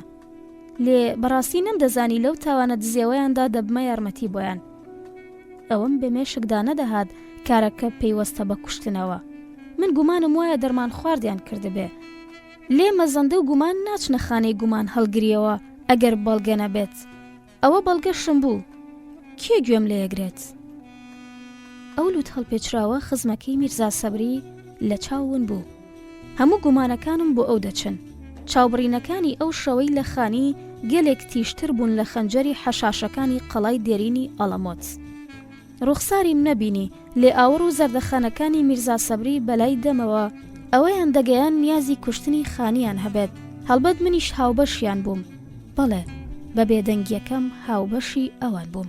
بانگەشەی یاخیبوونی ئیبلیسی نەفرەتی. هێندەی پێنەچوو لە وەڵامەکانم ژیوان بوومەوە. لێکاتی پەشیمانی لەگەڵ خەنینەوە شەیتانیەکەی میرزا سەبری بە دوو لێوی تەنکەوە بەسەر چوو بوو. داخۆ من بڵێم گوناهی خوا لێ خۆش بوو مەلا ئەحمەدە، ئیتر تەواو نەبەخوا خوا لێ ڕازی بێ مناڵی شکاری وا ناکە. ئۆمەتی محەممەد هەموو دەبێژن شەیتانی نەفرەتی لە فەرمانی پەروەردگار دەرچووە و هەڵگەڕاوەتەوە. بۆیە شایانی نەفرەت و ئاگری هەتاهەتایی دۆزەخە. ئەی ئیتر چۆن خوا لێ خۆش بوو لە کتێبەکەیدا باسی بێگوناهی شەیتان و گوێڕایەڵی و بەردەوامی لەسەر خواپەرستی دەکات؟ چما دروستە کەسێکی ژیر بە ئیبلیسی ڕوڕەش بێژێ ئیبلیسی بەستە زمان و بێگوناه؟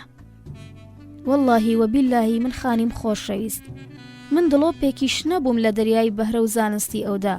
لێدەقی کتێبی خودای تەعالا هەمبەر ئیبلیسی ڕوڕەش دەفەرمێ وَإِنَّ عَلَيْكَ لَعْنَتِي إِلَّا يَوْمَ الدِّينِ. ئێمەی مەلایانی بایەزید و فەقێیەکانی ئاگامان لەوە هەبوو خانی سەبارەت بە ئیبلیس نووسی بووی. لێ پایەی بڵند و هەیبەت و ڕێزی ئەو ڕێگەیان نەدەداینێ ڕوبەڕووی بوەستین. هەندێک چوو بوون گفتوگۆیان لەگەڵ کردبوو کەچی ئەو بەڕایەکی خۆی قایلی کردبوون، واتە لە ڕێ ڕاستی دەرکردبوون.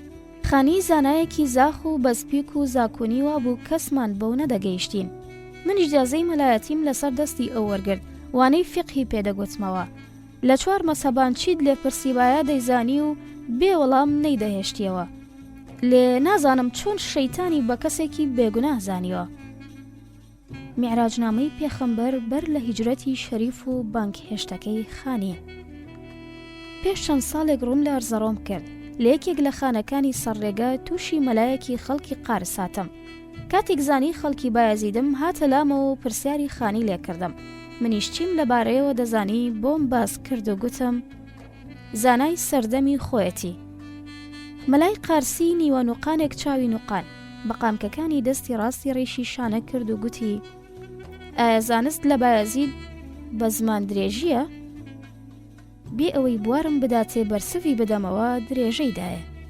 ئەگەر ئەو خانەی وەکو تۆڵەی زانایە پیتێک لە زانستی هەڵگرت بێ ئەوە بەڕێز و ئەدەبەوە ناوی پێخەمبەری مەزنی دەهێنا.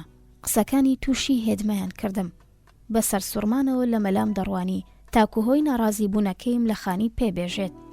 کاتێک بەو ئاوایە بینیمی لێم نزیک بووەوە و تاکوبۆنی مسکی ژێر مێزەرەسپیەکەیم بۆ هات لەبەر ڕووناکی چراکزەکەدا چاوە بە کلە ڕشتوەکانی چریسکەیان دەهات. پاشان بە میهرێکی باوکانەوە دەستی خستە سەرشانم و گوتی تۆ کتێبەکەیت خوێندوێتەوە؟ وەمزانی مەبەستی فەرهەنگی نوبوهار یا عەقیدەی ئیمانە. گوتم بڵێ هەردووکیانم خوێندوێتەوە. درکی بەوە کرد من خراپ حاڵی بوومە. دەستی لەسەر شانم هەڵگرت و کەوتەوە شانەکردنی ڕیشی. دوایش سیواکێکی لە گیرفانی سوخمە خەتخەتەکەی دەرهێنا و چەند جارێکی بە ددانەکانیدا هێنا و برد. اینجا گوتی من باسی مەموزین دەکەم، خوێندووتەتەوە؟ من تا ئەو دەمەش مەموزینم نەخوێندبەوە. چێژم لە چەند بەش و کۆپلەی کتێبی مەموزین وەرگرتە بوو هەمبەر ئەوینی مەم بۆ خوشکی میری جزیرەی بۆتان. هەروەها ئەو کاتی فەقێ بووم بڕێک لە هەڵبەستە دڵداریەکانیم خوێندبووەوە کە لەبارەی کچەکەی حاجی زوهدی بازرگانەوە نووسیبوونی. لە دوای ئەو گفتوگۆیە لەگەڵ مەلای قارسیدا لەو شەوە ئەنگوستە چاوەدا لەو خانەی دەکەوتە نێوان بایەزید و ئەرزەڕۆمەوە بەسەر دیباچەی کتێبی مەموزینی خانیدا چوومەوە. مەلای قارسی یەخەی خەیاڵی دەگرتم و بۆ خۆی کێش دەکردم. کاتێک بینی بێدەنگم تەسبیح کارەمانە سەددەنکەکەی لە ناو لەپیدا خڕ کردەوە و گوتی ئەو خانیە بایەزیدیە هاوشاریەت تۆ بە خودایە ئاماژە بە پێخەمبەری خوددا ئاکات و داوای لێیەکە جارێکی تر سەر لە ئاسمان بداتەوە و هەمبەر زۆر شت مشتومڕ لەگەڵی یەزداندا بکە. واتە چیرۆکی میعراجی بەدڵ نییە؟ وای لەو زادکردن و بێدەبیە. کوڕە تۆ خۆت بەچی دەیانی تاکو بە محەممەد درودی خوای لێ بێ دەڵێی خێرا ڕابە بۆ ئاسمان قسە لەگەڵ پەروەردگارا بکە و لێی بپرسە بۆچی وات کرد و بۆچی وات نەکرد؟ چما کەسێکتان تێدا نییە دەمی بدوورێ؟ بە ناڕەزاییەوە تەسبیحەکەی هاویشتە ئامێزمەوە. لەو شەوەدا نەمدەزانی چۆن باگۆی وشەکانی ئەو مەلا ناڕازی و تووڕەیە لە ئەحمەدی خانی بدەمەوە. شتی سەیری دەگوت. بەپێی قسەی ئەو خانی لە دین هەڵگەڕا و گومڕا و کافر بوو. شایانی ئەوەیە بە شمشێری شەریعەت لە ملی بدرێت. من بەخۆم کاتێک قسەکانی خانیم لەگەڵ دەقی قورئانی پیرۆز و حەدیسی سەحیحدا بەراورد کرد گەیشتمە هەمان قەناعەت. ئایا ڕەوایە کەسێک بێت و فەرمان بە پێخەمبەری ئیسلام بکات و داوای گەشتی نوێی میعراجی لێ بکات تاکو ئاخەوتن و مشت و مڕ لەگەڵ یەزدانی مەزندا بکات؟ میعراجی شەریف ڕوویدا و تەواو، پەروەردگاریش لەو شەوە پیرۆزەدا فەرمانی بە پەیامبەری خۆشەویستیدا. ڕاستە خانی لە دەریای زانستدا مەلەوان بوو، لێ شەریعەت بە زاهیر دیارە تاکوونەها کەس بە دەروون و باتن نەگەیشتووە. دوای گەڕانەوەم بۆ بایەزید دەم و دەست چوون بۆ لای سەلاحەدینی سەحاف و بێ ئەوەی مامەڵەی لەگەڵدا بکەم دانەیەک لە کتێبی مەموزینم کڕی. کاتێک دیباچەی کتێبەکەم خوێندەوە مات و ئەبڵەق مام. گەلێک دێڕی سەبارەت بە مەزنی پەروەردگار و ستایشی پێخەمبەر هۆنی بووەوە، لێ بە وشەیەک باسی ئیبلیسی نەفرەتی کردبوو لە ئاین دەری دەکرد و دەرگای دۆزەخی بۆ دەخستە سەرگازی پشت. چما کەسێک لە ناو موسڵماناندا بەدەر لە زاناکانی هەیە پشگیری لە شەیتان بکە. ئەڵڵا ئەڵڵا چۆن توانی کفری وا بکات؟ هەرچی قسەکانێتی سەبارەت بە میعراج ئەوە خانی داوایی لە پێخەمبەرمان کردووە گلەیی لە پەروەردگار بکات. تۆ بە خودایە کەس هەیە گلەیی لە یەزدانی مەزن بکات؟ سەرنجمدایە ئەو بەشەی خانی تێیدا باسی زەماوەندی تاژدین و ئەستی دەکات. خەستەم بە خوددا ئەوی هەمبەریان نووسیویەتی بەدرەوشتی تەواوە. ئەو پەڕی بێناموسیە کابرایەک لە مەقامی ئەودا بێت و باسی سەرجێیی و ئەوی لە نێوان ژن و مێردا ڕوودەدات بکە، لە سەروی ئەمانەشەوە باسی وردەکاری تێخستن. بەخوا زمانم بەڕناکە باسیەوە بکەم کە نووسیوێتی.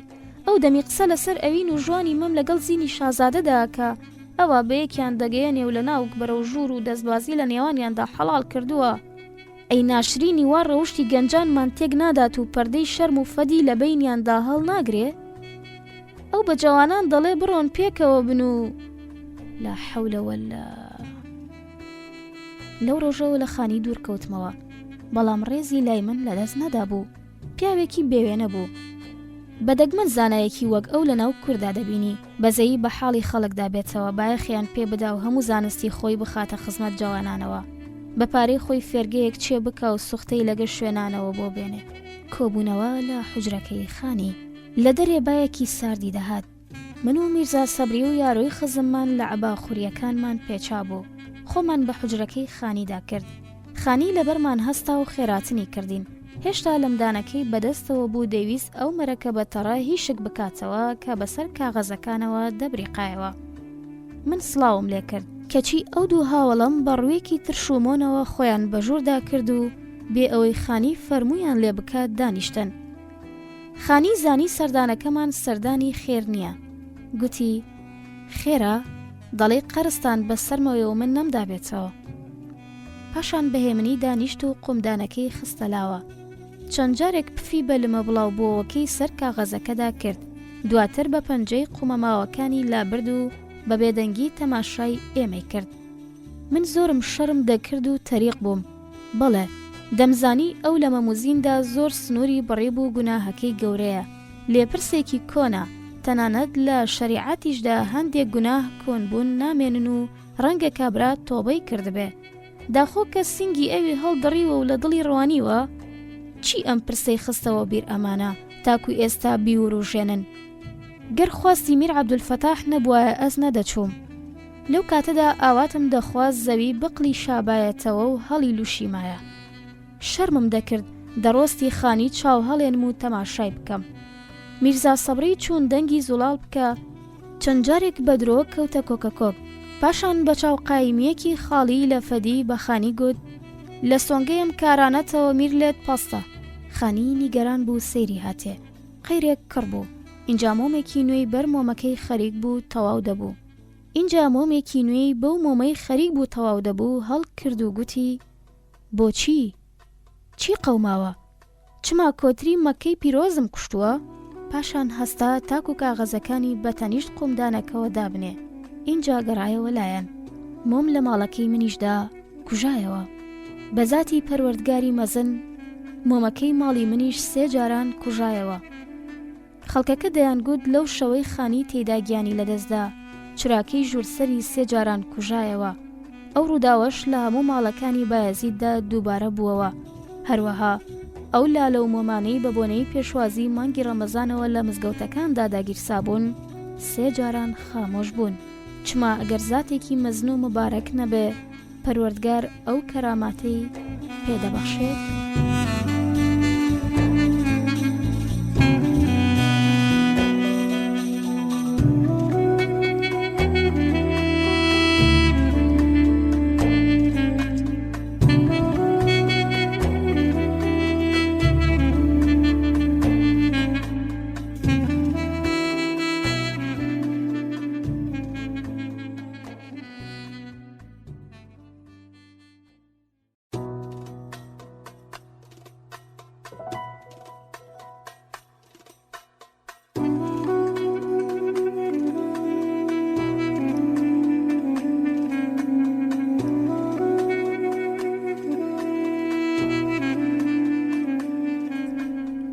میرزا سەبری لاپەڕا 109 ئەو قومدانەی ئەو شەوە بەدەستی خانیەوە بینیمان دیاری فەرمانڕەوای کۆچ کردومان میرزا بەگی پسیانی بوو. لە کاشانی عەجەمستانەوە بۆی هاتبوو. میریش تەنیا بە خانی بەخشی. میرانی دەست و دڵفراوانی ما هەرگیز کەس لە چاکە و ڕەندەی خۆیان بێبەری ناکەن. لێ کەسانێکی نان و نمەک حرام و بێوەفا هەن بە هیچ کلۆجێک شایانی بەخشندەی و جوانمێردی میران نین. خانیش یەکێک بوو لەوانە. وێڕای ئەوەی میرەکانی بایەزید چاکە و پیاوەتیان لەگەڵدا کرد تاکولای هەندێکیان بووە نووسەری دیوان کەچی لە کتێبەکەیدا میرزا بەگی میری پێشومانی شوشتە بووەوە و لە بارەیەوە گوتبووی ئەوێک زانست و ئەدەبی لا ناپەسەندە بە ئەسڵ و نەسەبی خۆی وی ڕەوەندە. وای لەم جەور و ناحەقیە ئەرێ خەڵکینە میرزا بەگ کەی ڕەوەند بوو؟ ئاخر چۆن قەڵەمەکەی گەڕاو ئەم درۆ بێبنەمایی بۆ هەڵبەست؟ کەواتە گشت ئەو چاکە و پیاوەتی میرەکانمان لەگەڵیدا نواندیان درایە دەم ئاوەوە.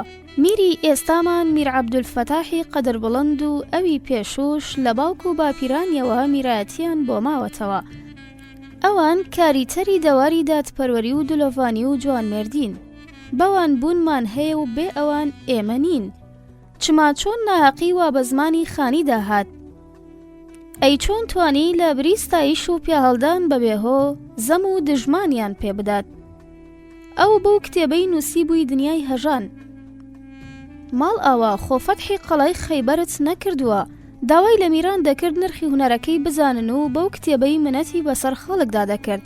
باشە چۆن کتێبێکی تژی لەبێ ئابڕۆی و کفر جێگەی ڕێزی میران بێت؟ کارەکە هەر بەمەندەوە نەوەستا. بەڵکو ئەوە تا 6-7 مانگە نەناوی میر و نەیش ناوی سوڵتانی مەزن لە گوتارەکانی ڕۆژی هەینی دادێنێت. خەریکە لە مینبەرەکانەوە ئاوەزی خەڵکە سادەکە تێک دەدا و ئاگری دوژمنایەتی نێوان ئێمە و برا تورکمانەکانمان خۆش دەکات. ئەو لەبەر ئەوە تووڕەیە چونکە لە نویسکاری دیوانی میر نەماوەتەوە. ئێبە قوربانی چاوت بم خۆ بەتەنیا هەر تۆ زمانی فارسی نازانی. خۆ کەسی لە تۆ لێ هاتووتر و زانیارتریش هەن وەکو بوهاری کە بە ئیزنی خوا دەبێتە نویسکاری دیوان. دەتۆش بۆ خۆت مژۆڵی کاری خۆت بە و سەرهات و بوێریەکان بنووسەوە و تیایدا تۆ بەخوایە باسی گومڕایی و داوێن پیسی بکە. ئاخر تۆ چیت لە بەگ و میران داوە؟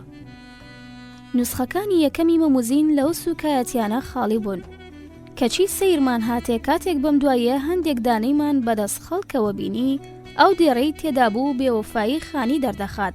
ئاخر کەنگێ میرانی بایەزید ڕەوەند بوونە. ئەوان لە بابەلبابەوە تاکو سەردەمی شاسواری پسیانی هەرنەیان زانیوە ڕەوەند و کۆچەری چییە. هەینێ میر بەو سوکایەتی زانی لە کتێبەکەی خانیدا بە میرزا بەگی برای کراوە فەرامۆشی کرد و نەیویست سەر لە نوێ پرسەکە بوروژێنێ. هێشتانەکینێ میر ڕێزی لە خانی دەگرت تاکو ئەو دێڕە لە ناو خەڵکی و بەسەر هەموو زمانێکەوە بوون. خەڵکەکە بە ئاشکرا دەیانگوت خانی لە گوتارەکانیدا ناوی میر و سوڵتان نابات. ئیدی میری بێمیسالمان زۆر تووڕە بوو تا بەیانی خەو نەدەچوە چاوانی. سەری لەبەر سنگی نابوو ڕووتورشی دایگرتە بوو. هەڵبەت لەمەدا حەقی خۆی بوو. ئەگەر ئەز لە شوێنی ئەو بوومایە سەری خانیم لە لەشی جیا دەکردەوە و لە سەر پێسەی گایەکەم خلۆر دەکردەوە. کەچی میر لەبەر بەزەیی و ورە و دڵ ئارامیەکەی بە چاوی پڕ لە خەمین و قاوەوە لێی پرسییم ئەمە چییە میرزا سەبری؟ چی بەم نمەک حرامە بڵێین؟ چی لێ بکەین؟ منیش بە شەرمەوە بەرسفم داوە. گەورم، با یەکەمین جار بپرسین، ئەگەر مکۆڕ بوو دانی پێدانا بەخۆی نووسیوێتی و سوورە لەسەر ناونەهێنانی ناوی جەنابتان و جەنابی سوڵتانی مەزن، ئەو کات تۆ فەرمان بدە و ئێمە جێبەجێ بکەین. جارێکیان شێخ سەیفەدینی جبەشینمان ناردەلای، نکۆڵی لەو کارانەی نەکرد، نەکەر نکۆڵی لێ نەکرد، بەڵکو دەنگی بەسەر شێخ سەیفەدیندا بەرز کردبووەوە و قسەی کاڵ و بریندارکەری بە میری قەدر بڵندمان گوتبوو. منیش بە میرم گوت: میری من، ئەس خوڵام، خانی دەڕۆستت ناماقۆڵی کردووە. نزانەکردنیش بۆ سوڵتانی مەزن تاوانێکە بۆ خۆی. من وای دەبینم ئیدی ژیانکردن لەو حرامە. ئەگەرێک و سزانە درێ ئەوا دەم درێژی دەکا و دوور نییە بڵێ دوور لە تۆ میر شایستەی میرنشینی بایەزید نییە. میری من، تۆ بە خۆت دەزانی مرید و شوێنکەوتوو پێڕەوانی زۆرن، دەتوانن لە بایەزید ئاژاوە بنێنەوە و خەڵکی دنە بدەن، تاکو کوڕەکەی میر محەممەدی خوا لێ خۆش بوو بێننە جێگەت و ئارامی میرنشینەکەت تێک بدەن. میری هێژامان سەری دانەواند و کەوتە بیرکردنەوە. پاشان سەری هەڵبڕی، دەستی بە سمێڵە شۆڕەوە بۆکەیدا هێنا و بێ ئەوەی چاوانی هەڵێنێ گوتی: میرزا سەبری، دەزانی بەرلەماوەیەک دوو میوانم هەبوون، یەکیان لە قارس و ئەوی تریش لای پاشایوانەوە هاتبوو.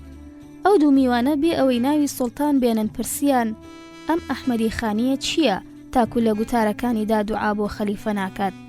شەریعەت دەگۆڕێ و لە بری ببێژێ مسڵمانی نادەڵێت کوردینە. ئەمە لە ئاین دەرچوون و هاندانی خەڵکە لە دژی وەلی ئەمری مسڵمانان.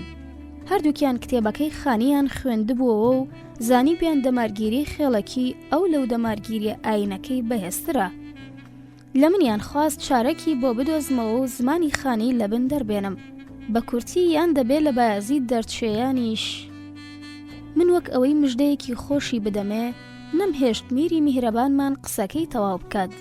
گوتم: میرم، مۆڵەتم بدەرێ بە 2-3 هەفتان بۆتی یەکلا دەکەمەوە.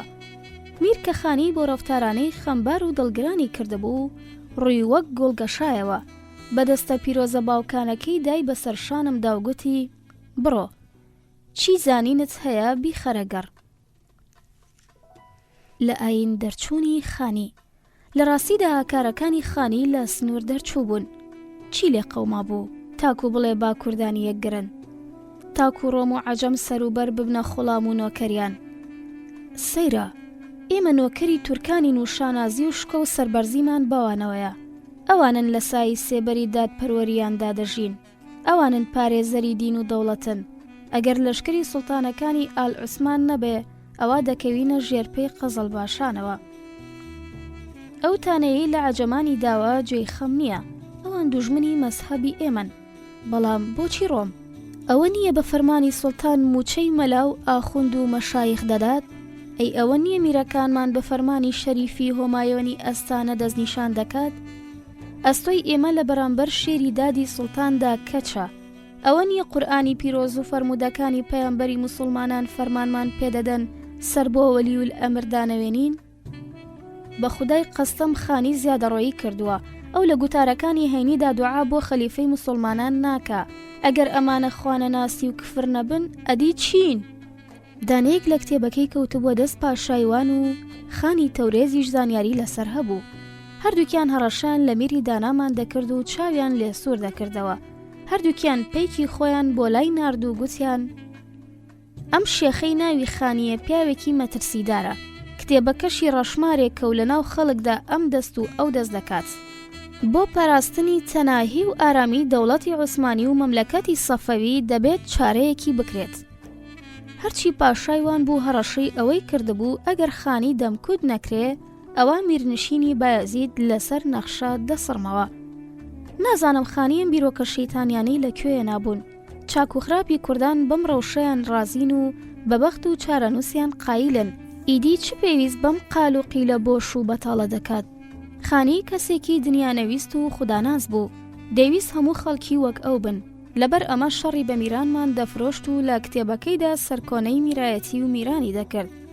گوتبووی میر نەزانە و دارودەستەکەی کەسانی گەندەڵ و ئاژاوە گێڕن. تەنانەت فەرمانڕەوای بەژار و ئاگر وەسف کردبوو. یانی لەکوێ هەلوودەلیڤەی بۆ ڕێکەوتبێ قسەی خراپ و زمان درێژی دەرهەق بە میرەکانمان کردووە. هەروەها لە جواتێن خۆدا باسی جەور و ستەمی دەکرد، دەیگوت زوڵم و غەدر بەردەوام نابن و دەوڵەت هەڵدەوەشێننەوە، وەکەوەی میرانی دادپەروەرمان زۆردار و سەربڕ بن. ئێمە دەمانزانی خانی بۆ قسانی مەبەستی کێیە. پەتمان بۆ شل کردبوو، مۆڵەتمان دابووە و لەگەڵیدا بیندرێژ بووین. ئاخر بیندرێژیش سنووری هەیە. کاتێک بینیم میری ئالنەسەبمان دڵتەنگ بووە، دەریای ڕقوقینم لە بەرامبەر خانی بێشەرم و بێسەلیقەدا پێلی دەدا. لەو شەوەدا دەمخواست خەنجەرێک بە دڵیدا بکەم و سەری بخەمە بان سینیەکی زیوینەوە و لەبەردەم جەنابی میر عەبدولفەتاح بەگی سەروەرمانی دابنێم. لێدەمزانی میری دڵناسک و هەست بە زمان قبول ناکات، بۆیە ویستم پلانێک داڕژم تا لە خانی ڕزگار بین. کابرایەکی خۆشنووس و کیمیاگەرم هێنایە ماڵێ کە بەناوبانگ و لێهاتوو بوو لە کوشتنی بەنهێنی دوژمن و نەیاراندا. باسی خانی و ناڕازیبوونی میری دادپەروەر لە کار و نووسینەکانیم بۆ کرد. ئەو کابرایە گرتنەوەی هەموو چەشنەژارێکی دەزانی.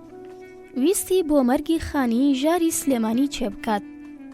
لە بەرامبەر ئەوەدا داوای 10 فلۆران زێڕی کرد. من 13 فلۆرانم دایە و گوتم ئەگەر کارەکەت بە دڵی ئێمە بەڕێوە چوو، ئەوە دەیکەمە 20 فلۆران. بۆ ئەوەی سەرنجی کەس ڕانەکێشێ، وەکو خزمی خۆم بە خەڵکم دەناساند و بە پسمامم گاز دەکرد. ڕوخساری پڕ لە جێ خەنجەریم پێدا پۆشی و پێم گوت ئەگەر کەسێک لێی پرسی بۆ دەمەت هەڵپێچاوە، بێژە ددانم دێشێ. پیلانی کیمیاگەری لوت هەڵپێچراو. خانی بەدنمەک گەلێک زۆرزان بوو، ئەو نەک لەبەر ئەوەی تانەی لە میر و عەجەم و ڕۆماندا بوو، نا، بەڵکو لەبەر ئەوەی دانا و ڕەوان بێژ بوو، تا ئەو ڕادەیی بەسەر خۆی دازاڵ بوو. مەترسیەکی لە هێزی پاساوەکانیەوە هەڵدەقڵا، بۆیە دەبوو دەم بەس بکرێ. وەختێگە و شەوە چوین بۆ لای لەبەر هێزی بەڵگەهێنانەوە و دروستبوونی لۆژیکیوی خەریک بوو تەفرە بخۆین و لە ڕێگەمان دەربکات. بە هەر سێکمان من و لوت هەڵپێچرا و مەلافەرید دەڕۆستی نەداهاتین. ئەوە بوو بابەتی ئیبلیسی نەفرەتیمان وەروژان، کەچی ئەو بە ئایەتی قورئان و فەرمودەی پێخەمبەر و وتەی زانا و سۆفیگەران دەمکوتی کردین. کاتێک باسی میعراجی پێخەمبەرمان کرد، درودی خوای لێبێ، دەرکەی جیهانێکی سیر و سەمەرەی بەڕووماندا کردەوە و دەمکوتی کردین. ئەو دەمەشی گفتوگۆمان سەبارەت بە پرسی دوعاکردن بۆ خەلیفە لەگەڵیدا کرد. دەم و دەست گوتی نەفەرمودە و نەیش ئاەتەکانی قورئانی پیرۆز بانگەشەی شتیوا دەکەن. دوعاکردنیش بۆ خەلیفە لە پایەکانی گوتاردا نییە.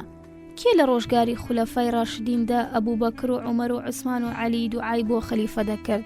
هەر بەخۆیان وتاربێژی سەرمینبەرەکان نەبوون؟ باسی چیمان دەکرد لە تورەکەکەی زانیاریەکی دەردەهێنا و نەیدەهێشت زار هەڵبێنین.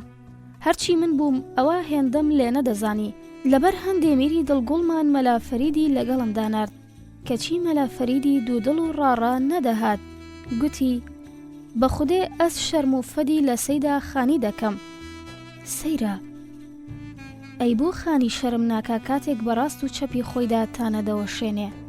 چما شەرم و فەدی لە خۆی ناکا گلەیی لە زاتی یەزدانی مەزن دەکات؟ ئەی چۆن ڕوو هەڵدێنێ لە کتێبی مەموزیندا وێنای سەرجێیی و چوونەلای یەکی ژنۆمێر دەکات؟ بە کورتی بە فەرمانی میری سەروەرمان مەلافەریدمان وەک چۆن بە زۆر مار لە کون دەربێنید ئاوا لە ماڵەکەی دەرهێنا و لەگەڵ خۆماندا بردمان، کەچی لە ئاسخانیدا هیچ زانستێکی نەنوان، وەک ئەوەی قسە نەزانێت و دەمی دوورابێت، زاری هەڵ نەدەێنا. دەدگوت ڕەجەبی تەرزی بەدەزوی ئەستور دەمی دووریوەتەوە، یاخۆ سەلیمی ناڵبەند ناڵی بەدەمیەوە کوتیوە، نەیدەزانی چی دەگوت. تەنانەت کاتێک قسانی دەکرد وەک سەرخۆش پەیوێکی لە ڕۆژهەڵات دەهێنا و ئەوی تر لە ڕۆژ ئاوا. هەینێ دەرکەم بەوە کرد مەلافەرید ناتوانێت خانی لە سنووری خۆی بوەستێنێ. من خۆم بە خانیم گوت. میری سەروەرمان زۆر لەم ڕەفتارە دژ بە ئیسلام و سونەتی پێخەمبەرایەتیە دووەڕسە. لەبەر ئەوە یادەی بۆ دیوەخانی میری مەزن لەوەی دراوەتە پاڵت ئەستۆپاکی خۆت بسەلمێنی و داوای بەخشینی لێ بکەی، یانی شمیری دڵسۆز فەرمانێک دەردەکات دوور نییە بۆ ئەنادۆڵت دوور بخاتەوە. هەروەها لەم کاتەوە دەبێ لەوانەوتنەوە بوەستیت و ڕۆژانی هەینی گوتار نەدەیت، خۆ گەر دەستت لە گوتاردان نابێتەوە ئەوە دەبێت تیایدا دوعا بۆ میر و خەلیفە بکەیت. ئەو دەمی وام دەگوت باش دەمزانی خانی ڕازی نابێ ئامادەی جواتی میری هۆشمەند و بەورە بێ تاکو داوای ئەستۆپاکی لێ بکە چونکە ماوەیەک بوو چوون پای لە خەنەدا بێ نەدەهاتە جواتی میر. زۆرم هەوڵدا تووڕە و دەهری بکەم و لە ناخ و نیەتە شاراوەکانی بگەم چونکە بێ هەڵدانەوەی خۆڵەمێش پشکۆی ژێری نابینیت کەچی هەر بە نەرمی بەرسەوی دەدامەوە و ئەو شەوە ناخی ڕەشی خۆی بۆ دەرنەخستم. جارێکیان دەرچوو تاکو دەست بە ئاو بگێنێ یاروی دەمولوت هەڵپێچرا و بلەس هەستا و نەوتی چراکەی گۆڕی بەڕۆنێک لە ژێر باڵیدا شاردبوویەوە. ئیدی هاتەوە شوێن خۆی مەلا فەرید ئاگای لێ نەبوو. سەری بەسەر کتێبێکدا خوار کردبووە و لێ من زانیم ئیتر ژاربەر بووە حوجرەکەی خانی. لە گەڕانەوەدا کیمیاگەری دەمولوت هەڵپێچرا و پێی گوتین ژاری شڕۆنێکی باشە ها؟ مەلا فەرید تێنەگەیشت چونکە لە بیرڕا ڕۆچوو بوو دوور نییە هەرگوێی لێ نەبوو بێ. پاش ئەوە دەمولوت هەڵپێچرا و بەسرمدا خوار بووەوە دەمی لە گوێم نزیک کردەوە و بە گوێیدا چرپاندم. هەفتەیەکی دی یاخود دوای 15 ڕۆژ زۆریەکەی پشتی هەیڤێک خانی سەرکێشتان لە کۆڵ دەبێتەوە. ئینشاءالله خەڵکی فاتیحەی لەسەر دەخوێنن بێ ئەوەی خۆشی بزانێت چی قەوما. ئەگەر بەڕۆنیش نەمرێ ئەوە بە مەرەکەب دەمرێ. تەمەنی هێن درێژ نابێ مانگی ڕەمەزان ببینێ. کوژانەوەی مۆمەکان سەیرە زۆر سەیرە. گشت خەڵکی بایەزید لەو شەوەی خانی کۆچی دوایی کرد 3 جاران مۆمی ماڵیان کوژانەوە. کوڕەبا بە ئەو شەوە باوبۆران بوو بۆیە هەر دەرکەت بکردایەتەوە مۆمەکان خامۆش دەبوون. چ مامۆمی سندان کوشت و چییە تا خۆی لەبەر بای پاییز بگرێ. منە و شەوە لە دیوانی میر بووم خۆی بۆ ڕاوساز و ئامادە دەکرد. بە پەروەردگاری مەزن مۆمەکان بۆ دەیان جار کوژانەوە. بەڕادەیەک خوڵامەکان پێرانە دەگەیشتن مۆم بە مۆم دابگیرسێنن.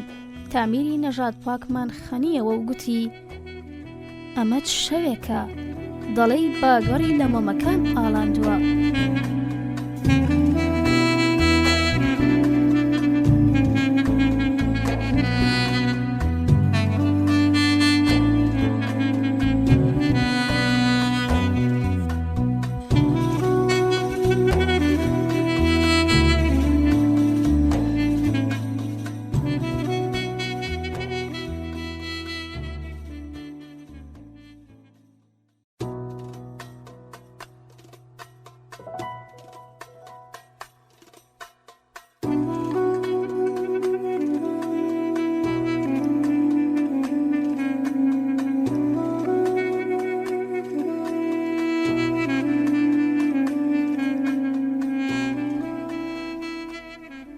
دۆستۆی ورمێیی دەنگبێش لاپەڕا 121 لەسەر ڕێگەی گردەکەسک بووم.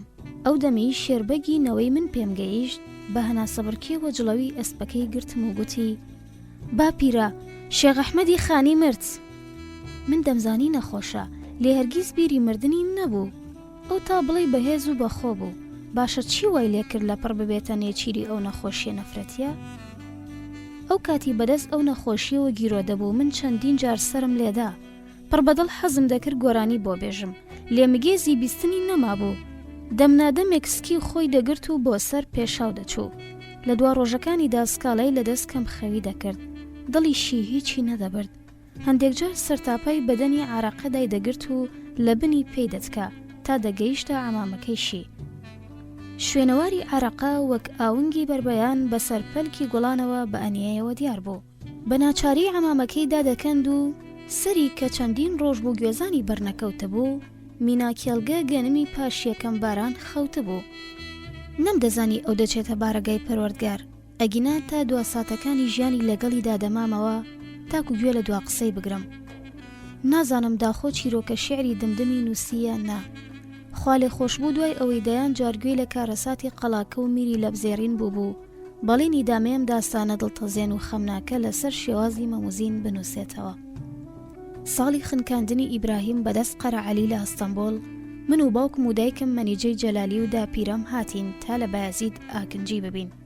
منە و کات 2-3 ساڵان بووم و هێشتا ڕەحمەتی نهات بۆ دنیاوە. میرخانی بابم کە دەنگبێژێکی دەنگزێرین بوو داستانی شەڕ و چیرۆکی ئەوینداری لە دانیشتەکانی ئاغا جەلالیەکانی خاڵوانمدا دەگوتەوە. باشم لە بیرە ئەو دەمی 9 یان 10 ساڵان بووم. باوکم جێی خۆی خۆش دەکرد و دەستی دەنایە بناگوێی، ئەو جا بەلاوک بەیتی دمدمی دەگوت. ئیدی بەو چریکەیی زەوی و ئاسمانی دەهەژاندن. ئەوانی لەوێ بوون وا چرکەیان لە خۆیان بڕی بوو دەتگوت خەریکی ڕاوەکەون. بە شێوەیەک گەر پەڕەقەتەیەکت بەردایەتەوە ئەوە گوێت لە دەنگی دەبوو. لە گۆرانی گوتندا کەس شانی لە شانی بابم نەدەدا، تەنانەت هۆمەری ڕۆژێکی نابیناش بە تۆزی پێی نەدەگەیشت. شەوێک لە شەوان یەکێک لە ئاغایانی شارۆچکەی دیادین ویستی دەنگی هەرتکیان بجارێنێ. هۆمەر بەیتی مەمی ئالانی گوت، ئامادەبووان گەلێک پەسنی ئەویان کرد. هۆمەر بەستایشی خەڵکەکە کەیف خۆش بوو، سەری بەلای ڕاست و چەپدا لە قاند و چەند جارێک گوێ خوران. باوکم بووە تافگە و حەجمانی لەبەر بڕابوو.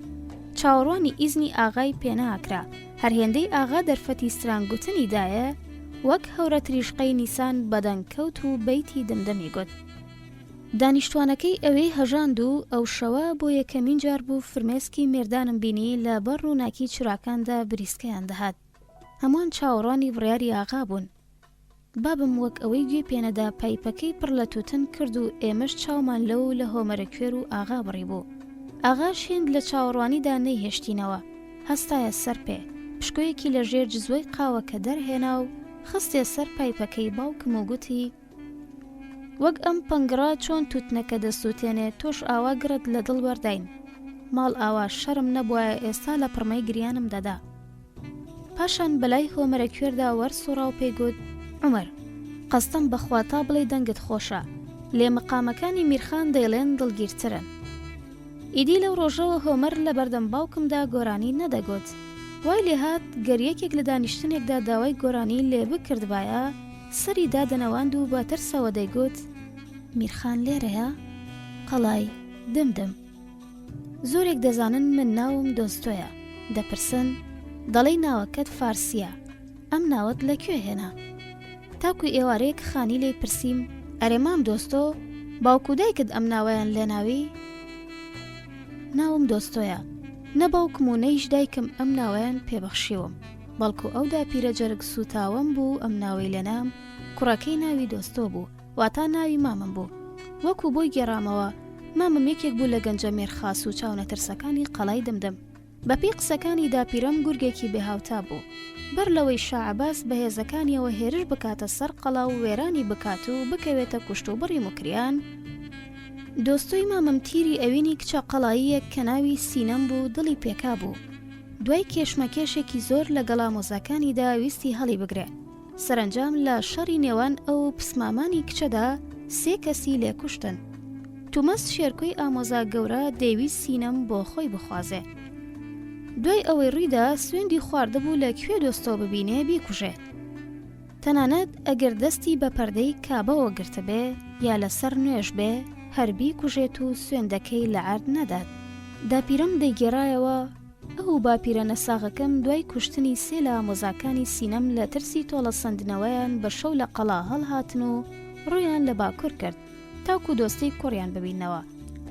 هەرچی باپیرم بوو لە تەمەنی 45 ساڵیدا پاش ئەوەی زارۆکێکی لە منداڵدانی داپیرەمدا چان گیانی لەدەستدا.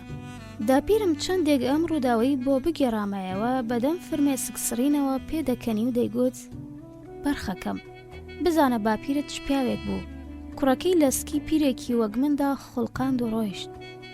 ئەو دەمی لەشکری عەجەمان هێرشیان کردە سەر قەڵاکە.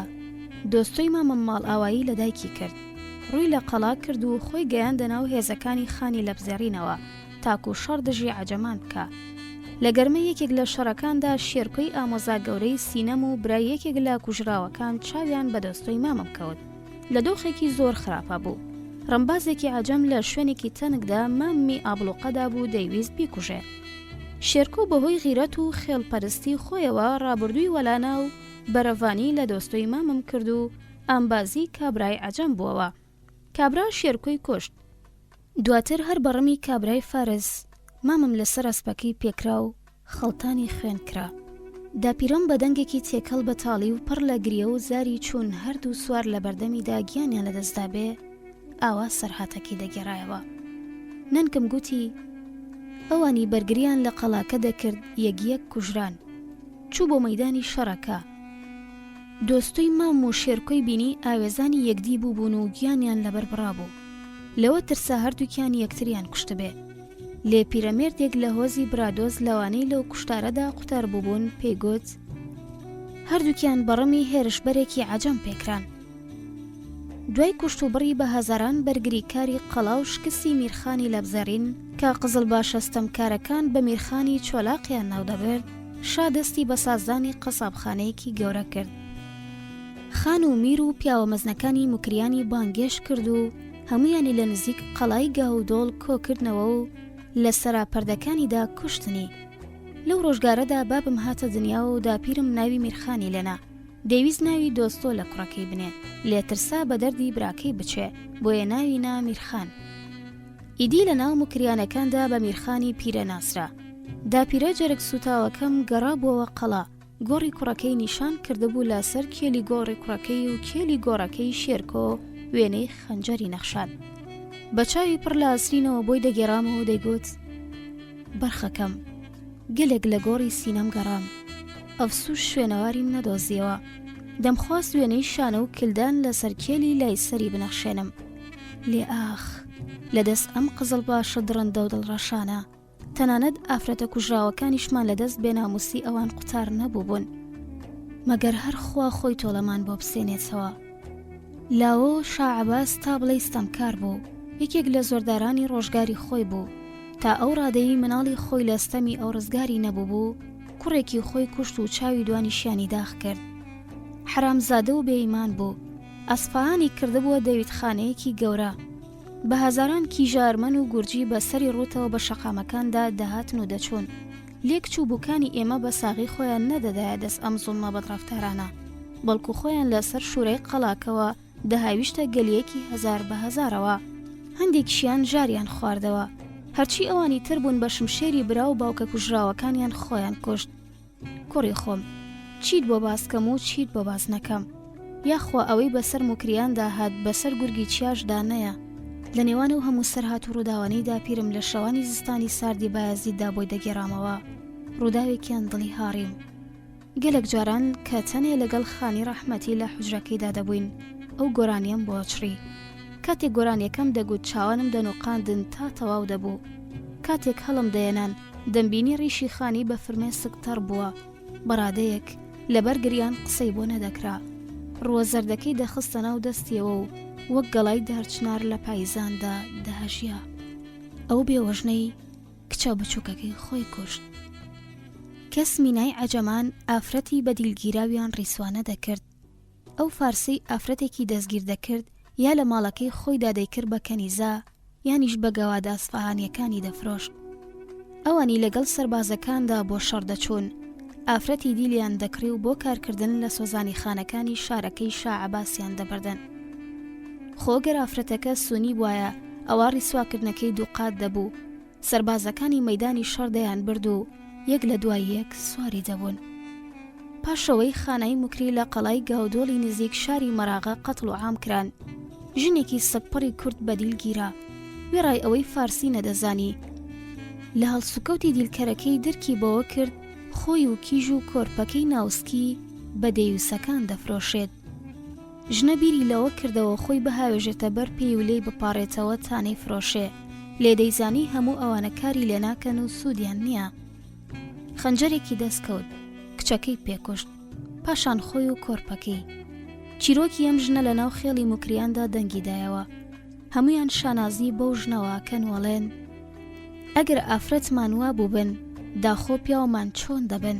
تا شاعباز لە ژیاندا مابوودا پیرەم نەیهێشت بابم ژن بێنێ، ئەو لە شەڕ دەترسا. شاعباسیش یەک لە دوای یەک قەڵایانی دەگرت و وڵاتانی داگیر دەکرد. لەو ساڵەی ئەو مرد، داپیرەم شیرینی بە ناو ڕۆڵەکانی مکریاندا بەخشاندەوە.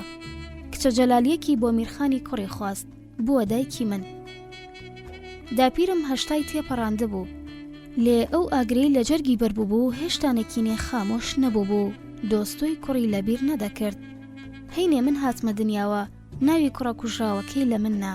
ئەو دەمی ئاویلکەی دەدا و گیانی دەسپارد، گوتی بمبەنەوە بۆ قەڵا، بمبەنەوە بۆ قەڵا، بەتەنیشت دۆستۆی کوڕمەوە بمنێژن.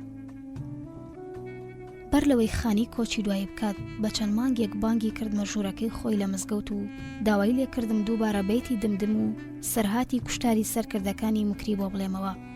ئاگام لێبوو لەسەر کاغەز شتێلێکی دەنووسین. ئاهی قوڵ و داخ و کەسەری هەڵدەڕەشت و دەیگوت: بڕوانە چارەنووسی کوردان، لەوێ عەجەم چیمان بەسەر دێنن و لێرەش ڕۆم چیمان پێدەکەن. کاتێکیش قۆشەنیان بۆ شەڕ ڕوبەڕووی یەکتر دەبنەوە، ئێمە دەبینە قوربانی و دەکەوینە ژێر سمی ئەسپەکانیانەوە. تو خوددا حەقم نییە داوای سوڵتانێک یا شایەتێک لە خۆمان بکەم لە دەستی ئەم سەپڵانە ڕزگارمان بکات. ئاپۆ دۆستۆ، لێم ناگەن نا، دەڵێن ئێمە و دەسەڵاتیان نەبووتووە و دەوڵەت شایان بە کورد نییە. ئاپۆ گیان، کەرن کەر، دوور لە ڕووی تۆ کەری ناو کەرانن. خانی بەنیاز بوو داستانی قەڵای دمدم بنووسێتەوە. لێمەرگی کتوپەر ڕێینەدا، نازانم داخۆ شتێکی نووسی بێدیان نا. مەلا ئسماعیلی بایەزیدی هاوڕازی ئەو بوو، دەبێ شتێکی لێ بزانێت.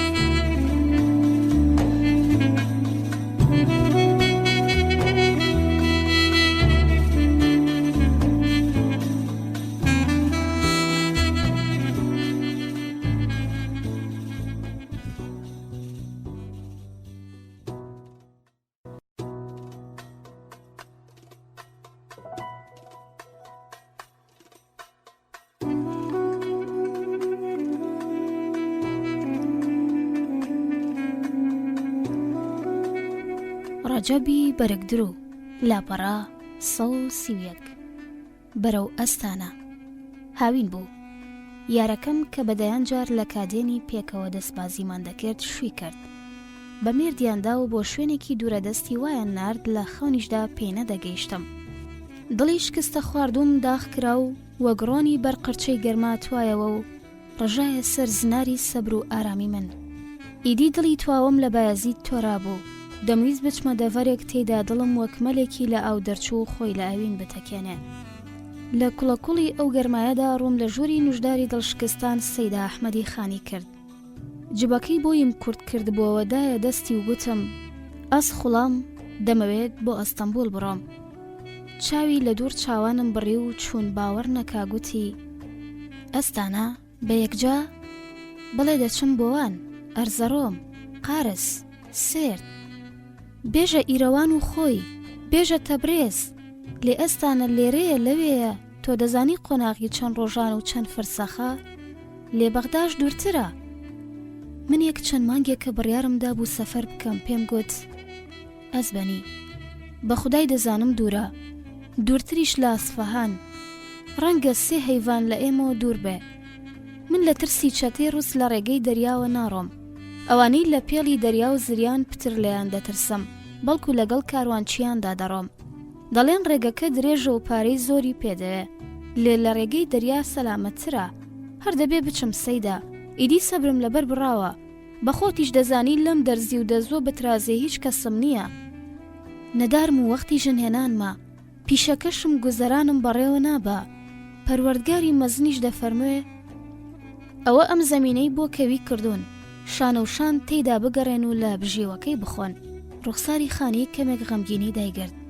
پاشان پێگوتم: بنۆڕە ڕەجەب، ئەم ئەستەمبوڵە شارێکی گەلێک مەزنە، مرۆڤەکان قوت دەدات. لە تۆ چەلەنگتر و باوەڕ بە خۆتریشی تێداون بووە. ئاگات لە خۆ بێ برازە، بە بڕوا بەخۆبوون و سەرسامیەوە بەرسڤیم داوە. قوربان، بەخوا منیش دەزانم زۆر مەزنە، ڕاستی گەورەیەکەی بۆ خۆیم کێش دەکات. ئەس قوربان، ناچارم. خانی جبەکەی هەڵگرت و لە تەنیش خۆیەوە دانا. پاش ماوەیەک لە بێدەنگی گوتی: ڕەجەب، ئێمە لەم دوورەوە لە ئازاری تورک و ئاژاوە گێڕیان ڕزگار نەبووین. کەچی تۆش ڕوو لە وڵاتیان دەکەی، تۆ نازانی مرۆڤ چەند لێیان بەدوور بێ ئەوەندە لە خوداوە نزیکە. لێ کاتێک ئەو مکۆڕبوونەی لە چاومدا خوێندەوە، دەستی خستە سەر شانم و گوتی: خۆت چاکتری لێ دەزانی، بەڵام هەرچیت بەسەر داهات نەکەی خۆت لەبیر بکەی. ئەم دەشت و چیایە بیر نەکەیت و هەمیشە بیان هێنەوە بەرچاوی خۆت. تۆنەوەیم خاکەی. بەهۆی کاری بەرەگدوریەوە بڕاپارەیەکم بەدەست هێنا بوو. خانی خوا لێ خۆش بووش چەند ئاقچەیەکی لە ڕێگەی خزمەکانیەوە بۆ کۆ کردمەوە. بڕێک درهەمیدا بە سەرۆکی کاروانچیان تا بمگەێنێتە ئەستەمبوڵ. سەفەری من بۆ ئەستانە خۆی لە خۆیدا سەرهاتێکی سەیرە. بەهۆی مانەوەمان لە خانەکاندا کێچ خواردە بوومانی تا بەرەبەیان خەو نەدەچۆ چاومان. چەند جارێک لە کاروان دوا کەوتم و مامەوە. من تا چێشتەنگا و دەنووسم و کاروانیش بێ من ڕێی دەکرد. ئەو دەشت و شاخ و دۆڵ و ڕووبار و شار و گوندانە دەمان بەڕین لە ژمارە نەداهاتن. گەلۆ دنیا چەند مەزنە. تاکو کاروانەکەمان گەیشتە ئەستەمبوڵ درهەمێک چیە لە گیرفانمدا نەما. جلەکانم دڕابوون، ڕیشم درێژ بوو سۆڵەکانم دڕابوون. بەو پەرپوتیەوە گەیشتمە شاری سوڵتانەکان و کۆشک و سەرای مەزن و دەریای بێبن. من دڵی خۆم بەوە دەدایەوە دەمگوت لەوێ دەبمە بەرەکدوریەکی بەناوبان. گەرنە بمە بەرەکدوری سوڵتان و دەوروبەرەکەی، ئەوە لە یەکێک لە گەڕەکەکاندا کار دەکەم و جلی ئەفەندیان دەدورم. پارە و سامانم دەبێ و دەگەڕێمەوە بایەزید. لەوێ کۆشکێک لە قەتپاڵی چیای ئاگری دروست دەکەم. ژن دەهێنم و دەبمە خودان مڵک و زەوی خۆم. خەونی زۆر لەوەش گەورەترم دەبینی و دڵی خۆم پێیان خۆش دەکرد. نەمدەزانی ئەستەمبوڵ تا ئەم ڕادەیە گەورەیە. دەمگوت با دوو هێندەی بایەزید بێ. دوایی بۆم دەرکەوت بایەزید هێندەی گەڕەکێک لە گەڕەکەکانی نابێ. هەر مزگەوتێکی هێندەی هەموو بایەزیدا. هەر گەمیەکی ناو دەریای لە مزگەوتەکانی ئێمە مەزنترە. شارێک بوو لە هەموو جۆرە خەڵک و میلەتێکی تێدا بوو. لە شەقامەکانیدا تەنانەت قولە ڕەشیش نەدەسوڕانەوە. لە جادەڕازاوە پڕدرەختەکانیدا قەلەندەر و دەروێش و ئاغا و بەگزادە و مەلا و سۆفی و سەربازی سربەخودە و ڕم و مەتاڵ بەدەستت دەبینین. کۆشکی سوڵتان لە کەناری دەریا چێکرا بوو. لە شەودا دەتگوت بۆ لە ڕۆشناییە دەدرەوشێتەوە. خوددا بەخۆی دەزانێت چەند کەنیزەی سپیکەلانە و چاوشین لە ناو جێگەی خۆمان کارمانن. لەشی نەرم دەکەنەوە و دەیشێلن. شەوم دەدایە دەم ڕۆژەوە و بە شەقامەکاندا بۆ کار دەگەڕام. ئاوەزی سادە و لادەیانم پێی دەگوتم بڕۆم بۆ لای قیزلەر ئاغاسی و بەهرەکانی خۆمی نیشان بدەم. وام دەزانی دەگەمە ئەندەرون و درونی جلوبەرگی ژنانی حرم ملخ بەر من دەکەوێ. لەبەر هەندێ پرسیارم دەکرد چۆن بگەمە قیزلەر ئاغاسی، لەکوێ و چۆنی بگەمێ. هەینێ پرسیاری هۆیەکەیان لێ دەکردم. دەمگوت بۆیە دەمەوێ بیبینم تاجلی کەنیزە و نۆکەرانی کۆشکی سوڵتان مستەفا بدورم. سەری وشکی پەنجەکانم پێ نیشان دەدان کە نیشانی ئەوە بوون قامکی بەرەکدروی ڕاستەقینەن. من لە بەهرە و توانای خۆم خاترجەم بووم. تەنانەت وام بە مێشکداهات دەبمە بەرەکدوری سوڵتان مستەفا بەخۆی. تا چەند پۆلیسێک دەستگیریان کردم و منیاندایە دەستی بەرپرسێکەوە. ئەویش بێ ئەوەی لێ پێچینەوەم لەگەڵدا بکە فڕیدا مەزیندانی تۆپخانەوە. چەند شەوێکی ڕەش و پڕ لە ڕیسواییم تێدا گوزەران. تاکو چەند زیندانیەک بەزەییان پێم داهاتەوە و سەرهاتی منیان بۆ سەرۆکی زیندانەکان گێڕایەوە. ئەویش بۆ دڵنیایی لە ڕاست و دروستی پیشەکەم لە بەرابەر ئازادکردنمدا داوای دوورینی دەستەجلێکی لێکردم. منیش هەموو توانا و هونەری خۆم خستە گەڕ و جلێکم بە جوانترین شێوە بۆ فەرماندەی گرتیگە دووری تاکو ڕۆژێک زووتر بەرم بدات. سەرنجام ئازاد کرام. سەر لە نوێکەوتمەوە شەقامەکانی ئەستەمبوڵ و کۆڵانەکانی. لێبێ ئەوەی ئەم جارەیان بوێری ئەوەم هەبێ پرسیاری قیزلەر ئاغاسی بکەم. ئێمای بۆسنەیی. چەند شارێک گەورەتر بێ ئەوەندەیش دەرد و بەڵا زۆرتر دەبن. پاش 6 مانگ لە کارکردنم وەکو شاگرد لای بەرەکدرویەکی ناودار لە شەقامێکی گەڕەکی قاسم پاشادا پارە بەسرم داباری. لەو نێوەدا کیژە بۆسنەییەکم ناسی. چەند جارێک بۆ دوکان هات بۆلام جلی خاوەن ماڵەکەی بۆ هێنابووم تا بیاندورم. من تەنیا دوو چاوە کەسکەکانیم دەبینین کە دەتگوت بەردی زەبەرجەدن. وێڕای ئەوەی کەنیزە بوو ڕووی بەڕووپۆش شاردبووەوە. کچێکی تا بڵێ جوان و قەشەنگ بوو. فریشتەیەک بوو بۆنی عانبەر و بەهەشتی لێ هات. پێشتر لە بایەزید کچی نازدار و چاوشینی وام نەدیت بوو. هەروەها پێشتر بۆنی مێینەیەکی وام نەکرد بوو. مرواریەک بوو لە گڕ و منیش کوڕەلاوێک بووم لە بەفرەکانی چیای ئاگریەوە هاتەبووم. دڵم بۆ دیتنی دەتوایەوە. شەوق و شەماڵی دلبەرە بایەزیدەکەم لە خەون و خەیاڵمدا بووبوونە سایەیەکی تاریک. لە هیکرا خۆم بینیەوە لە ئەوینی ئەودا نقم بوومە و دڵی بردوم. ئەو ڕۆژەی ئەو نەهات بایە دوکانێ من دەستم دەرزی نەدەگرت. تەقەڵەکانم لە یەک دوور دەکەوتنەوە و گێڕ و گەواڵ دەبوون و زوو دەزوەکەم دەپچڕا. وەک سەرخۆشم لێ هات. ئەویش خۆشەویستی خۆی بۆ بەیان کردم. چەنێک بهاتە لە پڕمەی گریانی دەدا و دەیگوت: ئەس بۆ ئەوە نایم بۆ لات تاجلم بۆ بدووری، بەڵکو بۆ ئەوە دێم تا درزەکانی ئەم دڵەدا ڕزاوم بۆ بدووریتەوە. جارێکیان وەکو با خۆی بە دوکانە کرد. ڕۆژ خەریک بوو ئاوا دەبوو. کەس لە جادە نەما بوو، بازرگانەکان دوکانەکانی خۆیاندا خستە بوو. خوای کرد خاوەن دوکان بۆ ئەدر نەچوو بوو، تاماوەیەکی درێژ لەوێ بمێنێتەوە. هەموو شتێکی بۆ بەندە جێهێشتە بوو. بۆنی خۆشی ئەو دوکانەی پڕ کرد و منی و ڕوو مەست کرده بوو. نازانم چۆن دەرزی و داوم فڕێدان و بەرەو پیری ڕۆیشتم. ژوورۆچکەیەک لەودی دوکانەکەوە هەبوو، تێیدا دەنووستم و نانم تێدا دەخوارد. کاتێک ئێمەی بۆسنەی ڕووی لەو ژوورە کرد، چۆکم کەوتە لەرزین و زەوی بەخۆی نەدەگرتم. دەتگوت پەریەکە و لەدەست پاسەوانەکانی بەهەشت هەڵاتووە. دڵم بە توندی لێی دەدا و خوێنم بە قوڵپەقوڵب کەوتە بوو. ڕووبەندەکەی توور هەڵدا و شەپۆلی قژە زێڕینەکەی بەردایەوە.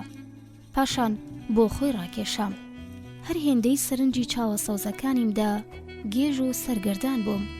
منیش لە مێزم گرت و پڕ بە سیەکانم هەڵم بژی. پاشان بەسەر من لە ناسکەکەیدا چەمامەوە. هەردووکمان کەوتینە سەر زەویەکە و گەوزین. هەندێک کەوتینە قسە. خەمی خۆی بۆڵ ڕشتم. بەر لەوەی تاریکی دابێت پێی گوتم: بزانە کەس لە دەرەوە نییە؟ دەبێ زوو بگەڕێمەوە، باش تەماشا بکە. وەک شێتم لێ هاتە بوو. دەمگوت ئەمە خەونە دەیبینم. لێش نەبای هەڵکرد و لە ئەو قمەیدانەوە وەک قوماشی نەرموتەنکی ئاوریشمین بەر ڕوخسارم کەوت و لەو سەرخۆشیەی بێدار کردمەوە. هۆشیاربوونەوەکەم وەک چەکوشێکی قورس بەرمێخی ئاگاداربوونەوەی ناوسەرم کەوت. بەرەودەری ڕام کرد، تەماشای ئەم لەولای خۆم کرد. جگە لە تاریکی هیچ لە شەقام بەدی نەدەکرا.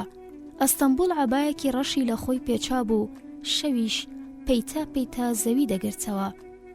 دز ئاسا گەڕامەوە ژوورۆچکەکە و بەدەنگێکی نزم بە ئێمام گوت: گیانی من، ڕێگە ئەمینە.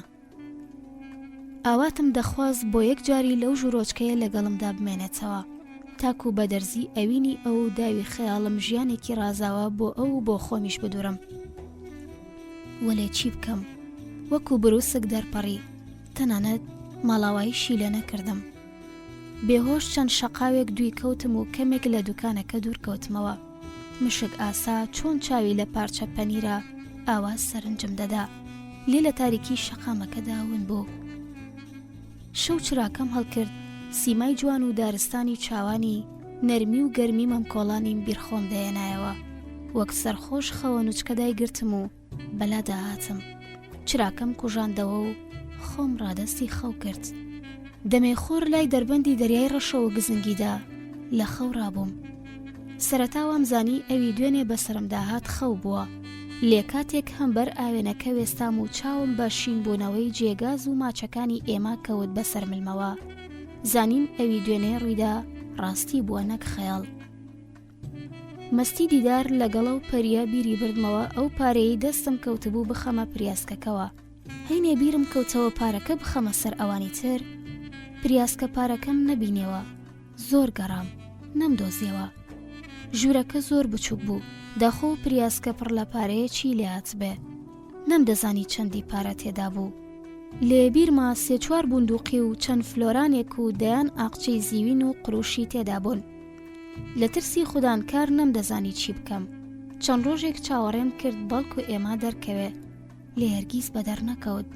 لەو کۆڵان و گەڕەکانە گەلێک لێ گەڕام، کەچی شوێنەواریم نەدۆزیەوە. وام لێ هات هەر ئافرەتێکی عەبا لە سرم دەبینی گازم دەکرد. ئێمە گەلێک جاران ئەو ژنانە وەردە سوڕان تفێکی مزریان لێ دەکرد و دەیان گوت: چما تۆ شەرمت بە خۆت نییە دوی ژنان دەکەویت؟ درەنگ زانیم ئێمەی بۆسنەی کڵاوی لەسەر ناوم و پارەکەی دزیوم. درەنگ زانیم جوانی و چەلەنگیەکەی خستە بووە گەڕ و داوی بۆ نابوومەوە. قەتەیەکی کوێر بووم و بەرکەوتم. کاتی گەڕانەوەی خاوەن دوکان نزیک بووەوە. نەمدەزانی چۆن کەمیە و پارەیە لێک بدەمەوە. ئەگەر پێی بڵێم پارەکەم لێ دزراوە، ئەوە بۆ زیندانم ڕەوانە دەکات و دوور نییە بە دزیش تاوانبارم بکات و ڕادستی بەرپرسانی ئەستەمبوڵم بکات. لە ئەنجامدا دەستم ببڕنەوە. ئای لەم ڕەسوایی و ئەتکردنا، چۆن بەتاقە دەستێکەوە بژیم. ژیانی بەرەگدرو بە یەک دەستەوە مردنێکە بۆ خۆی. لە دواییدا ناچار بووم کلیلەکانی دوکانەکە بدەمەدرا و سێگاورەکەم و پێم گوت بام کلیلانت لابێ تاکو لە مزگەوت نوێژی نیوەڕۆ دەکەم و دەگەڕێمەوە. ئیدی بۆ یەکجاری نەگەڕامەوە. بۆچی ناویان لێنام دەلی کورت ناچار بووم لەو دوکانەی کارم تێدا دەکرد هەڵبێم. پەنام بۆ مزگەوتەکان برد. ماشەڵڵا مزگەوتیش لە ئەستەمبول لە ژمارە نایەن. نەمدەزانی ئەوە چ گەڕەکێک چ مزگەوتێک بوو خۆمم پێدا کرد. خۆم پەستایە نێو ئەو قەرەباڵغی ئەڵقەی سەمایان ڕێکدەخست. ئەڵقەی زیکریان سازدا بوو بە دەوری خۆیاندا دەسوڕانەوە. دوایی زانیم ئەمانە دەروێشی مەولەوین لە پێڕەوانی مەولانا جەلالەدینی ڕۆمی. ئەو ئەوینەی چرای دڵمی وەک شوشە ورد و خاش کرد کردیە گڵۆڵە خوریەک و کەوتە ڕستنی.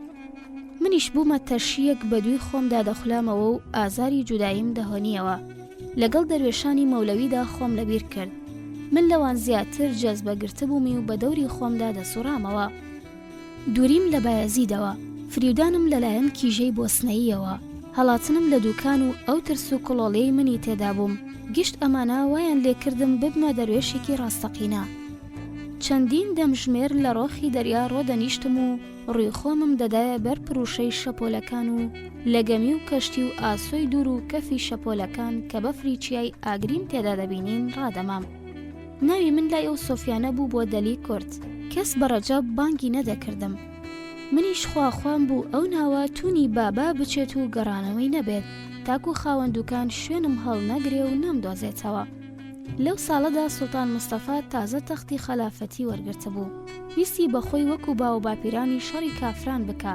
مەلا و تاربێژانی مزگەوت هەنی خەڵکیان دەدا بۆ غەزا بڕۆن.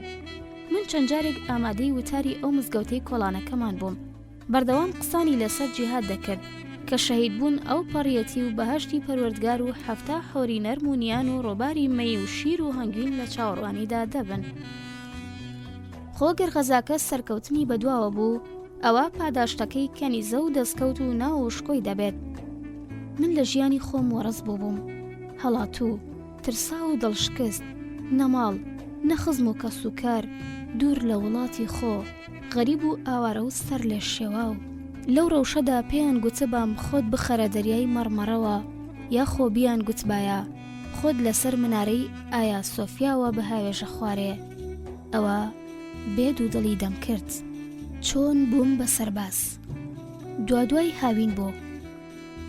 نزیکەی 2 ساڵ بوو لەو وارە مابوومەوە. ئەو ماڵوێرانانەی بەسرم داهاتن بایەزیدیان بیر بردبوومەوە. تەنانەت قسەکردن بە کوردیشم بیر چوو بووەوە و زمانم بە تورکی گەڕا.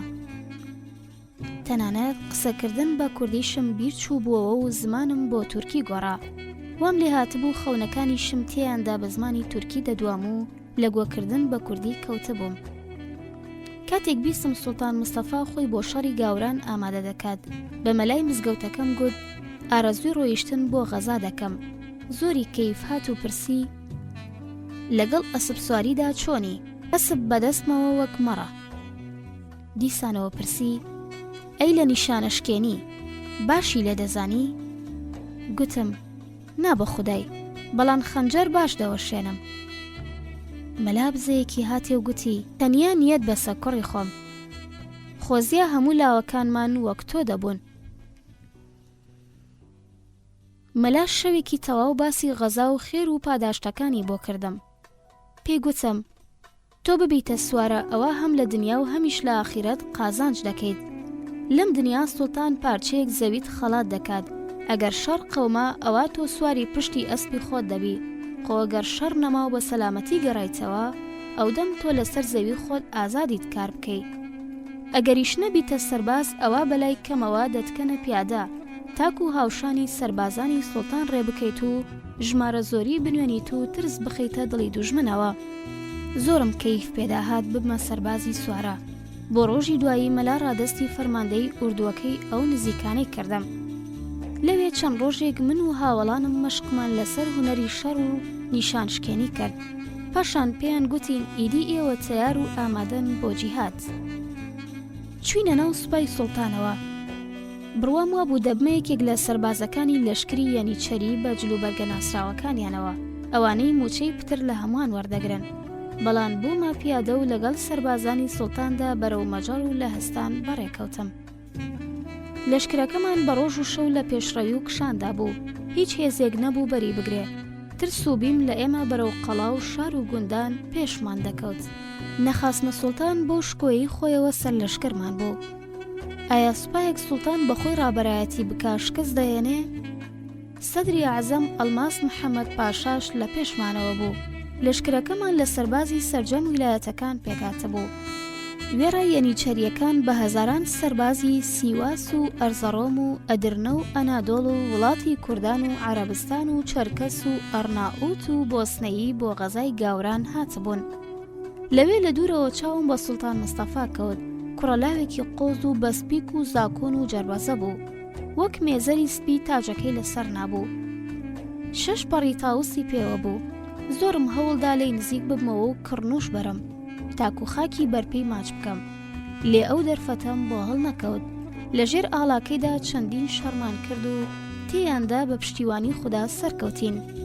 بەڵام ئەوی دوایی بەسەر ئێمە و سوڵتان و ئەدری ئەعزەم داهات گەلێک کارەسات بوو. خوددا بەسەر سەگیشدا نەیهێنێ. سەفەری مەجەڕستان و شەڕی چام. شەو ڕۆژ ڕێمان دەکرد بێ ئەوەی هیچ شوێنەوارێکی دوژمن ببینین. سەربازەکان کەیف خۆش بوون. دەیانگوت ڕێگە تا ڤیەننا کراوەیە. ئەوی بە سوڵتان سلێمانی قانونی و سوڵتانەکانی پێشتر نەکرا ئێمە بەدی دەهێنین. دەچینە ڤیەننا و کەنیزە گاورە سپیکەلانەکان بە قژە زێڕینەکانیان بە دووی خۆماندا بەکێش دەکەین. نزیکی چەمێک بووینەوە. فەرمانی سەردارەکانمان ئەوە بوو لە چەمەکە بپەڕینەوە و ملی ڕێ ڕۆژ ئاوا بگرینە بەر. پردێکی گەورەمان چێکرد. یەکەمین جار سوڵتان و پیاوانی دەوروبەری پەڕینەوە. هەرچی ئەوانی تر بوون کەوتنە دوی ئەو ئاڵایی بەسەر کەژاوەی سوڵتانەوە دەشەکایەوە. چارەکی سوپاکە نەپەڕیبووەوە. لەپڕ سەربازانی میرئۆژین دایان بەسەرماندا. سوڵتان و دەوروبەرەکەی و یەنیچەریەکان پەڕینەوە. هەرچی ئێمەی سەربازی سوارە بووین بە فەرماندەی سەدری عەزەم هێشتا لە پردەکە نەپەڕی بووینەوە. بە هەزاران سەربازی گاور بەڕابەری ئەو فەرماندە ترسناکە هێرشیان بۆ هێناین و دەیان قیڕان. شیسن ئیدی گولە تفەنگ و گولە تۆپ و تیر وەک بارانی بەخۆر بە سەرماندا بارین. بریندارەکانمان بە 7 زمانان ناڵەیان دەهات. زۆری نەبرد سەربازانی سوارە گەیشتنە ئەو دیوەوە. هەرچی ئەوانی پیادە بوون چاڵاویان چەشت. من یەکێک لە سوارەکان بووم. لە پشتەوە گوێم لە شیر بە یەکدا کێشان بوو. سەربازەکان بە شێوەیەک هاوەریان دەکرد. منداڵ بە منداڵی خۆی لە باوەشی دایکیدا زارەترک دەبوو. لەنکاو ڕایەکێک هاواری کرد. سەدری عەزەم لە گۆڕەپانی شەڕدا کوژرا. ئیدی نەمان دەزانی چی بکەین. ڕووباری تیسی نزیک بە شارۆچکەی زنتا بە خوێنی کوژرا و زامداران سوورەڵگەڕا. تۆپەوانە کافرەکان سەری پردەکەیان تۆپباران کرد و سووتاندیان. ئەوە بوو ڕەما و بە هەزاران سەربازمان کەوتنە ناو ڕووبارەکەوە. ئەوانی مەلایان دەزانی کۆشان خۆیان قوتار بکەن. کەچی تفەنگ بەدەستان هەلی هەڵاتنیان نەدانێ. ئەسپەکەی من کەوتە ئاوەکە و خنکا. من مەلەم نەدەزانی. لێ پەروەردگار بەزەیی پێم داهاتەوە و لەو هەڵایەدا ئەسپێکی ڕەسەنی بۆ ناردم. لەبەر ڕۆحی خۆم چیم بەدەستەوە بوو فڕەمدان. سواری پشتی ئەوە سپەیاڵ درێژە بووم و پێی لا ڕووبارەکە پەڕیمەوە. پردەکەم بینی چۆن گڕی گرت بوو. سەربازەکانیش لە سەرەوە پاڵی یەکدیان دەنا تا بپەڕنەوە ئەوبەر. وەکو کولە کەوتنە ڕووبارەکەوە. کاتێک پردەکە بە یەک جار سووتا سەرکردەکانمان فەرمانیان پێداین بە هەر شێوەیەک بۆ خۆمان بگەێنینە ئەوبەر. سەربازەکان لە هەردوو ڕۆخی ڕووبارەکەدا نوقم دەبوون. هەلیان دەکوتی و هاواریان بۆ دایکە دوورەکانیان دەبرد. گازی پیاوچاک و پێخەمبەر و شێخانیان دەکرد. لێ عیزرائیل و گولەی تفەنگیەوە کافر بابانە لەو ڕۆژە سەختەدا لە هەمووان نزیکتر بوون. ئەو ئەسپا خەڵاتی خوا بوو. نزاکانی دایکم گیران و پەروەردگار بۆی ناردم. دەتگوت ئاژەڵێکی دەریاییە و ژیانی لەناو شەپۆلان و ئاوی دەریاکاندا گوزەراندووە. زۆر بە هێوری و ئارامی لە ئاوەکەدا دەردەکەوت. لەوێ لە نێوان گێزەی گولە و گرمەی تۆپ و قیڕە و هاواری سەربازان و هاژەی ڕووبارەکەدا کە ئەسپەکەم دەیبڕی دەنگی خوا لێ خۆش بوو ئەحمەدی خانیم هاتە بەرگێ. ئەم دەشت و چیانە بێنە بەر چاوی خۆ، بیرت نەچێ تۆ کوڕیم خاکەی. ساڵانێک کە بەسەرم گوتەیەدا تێپەڕی بوون کە بەر لەوەی بەیازی جێبهێڵم پێی گوتم. لێوەک ئەوەی خانی بەخۆی هاتبێ و لەبەر گوێم قسان بکات دەنگی زیندوو تازە بوو. ئەو زاتێکی مەزن بوو، کەراماتی هەبوو. لەو ڕۆژە سەختەدا خۆی نیشاندام. ئەس بەسەر پشتی ئەو ئەسپەوە کەمەرێک لە گشت لایەکەوە دەورەی دابووم و دڕندانە سەمای دەکرد. ئەو پەیوانی خانیم هات نەبەرگوێ. بیرم کردەوە، گەلۆ ئەس لەکوێم؟ چی دەکەم لێرە؟ چما بۆچی هێندە لە بایەزیدەوە دوورم؟ شەڕ لەگەڵ کێدا دەکەم؟ ئەگەر لێرە بکوژرێم کێ فاتیحەم بۆ دەخوێنێ و کێشینم بۆ دەگەڕێ؟ کێ لێگلای سەرمەوە دادەنێ و ناومی لەسەر هەڵدەکۆڵێ؟ داخۆ مەرگی من و کێچێک لە نێو دەستی کوێرێکدا وەک یەک نین؟ من کێچ نەبووم. هەی نەبینیم سوڵتان و فەرماندەگاورەکان ملی ڕێی هەڵاتنیان بەرەو تەمەشوار لە دەست کافران گرتوۆتە بەر. زانیم ئەو غەزایی لە پێناویدا هاتبووم بۆم گۆڕەپان و چۆڵەوانیە بۆ پەروەردگار نییە و ساختەیە. ئێمە 100,000 دەبووین و گاوران نیو ئەوەندەی ئێمە نەدەبوون. نیوەی لەشکرەکەمان بە کوژراوی و برینداری لە پاش خۆمان جێهێشت. هەروەها شتەگرانەکانی وەک سندوقە زێر و عارەبانە و ئامێری قورسی شەڕ و تەپڵەکانمان لە مەیدانی شەڕەکەدا جێهێشتن. بە خودای ئەگەر ژنەکانیشیان لەگەڵدا بوونایە، ئەوە لە تاو شیرینی ڕۆحی خۆیان بۆ دوژمنانیان جێدەیەڵان. لەو ڕۆژەدا بۆنی بایەزید بۆنی باروتەکەی دەبرد. هەموو شتەکانیم بیر هاتنەوە، منارەی مزگەوتەکانی، قەیسەری و قەڵاکانی، گەڕەک و باخەکانی، چەم و باخچە و گوڵ و گولیلک و سایی بن دیوارانی چلەی هاوینی، چیای ئاگری و بەهاری لە پەڕی تاوەستچووی و زرنگانەوەی زەنگۆڵی ملی بەرانان و ژاوەژاوی زارۆکان و زڕەی بازن و خرخاڵانی کچان. ئەو تەشی ڕێسانەی لەبەر خۆری ئاداردا خۆریان دەڕست. هەر ساتە و دەڤەرێکم داهاتە بەرچاو. لە کاتی هەڵاتنماندا بڕیاری ئەوەمدا لە مۆدووە لە هیچ جەنگێکدا بەشدار نەبم. زانیم گەر بمرم مەرگی من وەک کێچێک دەبێ، لێ ئەس کێچ نەبووم. دوایەوەی هێزانی مەزن ژیانی بۆ نووسینەوە و جارێکی تر گەڕاینەوە ئەستەمبۆڵ، سەر لە نێڕوون لە تەکیەکان کردەوە و گەڕامەوە ئەڵقەی زیکری مەولەویان. پتر لە جاران بە دەوری خۆمدا دەسوڕامەوە. لێوێنەی بایەزید لەبەر چاوانم ون نەدەبوو. لەگەڵ هەر خولانەوەیەکدا بۆنی بەهاری بایەزید تونتر بە پووکمدا دەهات و مەستی دەکردم. قەلەندەرێکی نابینایی بورسەیی بووە دۆستی من. زۆر جاران پێکەوە دەچوینە ڕۆخی کەنداوەکە و بە بێدەنگی لە شەپۆلەکان ڕادەماین. پێی دەگوتم دەمەوێت لە چاوی تۆوە دەریا ببینم. منیش دەمخواست بە دڵی ئەو لە نووری خوا بنوارم. هەندێک جار سەرهاتی خۆمانم لە شەڕی چەمدا بۆ دەگێڕایەوە. دەخەنیەوە و چەند جارێک چاوە بێڕووناکیەکانی دەتروکاندن. پاشان دەستی دەخستە سەر هەنیە و برۆکانی دەیگوت: جیهادی مەزن جیهادی ناخە. بگەڕێوە ناخی خۆت ڕەجەب، بگەڕێوە لای خۆت و غەزای ئوردوی ڕق و کینە و لەشکری ئاژاوەگێڕی بکە. تش بە سەربازانی ئیرەیی بجەنگە. داگیرکەر ئەوەیە بەسەر خۆیدا زاڵ دەبێت و بەسەریدا سەر دەکەوێ. هەر کەسێک دەتوانێت ڕمێک، تیر و کەوانێک یا قازمەیەک هەڵبگرێ. هەر کەس دکارێت دەست بداتت چەوێرێک و سەری گاورێک بپەڕێنێ. ئەوە مێرخاسی نییە ڕەجەب.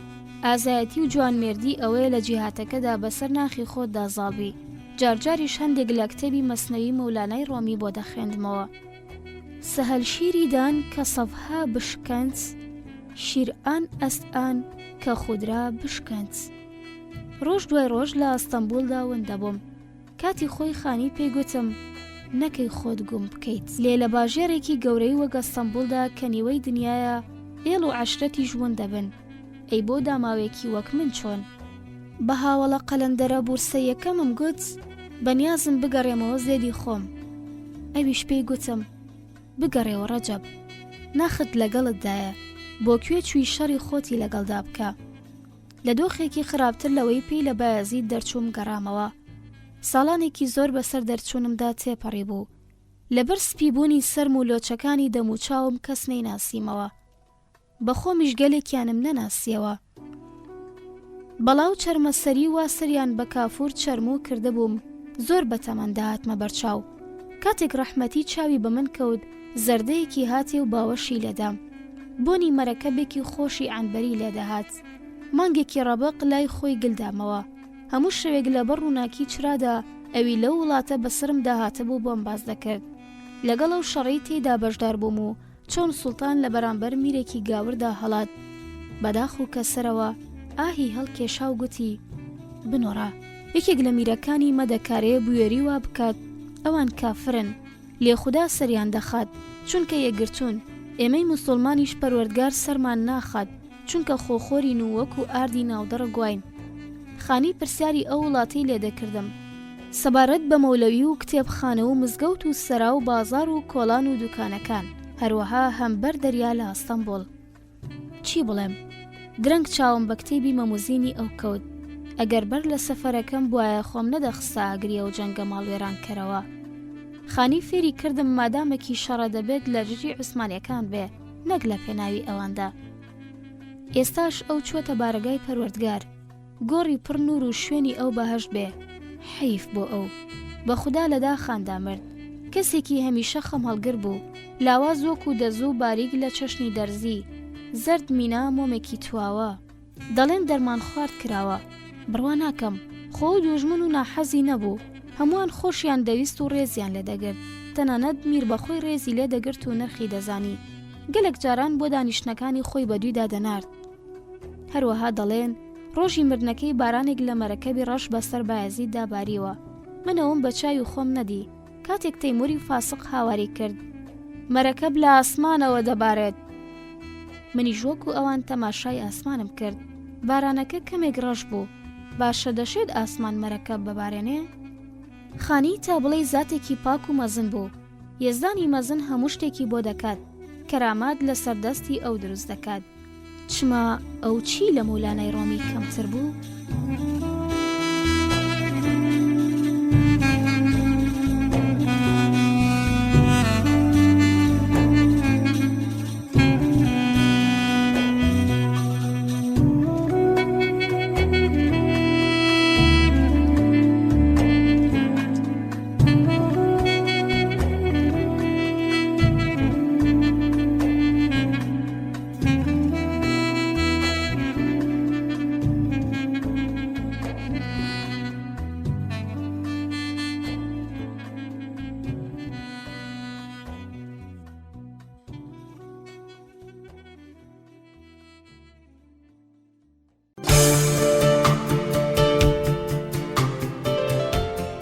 مكتبة شنوى الصوتية، شعاع من النور للجميع. شنوى أكبر مكتبة صوتية على مستوى كردستان والعراق.